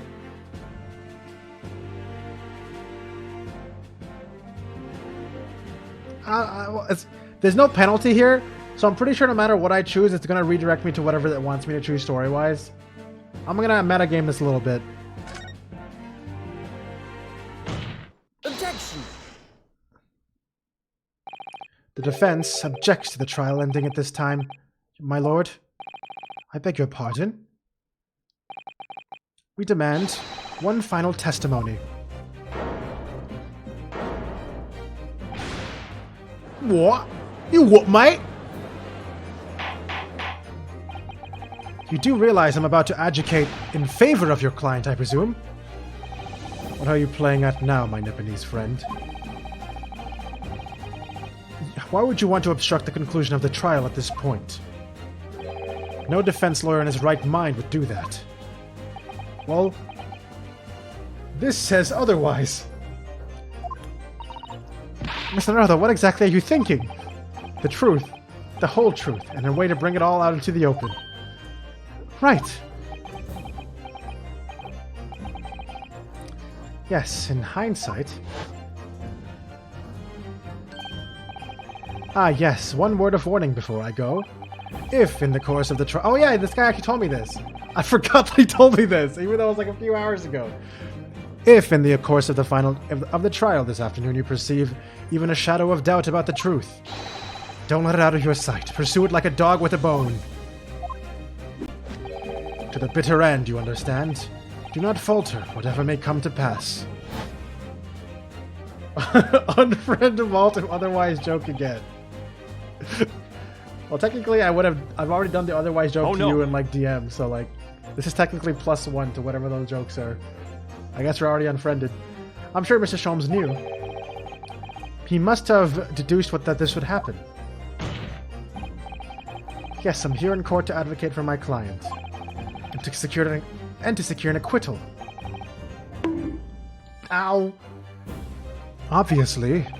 But that's not all. I believe that I have a duty to the court, to pursue the whole truth of the case, until every last detail is laid bare. And that is why the defense calls for further testimony from Dr. Scythe. Testimony from me. About what?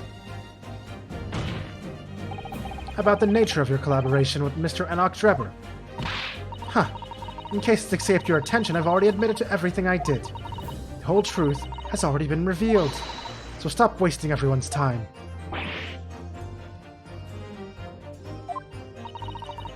As his lordship made very plain, your client will get the acquittal you wanted for him. There's simply no point protracting this business further with another tedious cross-examination. Objection!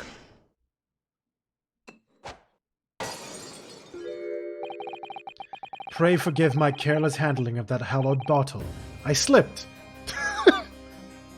He really just said his finger slipped after yeeting the fucking bottle into fucking Sholmes in the background. This guy is great. That's what you call it? What is your objection, Lord Van Zieks? Sholmes in the background. Oh! The prosecution also calls for supplementary testimony from the witness. Don't be stupid. Oh, that's the slowest lean over he's ever done. That's how you know he's serious. He didn't even slam the table. He was like, boy. If there is more to this case than has yet come to light, then I will join my learned friend in pursuing the facts until the bitter end. You'll what? Lord Van Zieks. This is most irregular, to say the least. However, as the prosecution also calls for it, I will uphold the request.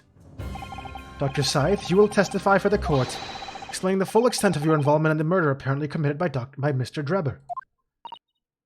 I very well. Is this gonna have a really crazy testimony theme or what? Or it's just gonna be the same cool one? It's the same cool one. It all began at the scene when I saw the waxwork and the note tucked inside its jacket. The actual body of the victim, as indicated in the note's instruction, was beneath the experimentation stage. The body had to be arranged in certain ways to implicate the defendant, which was my job. I enlisted the help of the entire forensic investigation team to address the scene appropriately. The truth about the execution 10 years ago is a state of secret of the highest level. I had to protect it. So I was right. The stage and the machine were all specially designed for the deception. So it seems, and all meticulously prepared. You did well to see through it. You're a very shrewd boy. So kind of you to say. What about this autopsy report, then? All I did was record the location of the body as being in the Crystal Tower instead of under the stage. That's all. That's all. It's a terrible corruption. Only my team were aware of the deceit, and then only under my explicit instructions. She turned on. I kind of had the same thought, Stratusmere, when she did this face. I'm glad I wasn't the only one. Nobody else at Scotland Yard knew anything about it, I assure you. We must be thankful for small mercies, I suppose. Well, I believe that testimony has clarified everything. There's no particular need for a cross-examination, I would say. Actually, let me check something. I'm actually... Sorry, this is not related to the game. I'm just randomly thought of this. Hold on. Oh, never mind. Alright, so I did at some point transfer over your old points to your new account, right, Strad? No, that's wrong. No? Okay. No, I disagree. I can't shake the feeling that something's wrong. Just look at that expression on Dr. Side's face. I checked and there's no account for Rage Quorum anymore, so I think I already did. So you probably already have your accurate points in our account. Just look at that expression on Dr. Side's face. Yeah, seriously, what the fuck is that? It's a defense's right to cross-examine any witness following testimony. What is it about you Japanese that make you all so doggedly persistent?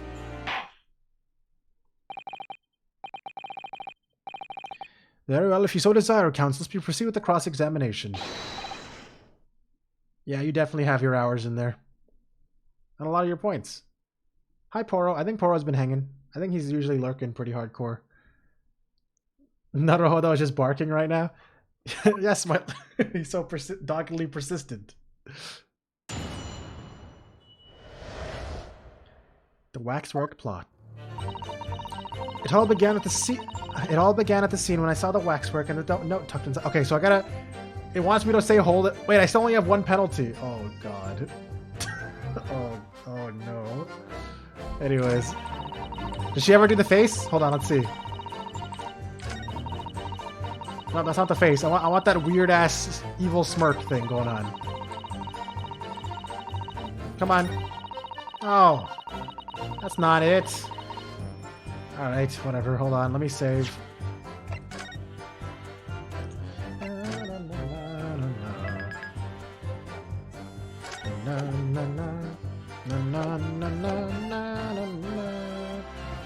You've sadly been here through otherwise he's done.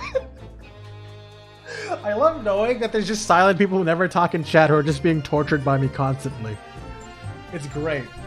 It's actually such a great thought. It is like, why? Why am I still here? Just to suffer? Anyways. Hold it! From what you described before, it sounds like Note was anonymous. Did you have any idea of who was behind it? There are very few people in the know about what really happened 10 years ago to start with. But anyway, I'd never heard of this engineer, so no, I had no idea. But despite not knowing who was behind the plan, you went along with it. I had no choice. Protecting the professor's secret was my only concern. The horse is bolted now, and the stable door will never shut again. Scotland Yard's reputation will be immeasurably damaged as a result of all this. Yes, thank you, Lord Van Zeeks. I'm well aware of that. So, as I understand it, what you found in the birdcage was the waxwork model, where then was the victim's body?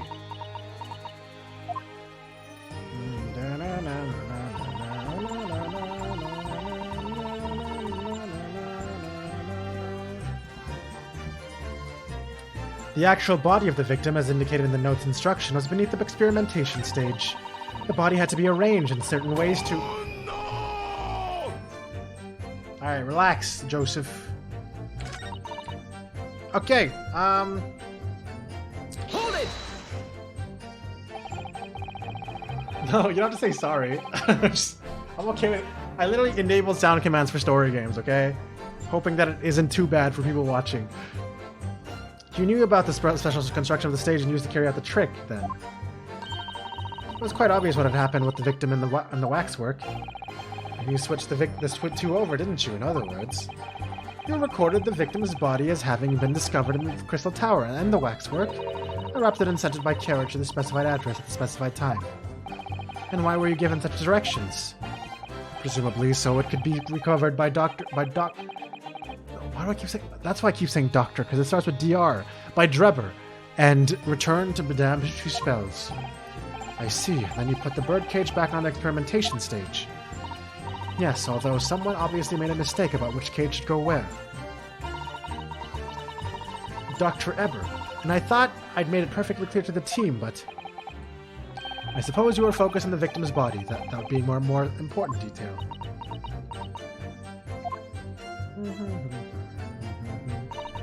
The body had to be arranged in certain ways to implicate the defendant, which is my job.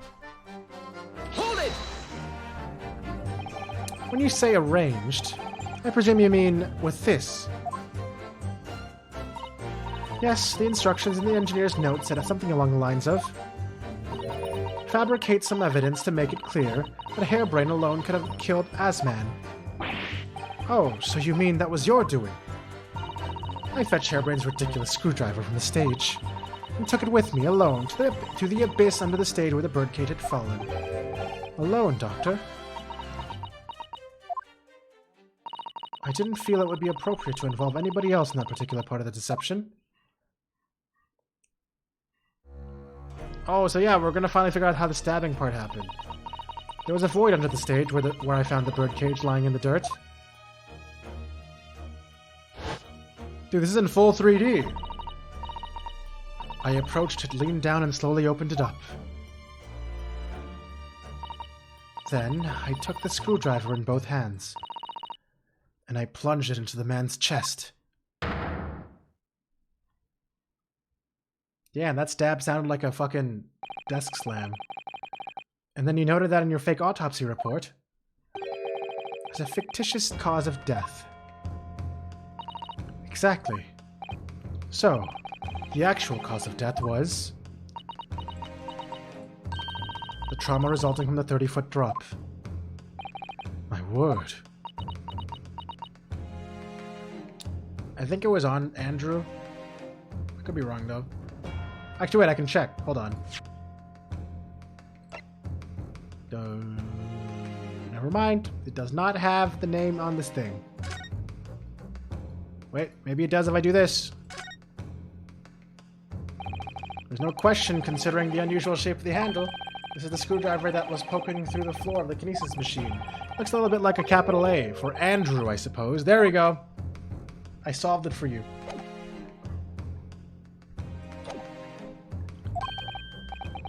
What is it, Mr. Sato? Something about Dr. Sai's last statement. It's playing on my mind, that's all. Yes, mine too.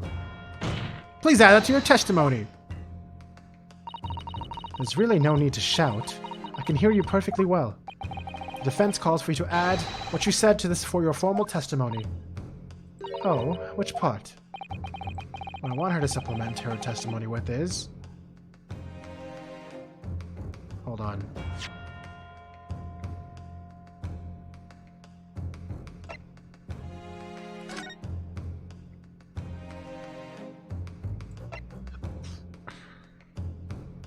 Hemorrhage or wound to the chest that pierced the heart inflicted by a sharp implement. Okay. I mean, she already admitted that she lied about the fucking cause of death, though.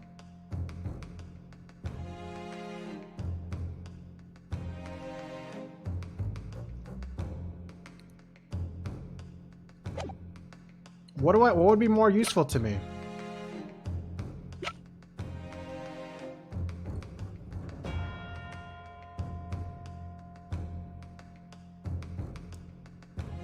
I don't know.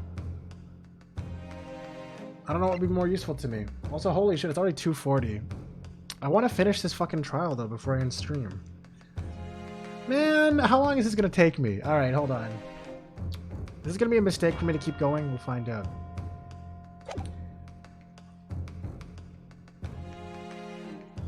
What I wanted to supplement her testimony with is what she did to the victim and the real cause of death.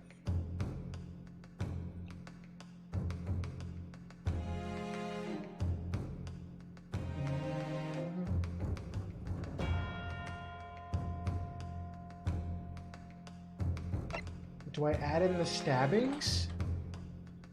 I'm gonna... Okay, this is really weird. Where the fucking where the autopsy report is not accurate because they're fucking corrupted. It's actually a very interesting approach. I will do this first. How you stabbed Mr. Asman in the chest, that part. Fine. That's what you want. There's really no need to point. The prosecution concurs. He adds another point to it.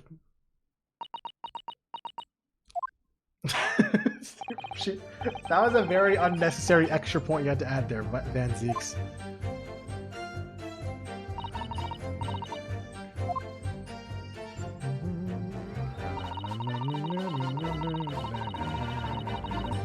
How rude to point. I stood over the victim's corpse where it lay in the toppled cage and plunged a screwdriver into the chest.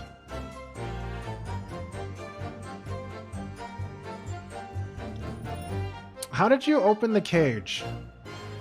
That's the part I don't understand. Right? Isn't the cage still just closed and have no, looks like I did something right? I kind of did, not really though. All I did was add that one of the testimonies in. Let me look at this again.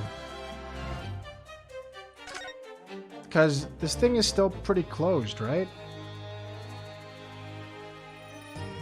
Right? Or am I just... Am I not thinking about this clearly? Am I overthinking this? I might be overthinking this.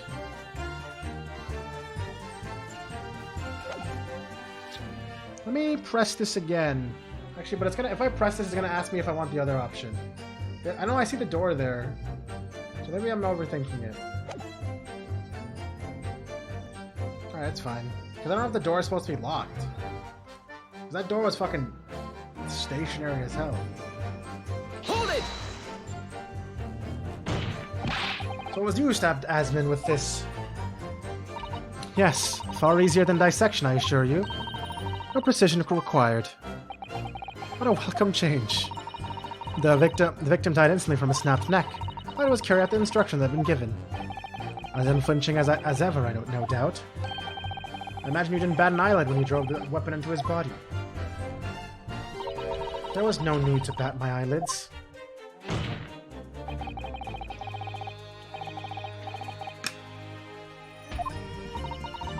What else did you do to twist the facts? Oh wait, it actually kept me this statement. I enlisted the help of the entire forensic investigation team to address the scene appropriately. Okay, that's fine, I guess. Okay, so this is clearly the fucking statement that I need to work with here.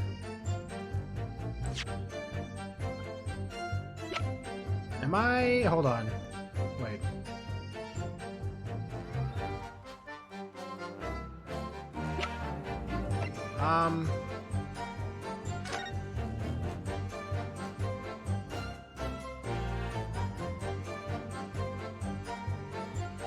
Hi, Angela Red Rain. Welcome back. How are you? You're here at me doing a very pivotal moment in this case. Bum, bum, bum, bum. Okay, you know what?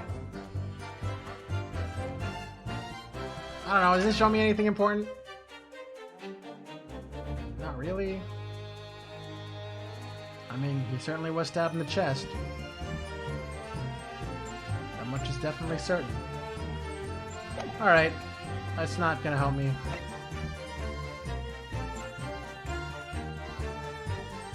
I mean, yeah, this screwdriver was poking through the grill of the kinesis machine for some reason. Don't really know if that matters either. Probably not. Seems like it's over the lung. I don't think they do something that unobvious, personally.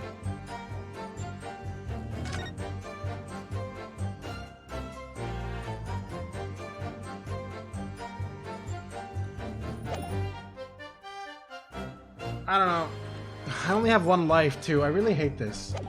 You know what? I'm gonna press the statements I have not pressed yet. You're good. You're good. Thank you for asking. I'm glad to hear that. I'm having a really good time with this chapter. All right, that's it. I'm just gonna keep pressing. Hold it! The entire team in perverting the course of justice. My team consists of the very best investigators there are. I demand loyalty from all members. We operate on a code of chivalry of sorts. You aid and abet a murderer, commit perjury, and dare to talk of chivalry. It was a matter of priorities. What? That was more important than protecting the secret of the professor. My team did what was necessary without losing sight of the primary goal. I consider their conduct exemplary. Don't concede the point, Mr. Naruto. You mustn't let her win. I need a lawyer. I am a lawyer. I'll take that silence as a tacit acceptance. Now, can we move on? Okay. But at what cost? Faith in Scotland Yard is going to suffer a terrible blow as a result of this. And your precious secret is out now anyway. Yes, as you say. And I take full responsibility. Blow me down, Dr. Scythe! Surely there was some other way you could have protected the secret. No, there really wasn't. I've done my utmost, believe me. In many ways, I respect your determination. Phew, I nearly froze under that cold stare as she said that. I do believe she was being genuine, though, Mr. Naruto.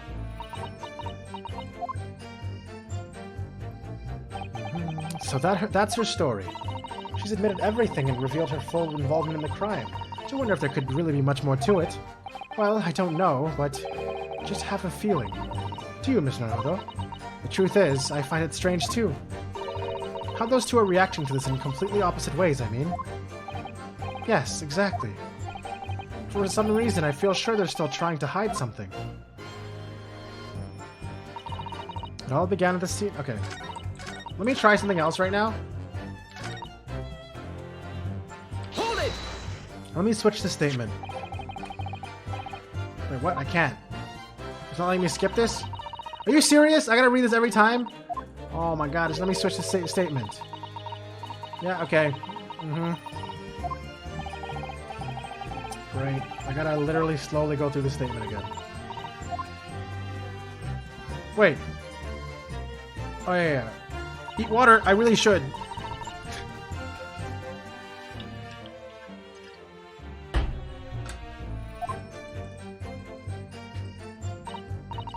Here's my question. How did she possibly get enough leverage from this angle to stab him through all these fucking bars, bro? Where's my immersion at? Eat water from interesting wording? What, you don't... Doesn't everybody eat water?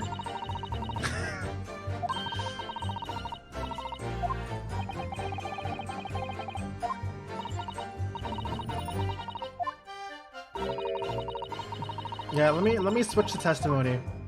Let's see if that gives me anything new.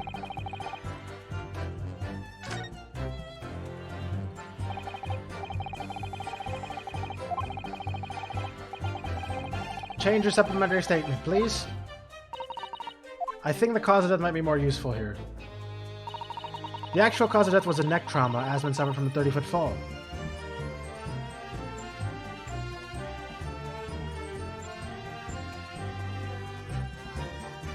Okay. 1 second. Press that, maybe? You're quite sure of that? It was as a result of a broken neck. Yes, as a professional, that was more than apparent. You never know just by looking at the photograph of the victim, though, would you? No, that's very true. Obviously not. Which is precisely why coroners are needed to determine the actual facts. Yes, assuming they can be trusted. Got him. There's no point calling her assessment into question without evidence. Let's get back to the testimony. Very well. Wait. Their actual cause of death was a neck trauma. Okay.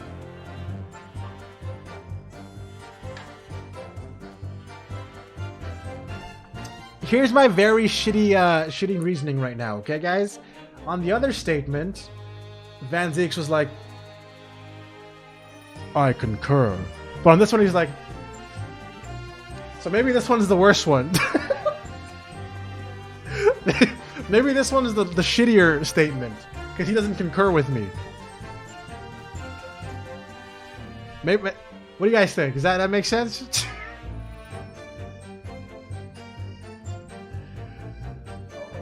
I don't know what to do.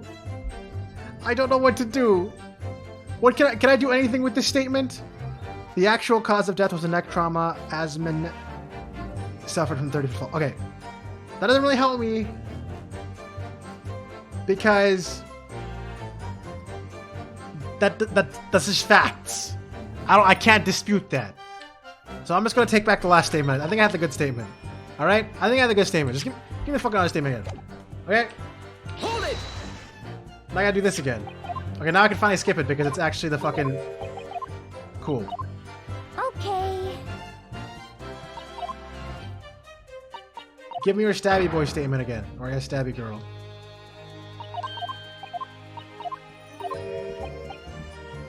Change. Change it. Oh, come on, I can't skip this part. It's because I haven't seen these statements before that are slightly different in wording. Okay. Now I'm being concurred again. I stood over the victim's corpse where it lay in the top of the cage and... Okay. You know what? Maybe my logic about how it's really hard to stab into the fucking cage by standing over it with how it's designed is a thing that makes sense?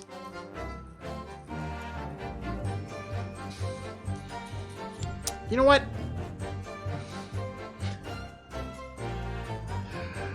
I don't know. Alright, time to game over last second, guys.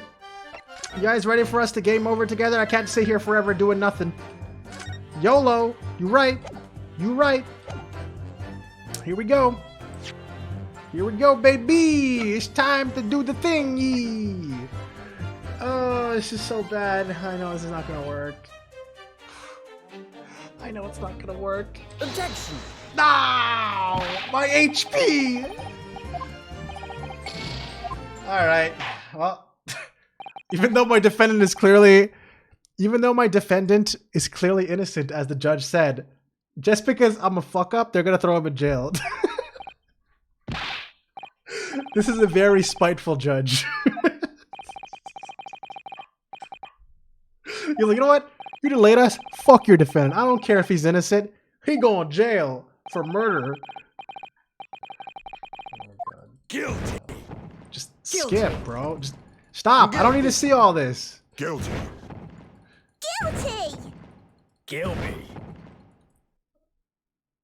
I tried my best. I did. It wasn't good enough. Just like everything else. Just close the door, please. Look, they really are just making him... This is so funny. This is so funny. They actually made him guilty because I delayed too long on a bonus testimony. Thanks, guys. Very cool. Very cool, Judge. Very cool. I don't know if I can trust you anymore.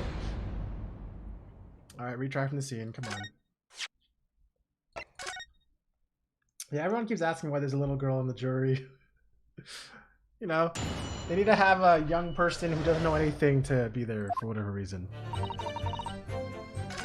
Well, I gotta do this fucking thing again. Hold on.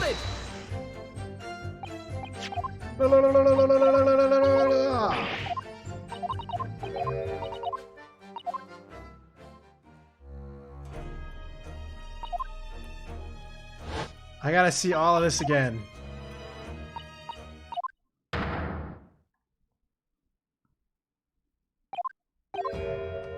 Alright, here's my other option. Now that I have 5 lives to fuck with again.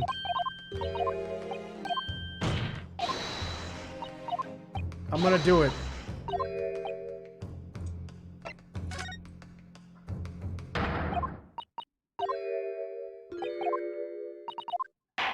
That was weird. That was a different tone on that noise.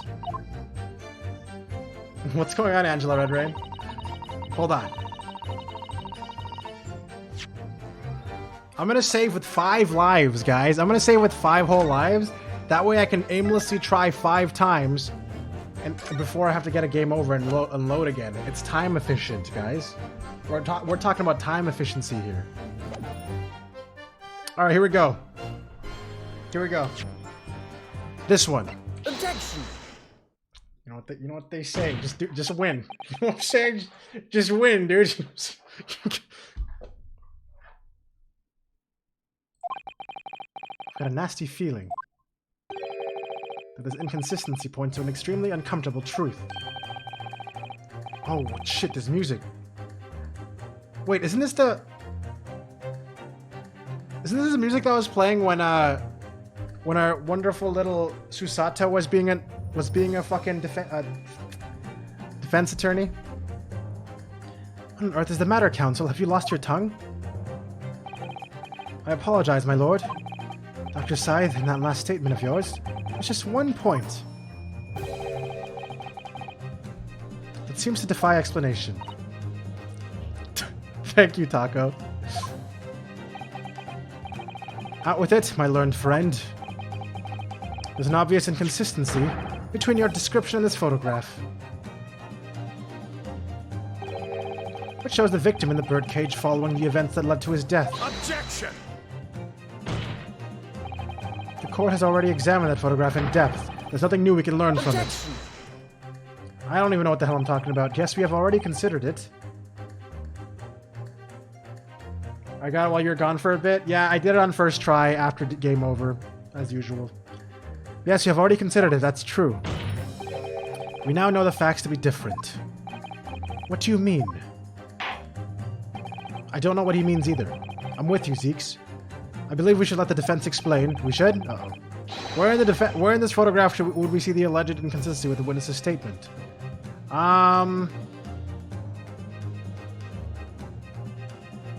Is it the fact that the cage is in the glass tower when the picture was taken by the autopsy report? Is that the inconsistency? Because there's the one who would have taken the photo, and if he did the stabbing underground, there shouldn't be glass out here. But no, but they probably took the picture.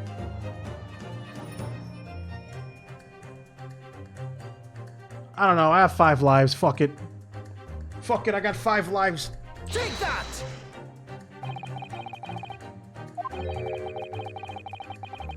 It's the one being made at the very moment by your index finger. Fuck you, Van Zeeks. Fuck you. Huh? This man really said that to me.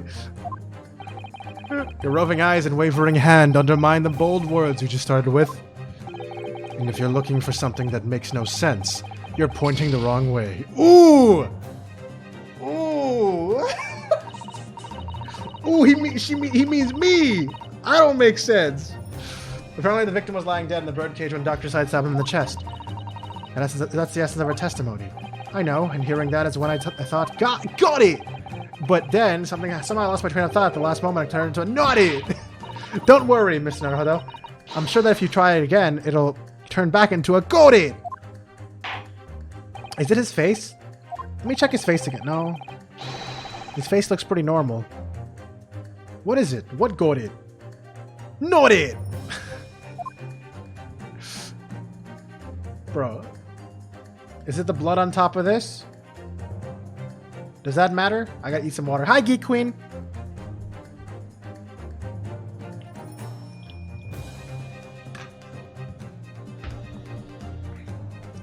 Is it because there's blood on top of the fucking cage thing?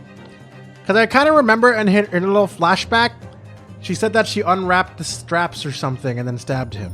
Or opened it up and there was like the strap looked really unwrapped and out of the way.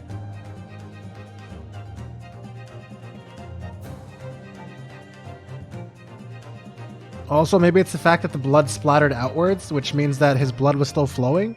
Because if he was dead, it wouldn't splatter out, right? Because he's dead. I'm gonna do it! I'm gonna do it! Take that!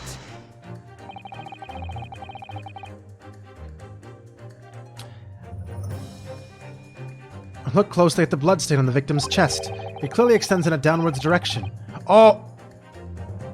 Oh. I was really overthinking that. So if he was lying down, wait, that doesn't make no. What the fuck is that? He could just have a really fucking buff chest, bro, and that buff chest would just drain the blood in that direction. Come on, man. I don't know about that. He kind of looks like he has a buff chest to me. And why is that significant, Council? Yeah, same, dude.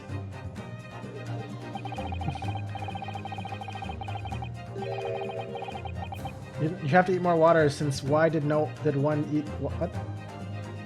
You have to eat more water since why did one eat water too?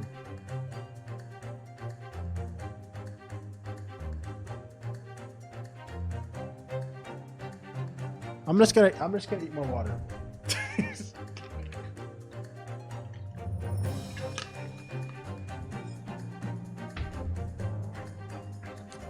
If the victim was stabbed moments before the kinesis machine was set in motion, that's entirely expected. Ah, of course. No, that's not what happened. Exactly, my lord. Dr. Side made it very clear in her testimony just now that the point at which she stole Professor Hairbrain's screwdriver and stabbed the victim was after the grand deception that was set in motion. The birdcage had fallen below the stage out of sight.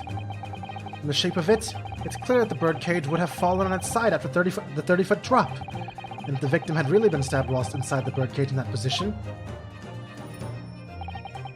the blood from the wound would have spread outward equally in all directions. Man, I don't know about that, man. You're just trying to... The body of a person is not like uniform like that, man. I don't know, dude. Really? And there's also the clothing and the ripples and all that shit. Bitch, what the fuck you talking about? For it to have formed the longitudinal appearance we see in the picture is inconceivable! Ah! Given that the victim's blood seeped vertically toward the ground, down from the wound, it must be the case that when you stabbed Mr. Asman, he was standing up. Yeah? Is that what it means? In short, Dr. Scythe, your latest testimony was a total fabrication. This is Ace Attorney logic? Oh, okay. Oh my god, it makes perfect sense! Whoa! I knew it, I was right. Now I've identified that contradiction. There's only one way to explain the facts. We've all been under a great misapprehension here. What? That was a really fast fucking hand in the face. What sort of misapprehension? Dr. Scythe.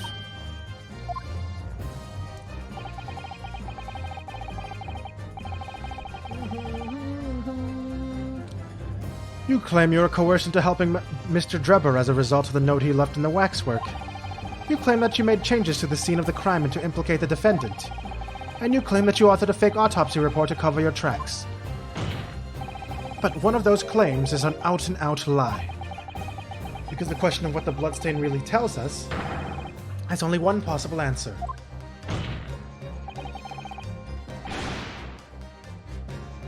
You thought it was your end? Wait, what was on your end?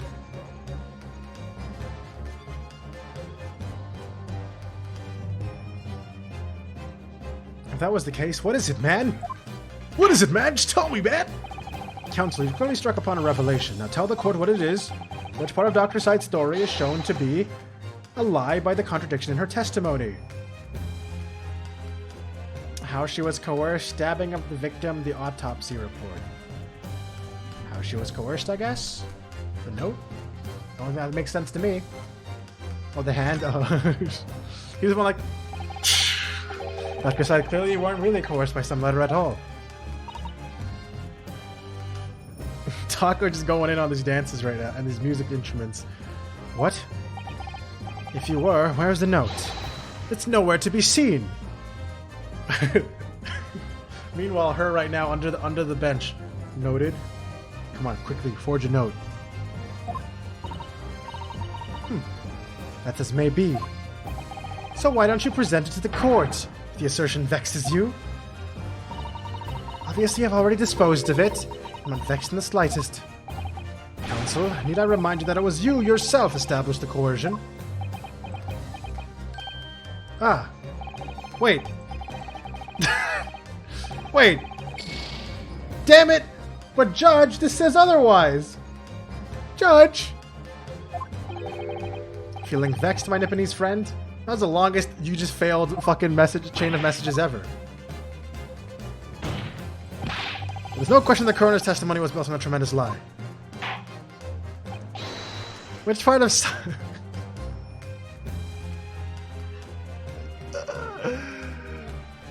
Alright. So the stabbing was fake? No. Oh, probably the stabbing. I'm just saying that he was stabbing him while he was alive. I don't know, man. I got enough penalties to pick every single option. Let's go. Otherwise, I said that was the end of the stream, you think? Wait. Oh no, everyone's gone. Oh. I don't know if you're actually leaving or not, Pikachu, but night? Question mark? I don't know if that's how offended you were by that otherwise. The answer is very simple if you consider the sequence of events. When the victim was stabbed, the blood from the wound seeped downwards as it did. We can be sure that the victim must have either been sitting or standing upright at the time. As you rightly pointed out, the birdcage would have been fallen on its side when it fell beneath the stage. Yes, it would, which tells us the victim must have been in that position of his own accord. Objection! That's impossible. The man was dead, remember? No, that is a misapprehension. He's gotta keep doing that, doesn't he? It's so unnatural. Wait, what? When the birdcage fell from the stage into the void below, it must have hit the ground with considerable force.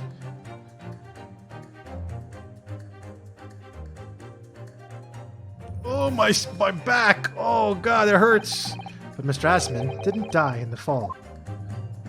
Oh man, am I okay? This is kind of painful. What has happened? Did I teleport into the ground? He probably lost consciousness for a while, but when he came around, he got to his feet to climb out of the cage. Just as Dr. Scythe appeared.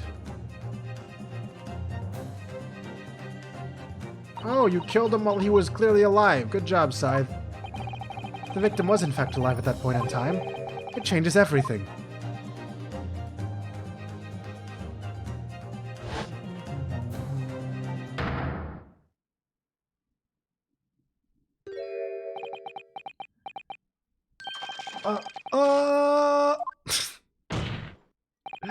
Mr. Odiasman's killer wasn't the defendant, Professor Albert Harebrain, nor was it the mastermind behind the stage trickery, Mr. Enoch Drepper.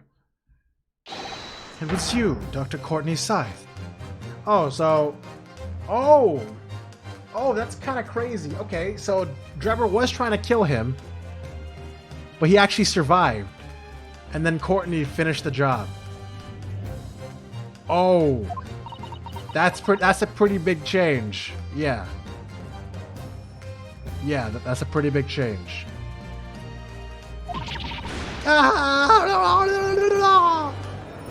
Yeah, that means Strongheart is sus then if he's been covering this shit up. Oh no! Odar, Odar, Odar. Can this possibly be true? Have you been taking me for a fool? It was you, was it? You killed him! You hoped that by admitting to being an accomplice in Mr. Drepper's scheme, the trial would end, before you were accused of a far worse crime. Cold-blooded murder. Oh, do shut up! You're so desperate now, you're making all this up, as if I would do something like that. Objection! I assure you, the defense is not desperate, Doctor. Your Mr. Naruto has established the facts using evidence and logic alone. Ha! Logic! Don't make me laugh. Sadly, your logic has a gaping hole in it. What do you mean? I have thought it was obvious. The motive, boy. You're lacking a motive. What possible reason would I have to kill Mr. Asman? Asman was involved in any number of criminal activities, from coercion to theft to murder. But there is no known connection to Dr. Scythe.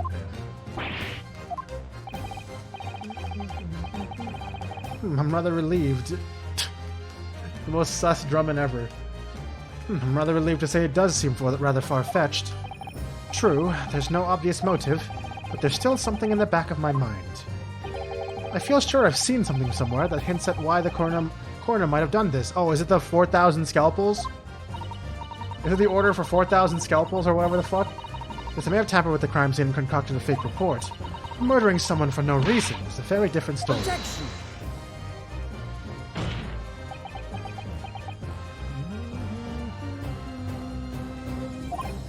No, when you questioned what was possible reason you could have for wanting... Oh my god, what you could have for wanting to kill Mr. Assman, something did come to mind. What? What was it, Counsel? Enlighten the court at once. Yes, we saw it yesterday, didn't we? Something that seemed strange, but we had no reason to suspect it at the time.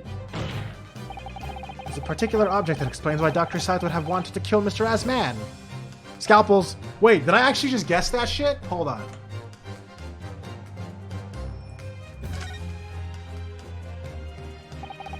It's a scalpel. Or rather, scalpels. Did you say scalpels? Huh. It would appear that word has struck a chord, Doctor. You! Come on, out with it! How was yesterday, when we visited your laboratory?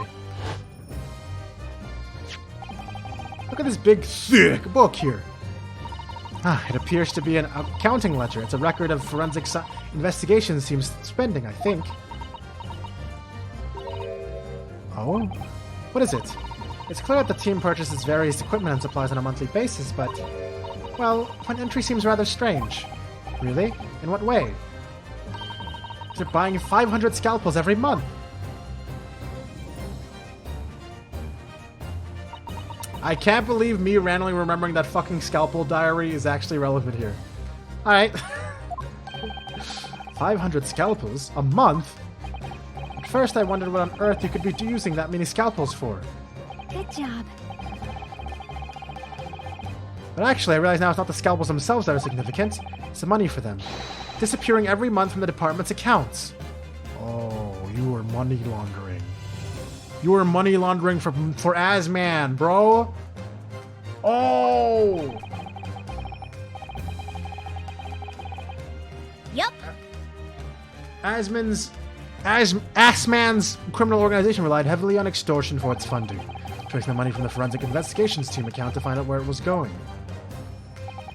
Would be extremely straightforward.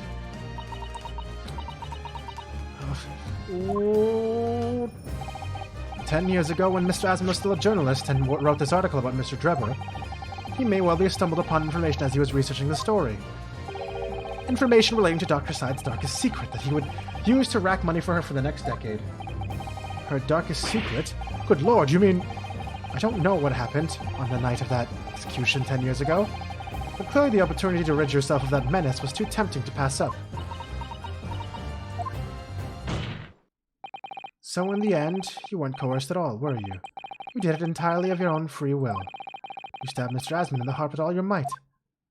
To silence a blackmailer who knew your dark secret forever. You'll never understand. None of you. What we've had to keep covered up all these long years.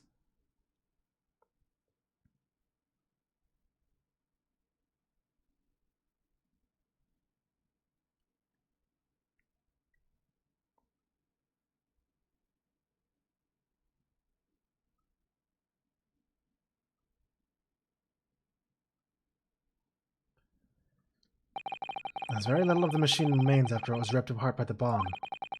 The truth of this matter can never be properly established unless you speak out. And if you decide not to, it's very possible that Courtney Scythe will escape on punishment for her crimes.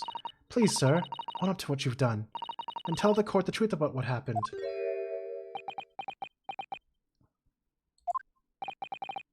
"10 years ago, you told the truth, and you were robbed of a bright and successful future as a result. I can certainly understand your bitterness and your consternation now. However, this is surely the chance you've been waiting for, to sever the hold that fate's had over you all these years. Super high voltage instantaneous kinesis. I mean, really."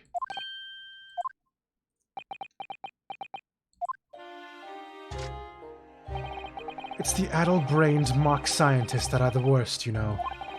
They don't recognize the fact that they don't have talent. They can't even get that right. And so they end up chasing impossible dreams, having unbridled faith in their abilities. They go on and on about their wonderful hypotheses, their stupid eyes shining like a little child's. They make me sick. I can't abide their foolishness. Careful, Mr. Drebber. I was particularly pleased with the kinesis machine. It made for quite a show, didn't it? So you admit it?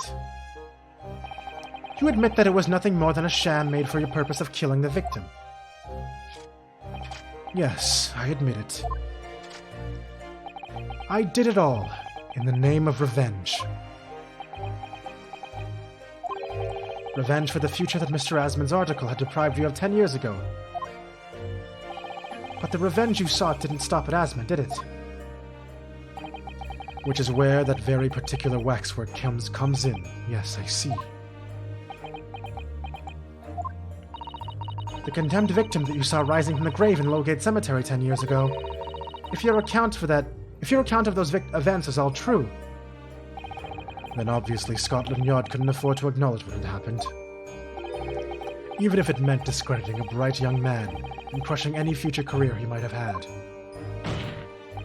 So your plan required that you abduct a particular waxwork model, in order to exact your revenge on Scotland Yard as well. Or on Dr. Scythe, to be precise.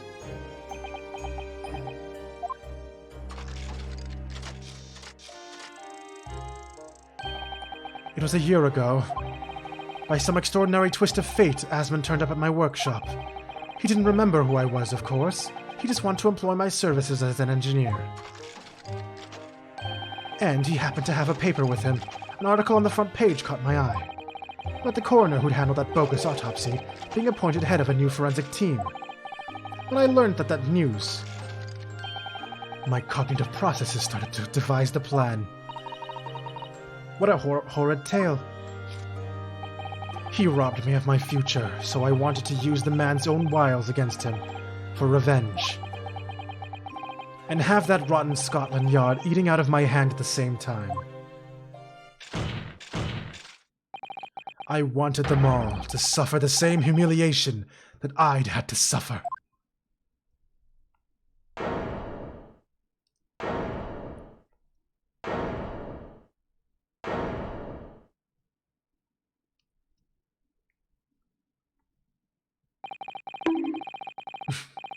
Your actions against those who'd ruined your future were justified as revenge, at least to yourself.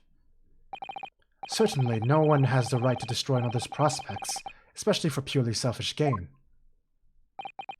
And yet, in carrying out your plan, you did exactly that to someone else, didn't you? Did I? Professor Harebrain's only crime was passion for his hypothesis. But you had no compunction about sacrificing his future to effect your revenge. You knew that he would be forever branded a failure and a fraud.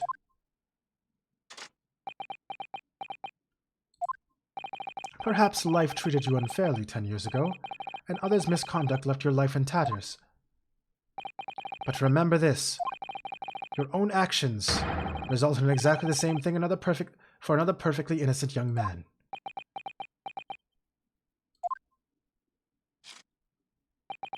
A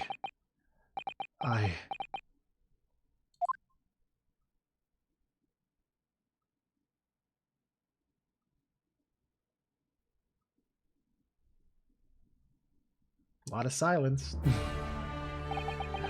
Lord Van Zeeks, what of Dr. Scythe? I'm a goofy goober! An immediate warrant for her arrest has been granted and she's been remanded in custody, my lord. I presume she will face trial in the coming days, along with Mr. Drebber. A most regrettable situation indeed. She's made great contributions to her profession over the years. It really is a hard truth to swallow. However, that is a topic for a somewhat future occasion. For now, Professor Harebrain. Oh, yes. It seems there was a great deal more to your experiment than you realized. However, I think we can assume now that all the sordid details have been brought to light. This has been a very long and profound trial, but I'm pleased to say you are absolved of all guilt. This whole experience has taught me a great but very painful lesson. This dedicated scientist, this devotee of natural philosophy. I've been selfish and self-centered, and above all, a fool. Professor. I spent my life thinking of nothing but my research. Damn right it is. Misguidedly believing that I could do whatever I set my mind to despite my lack of talent. And the worst of it is, in the process I've caused others pain and misery. Others who are far, far greater people than I. No, Professor. That's not true. What? Don't tar yourself with the same brush as Drebber. What happened was his doing, and his alone. This outcome is his fate, not yours. You're not to blame in any way. But Van Zeke's, and the derision in which he referred to you earlier, calling you a fool, talentless even. The man has no idea. To believe in yourself and work your fingers to the bone to realize your dreams, that's laudable, not laughable. No one has the right to deride another for such choices. Oh. Thank you, Barack. So, ladies and gentlemen of the jury. Yes, my lord? It is this court's expectation that you find the defendant not guilty of the charge of which he stands accused. I presume there are no objections? None from me, my lord. Certainly not. This trial has really made me think, but this is the right decision. It's all been proven methodically and rigorously. I have no misgivings whatsoever. What's that? He's done, is he? It's all over? I don't know what's become of the yard these days. I don't recognize the place. Very well. In that case, I hereby pronounce the defendant... No! Guilty! Confetti! Yay! Yay! We did it!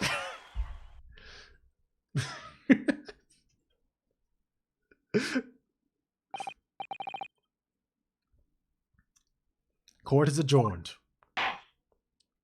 We did it. It's 3:30 almost. Jesus, man. I didn't want this stream to go this long. It's over. That was some trial.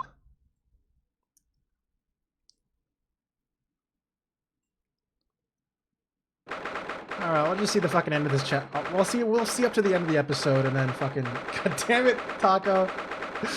Alright, anyways. Just like Cosmo comes back. And he's just laughing at everybody with his fucking thing going, you guys thought I was dead?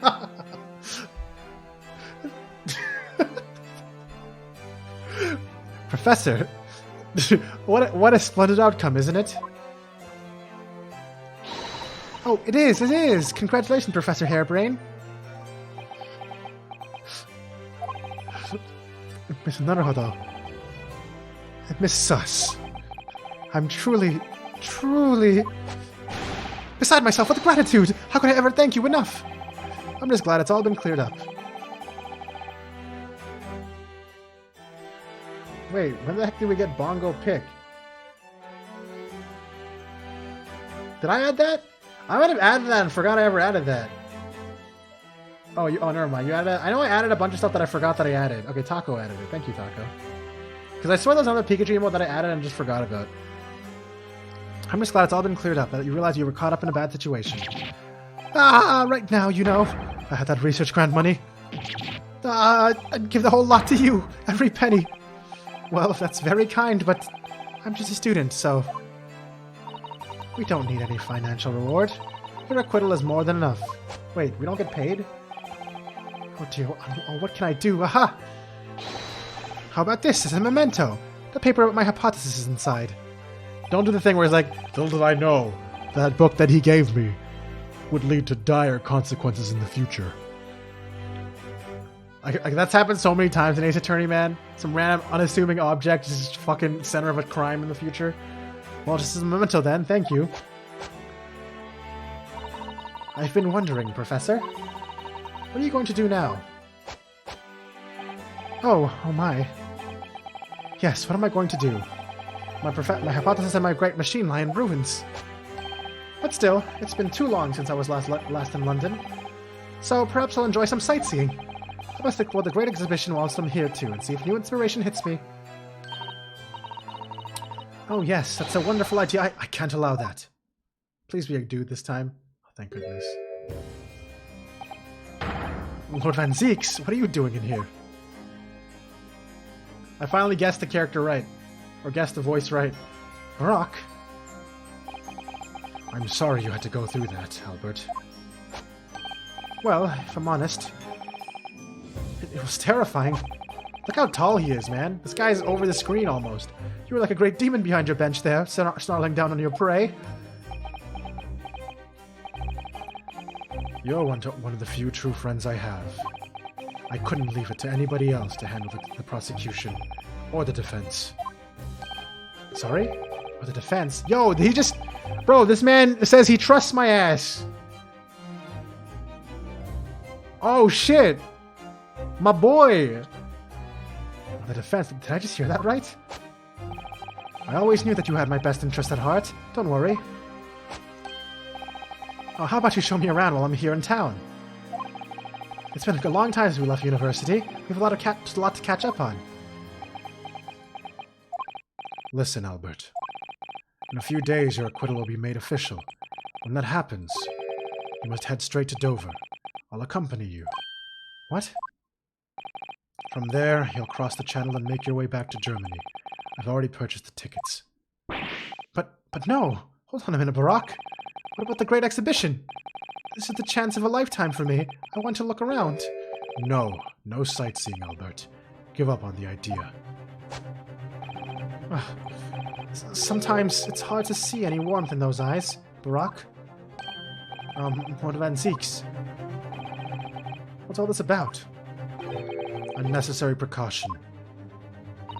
Yes, I think I understand. You do?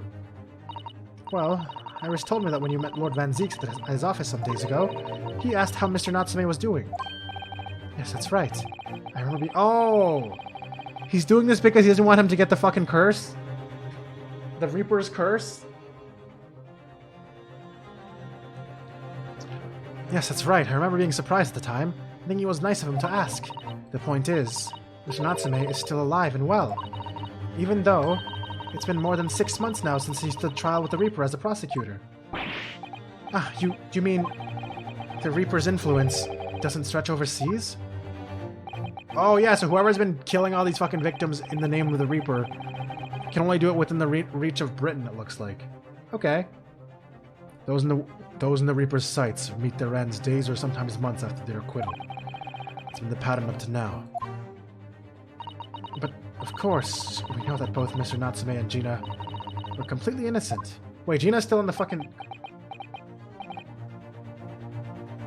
Yo, Gina better go with go to fucking... What the hell? Paris, bro.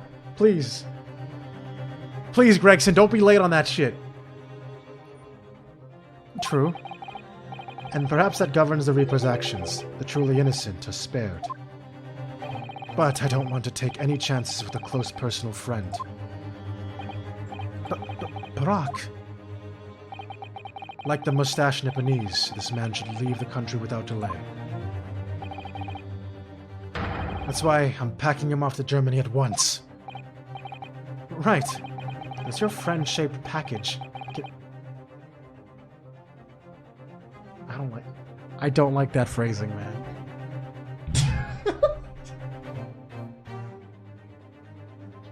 I don't...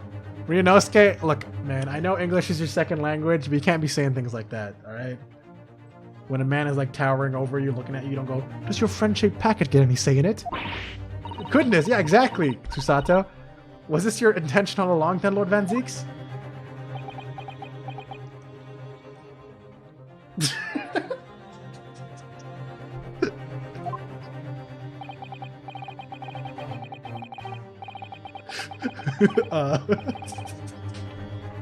In court, where people think of him as the Reaper, this man seems absolutely merciless, and yet sometimes I feel as though I don't understand him at all. It's time to go, Albert. Back to the prison for the time being. Ah, yes, all right. Well then, Mr. Naruto. Thank you so much for everything. Not at all, Professor. It was a pleasure getting to know you. Best wishes, Professor Hairbrain. Well, once the dust has settled, you must come and visit me in Germany. Anyway, goodbye for now.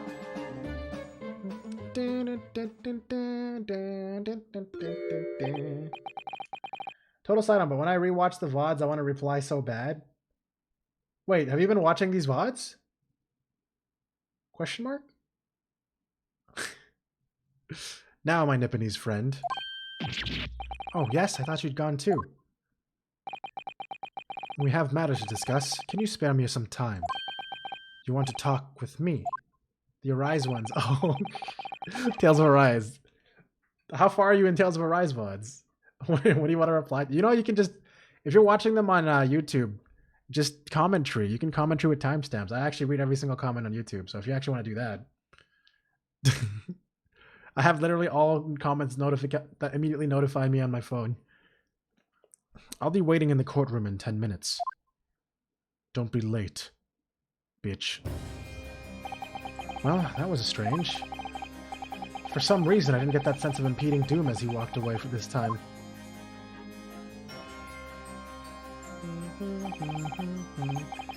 We have a lot of wonderful emotes from Tales of Arise now, as you can see.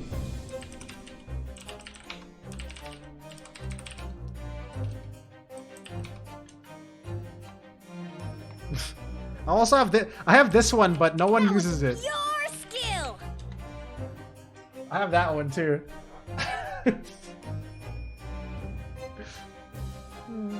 Wait, I don't know what the hell. Oh yeah, there we go. Maltos Anki. The Enigma Baroque Van Zeeks. What does he want to discuss, I wonder? The answers await in the courtroom, I suppose. Then here goes then. Is it going to say to be continued? Because if it does, I'm stopping stream.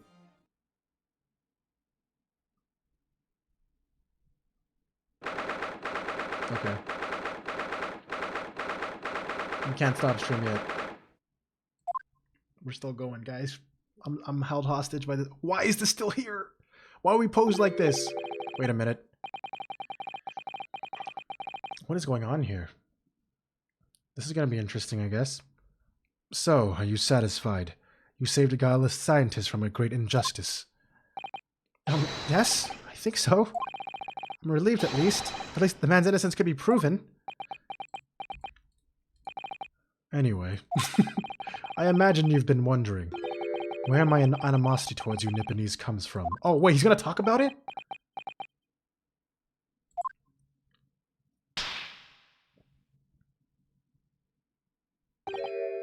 Well, at first I thought you just didn't like me.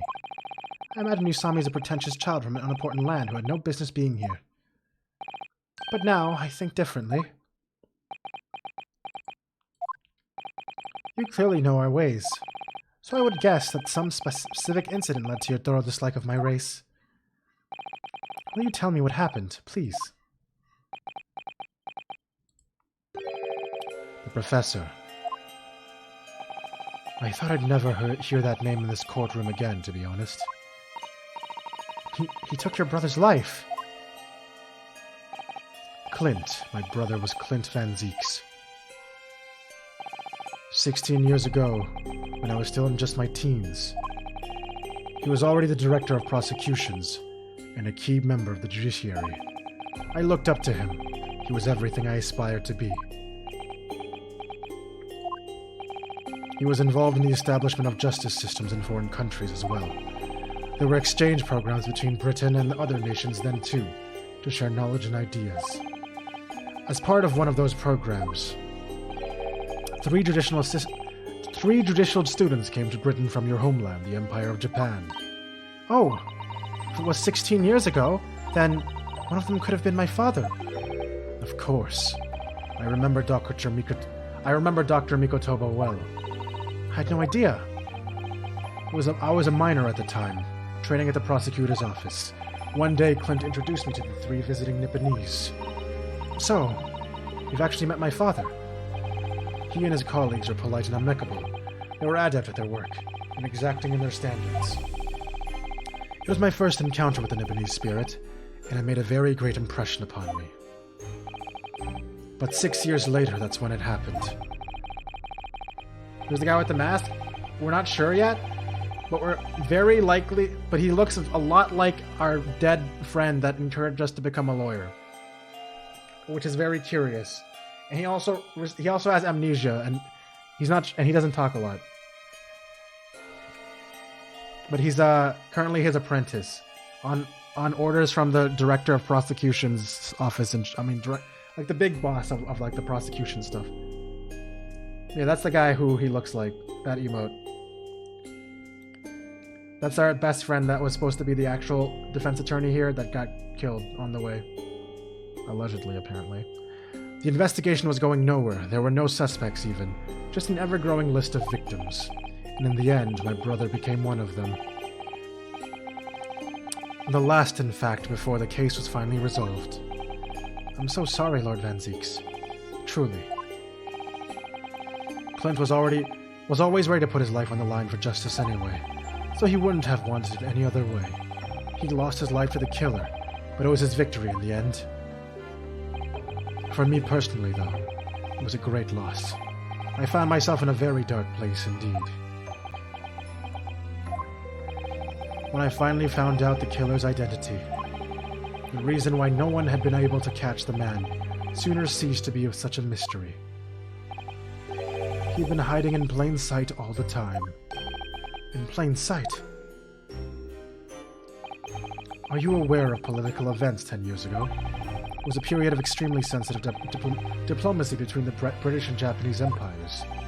A new treaty was being forged, I think? Correct. The Anglo-Japanese Treaty of Friendship and Navigation was being concluded. The leaders of both countries were deep in extensive political discussions. Which is why this particular killer's appearance in court was conducted as a closed trial. If the British public had known the identity of the killer, so the killer was a frickin' Japanese guy, and that's why his entire identity was masked the entire time?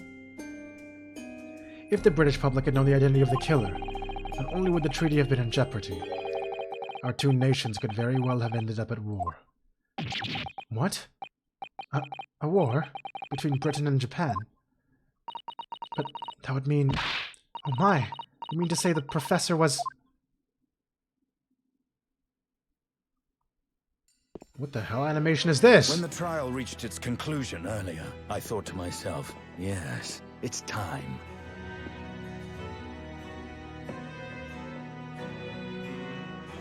Oh wait, I'm supposed to click. Hey, my voice was not too bad for him. Time for you to come face to face with this hideous monster.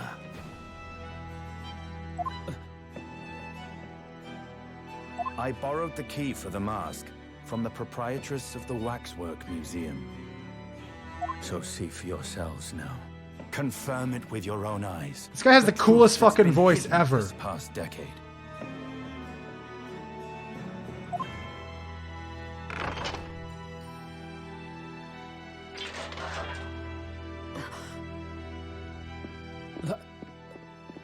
That's the professor?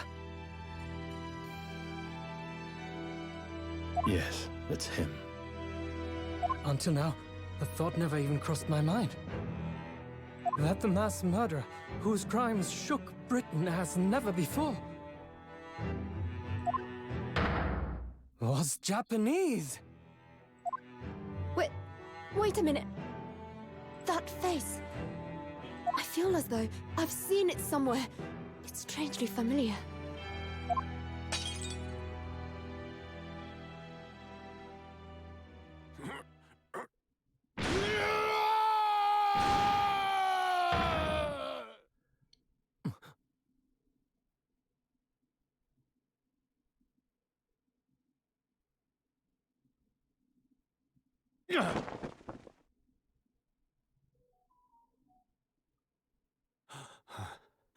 Father.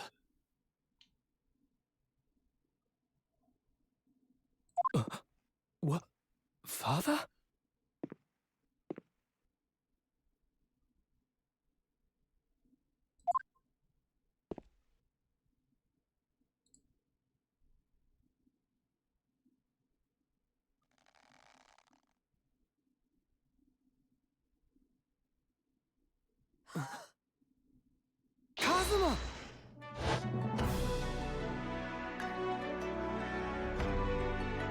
My best friend, Kazuma Asogi. After a whole year, finally his memories returned. Yes, I'm Kazuma. Are you making a Konosuba reference? God damn it.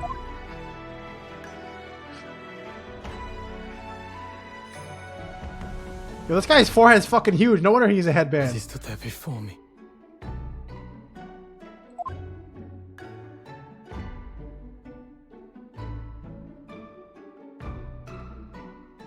Ryunosuke. This was so worth staying up for. Hello again. Why couldn't the entire game be voice acted, man? That'd be so cool. My friend. Kazuma-sama! Judicial Assistant Mikotoba. Or at least the trials, man. Do the thing that Danganronpa did. Fully voice the trials. It's been a very long road. Thank you. Thank you for guiding my friend here when I could not. The freaking company for Danganronpa lets them voice act for like entire segments of the game, like huge segments of the game. Capcom still doesn't want to fucking do it, man. Come on, Capcom. I mean, I know this game isn't actually that popular, but come on, man. It was an honor.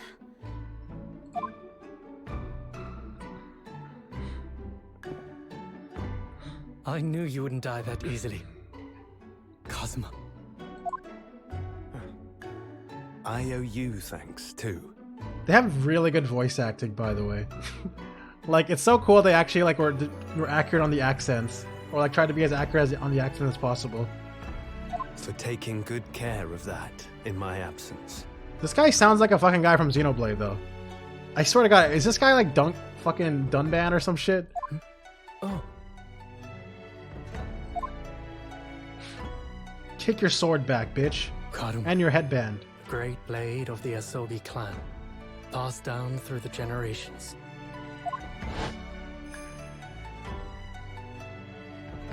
When we left Japan, this sword was at my friend's side. The Japanese man's katana is his soul. He couldn't be parted from it. But then, when the incident happened, it was Susato-san's wish that I inherit the sword, and I've kept it with me ever since, along with my memories of the friendship we shared.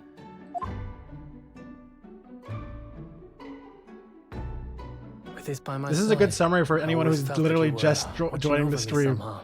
of this game.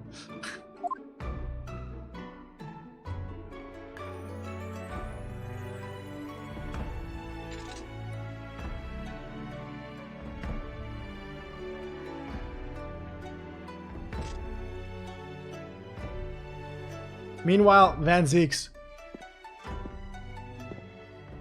I've made it. At last. Father. Van Zeeks just fucking Malto's wedding in the corner right now. What the hell's going on? Are you saying... Surely not. You mean... You knew all this time? I'm looking at it. But... I still can't believe it. This mass murderer is Kazuma's father.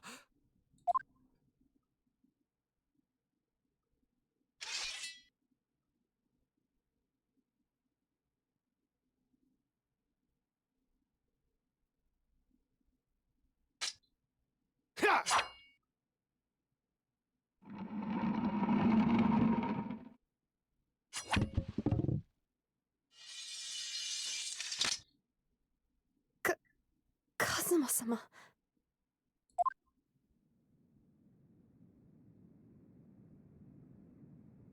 Ryunosuke, we have much to talk about, but now is not the time.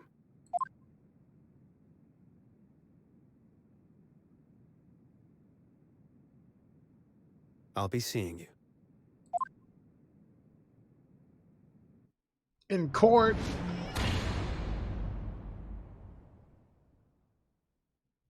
Wait, where in the That's fuck? all Kazuma said. Where in the fuck did Van Zeeks go? There's not gonna. Did he literally just fucking leave mid convo? Is he like drinking wine in the corner? I don't know. Give me something, man. Before he turned and left us there. He's just not In the here, courtroom. bro.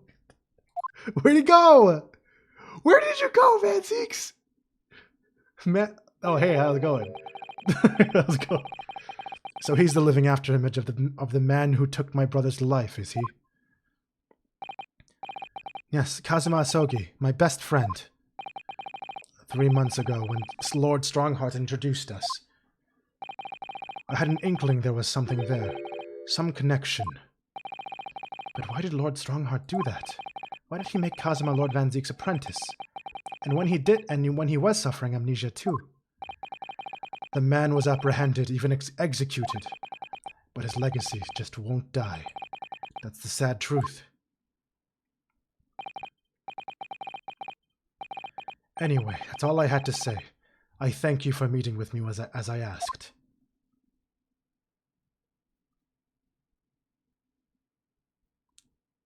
He didn't feel so good.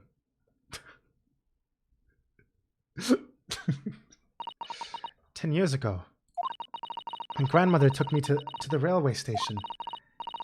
We were there to meet my father from the train. I'm also much better at trying to copy voices when I hear the voice lines recently, which helped me a lot in Danganronpa. It's magic.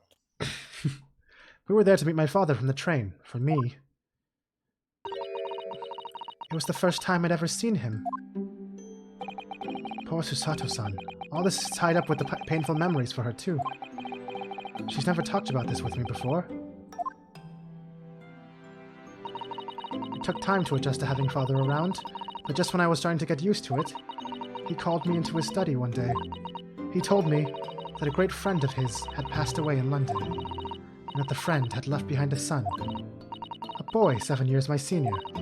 Father told me the boy had made a promise to his late father, that he was studying to become a defense lawyer. This is very complicated all of a sudden. I wanted to help, so I studied to become a qualified judicial assistant. As I'm sure you've worked out, that young man's name was Kazuma Asogi. So you see, that's how he and I met. For a brief moment, my great friend had returned, only to disappear again all too soon. But in that fleeting encounter, something stirred. Something that had been dormant for a long time. As if great wheels had been set in motion. I could almost hear them creaking into life. In some ways, it was the end of a chapter. But in many, it was the start of a new one.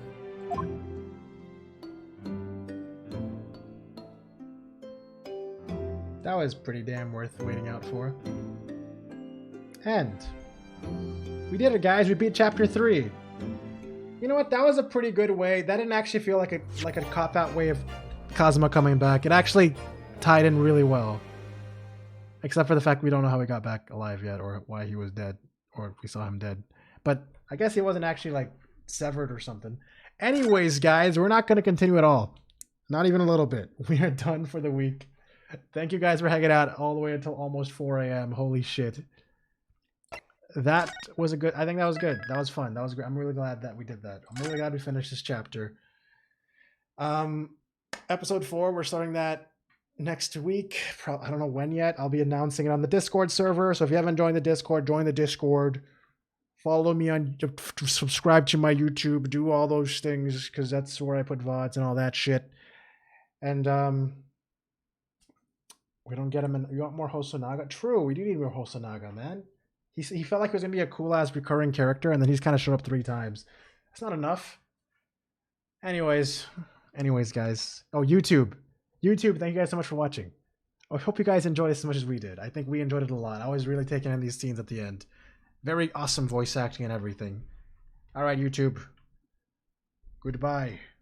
Farewell. Peace out. Take care. all those things.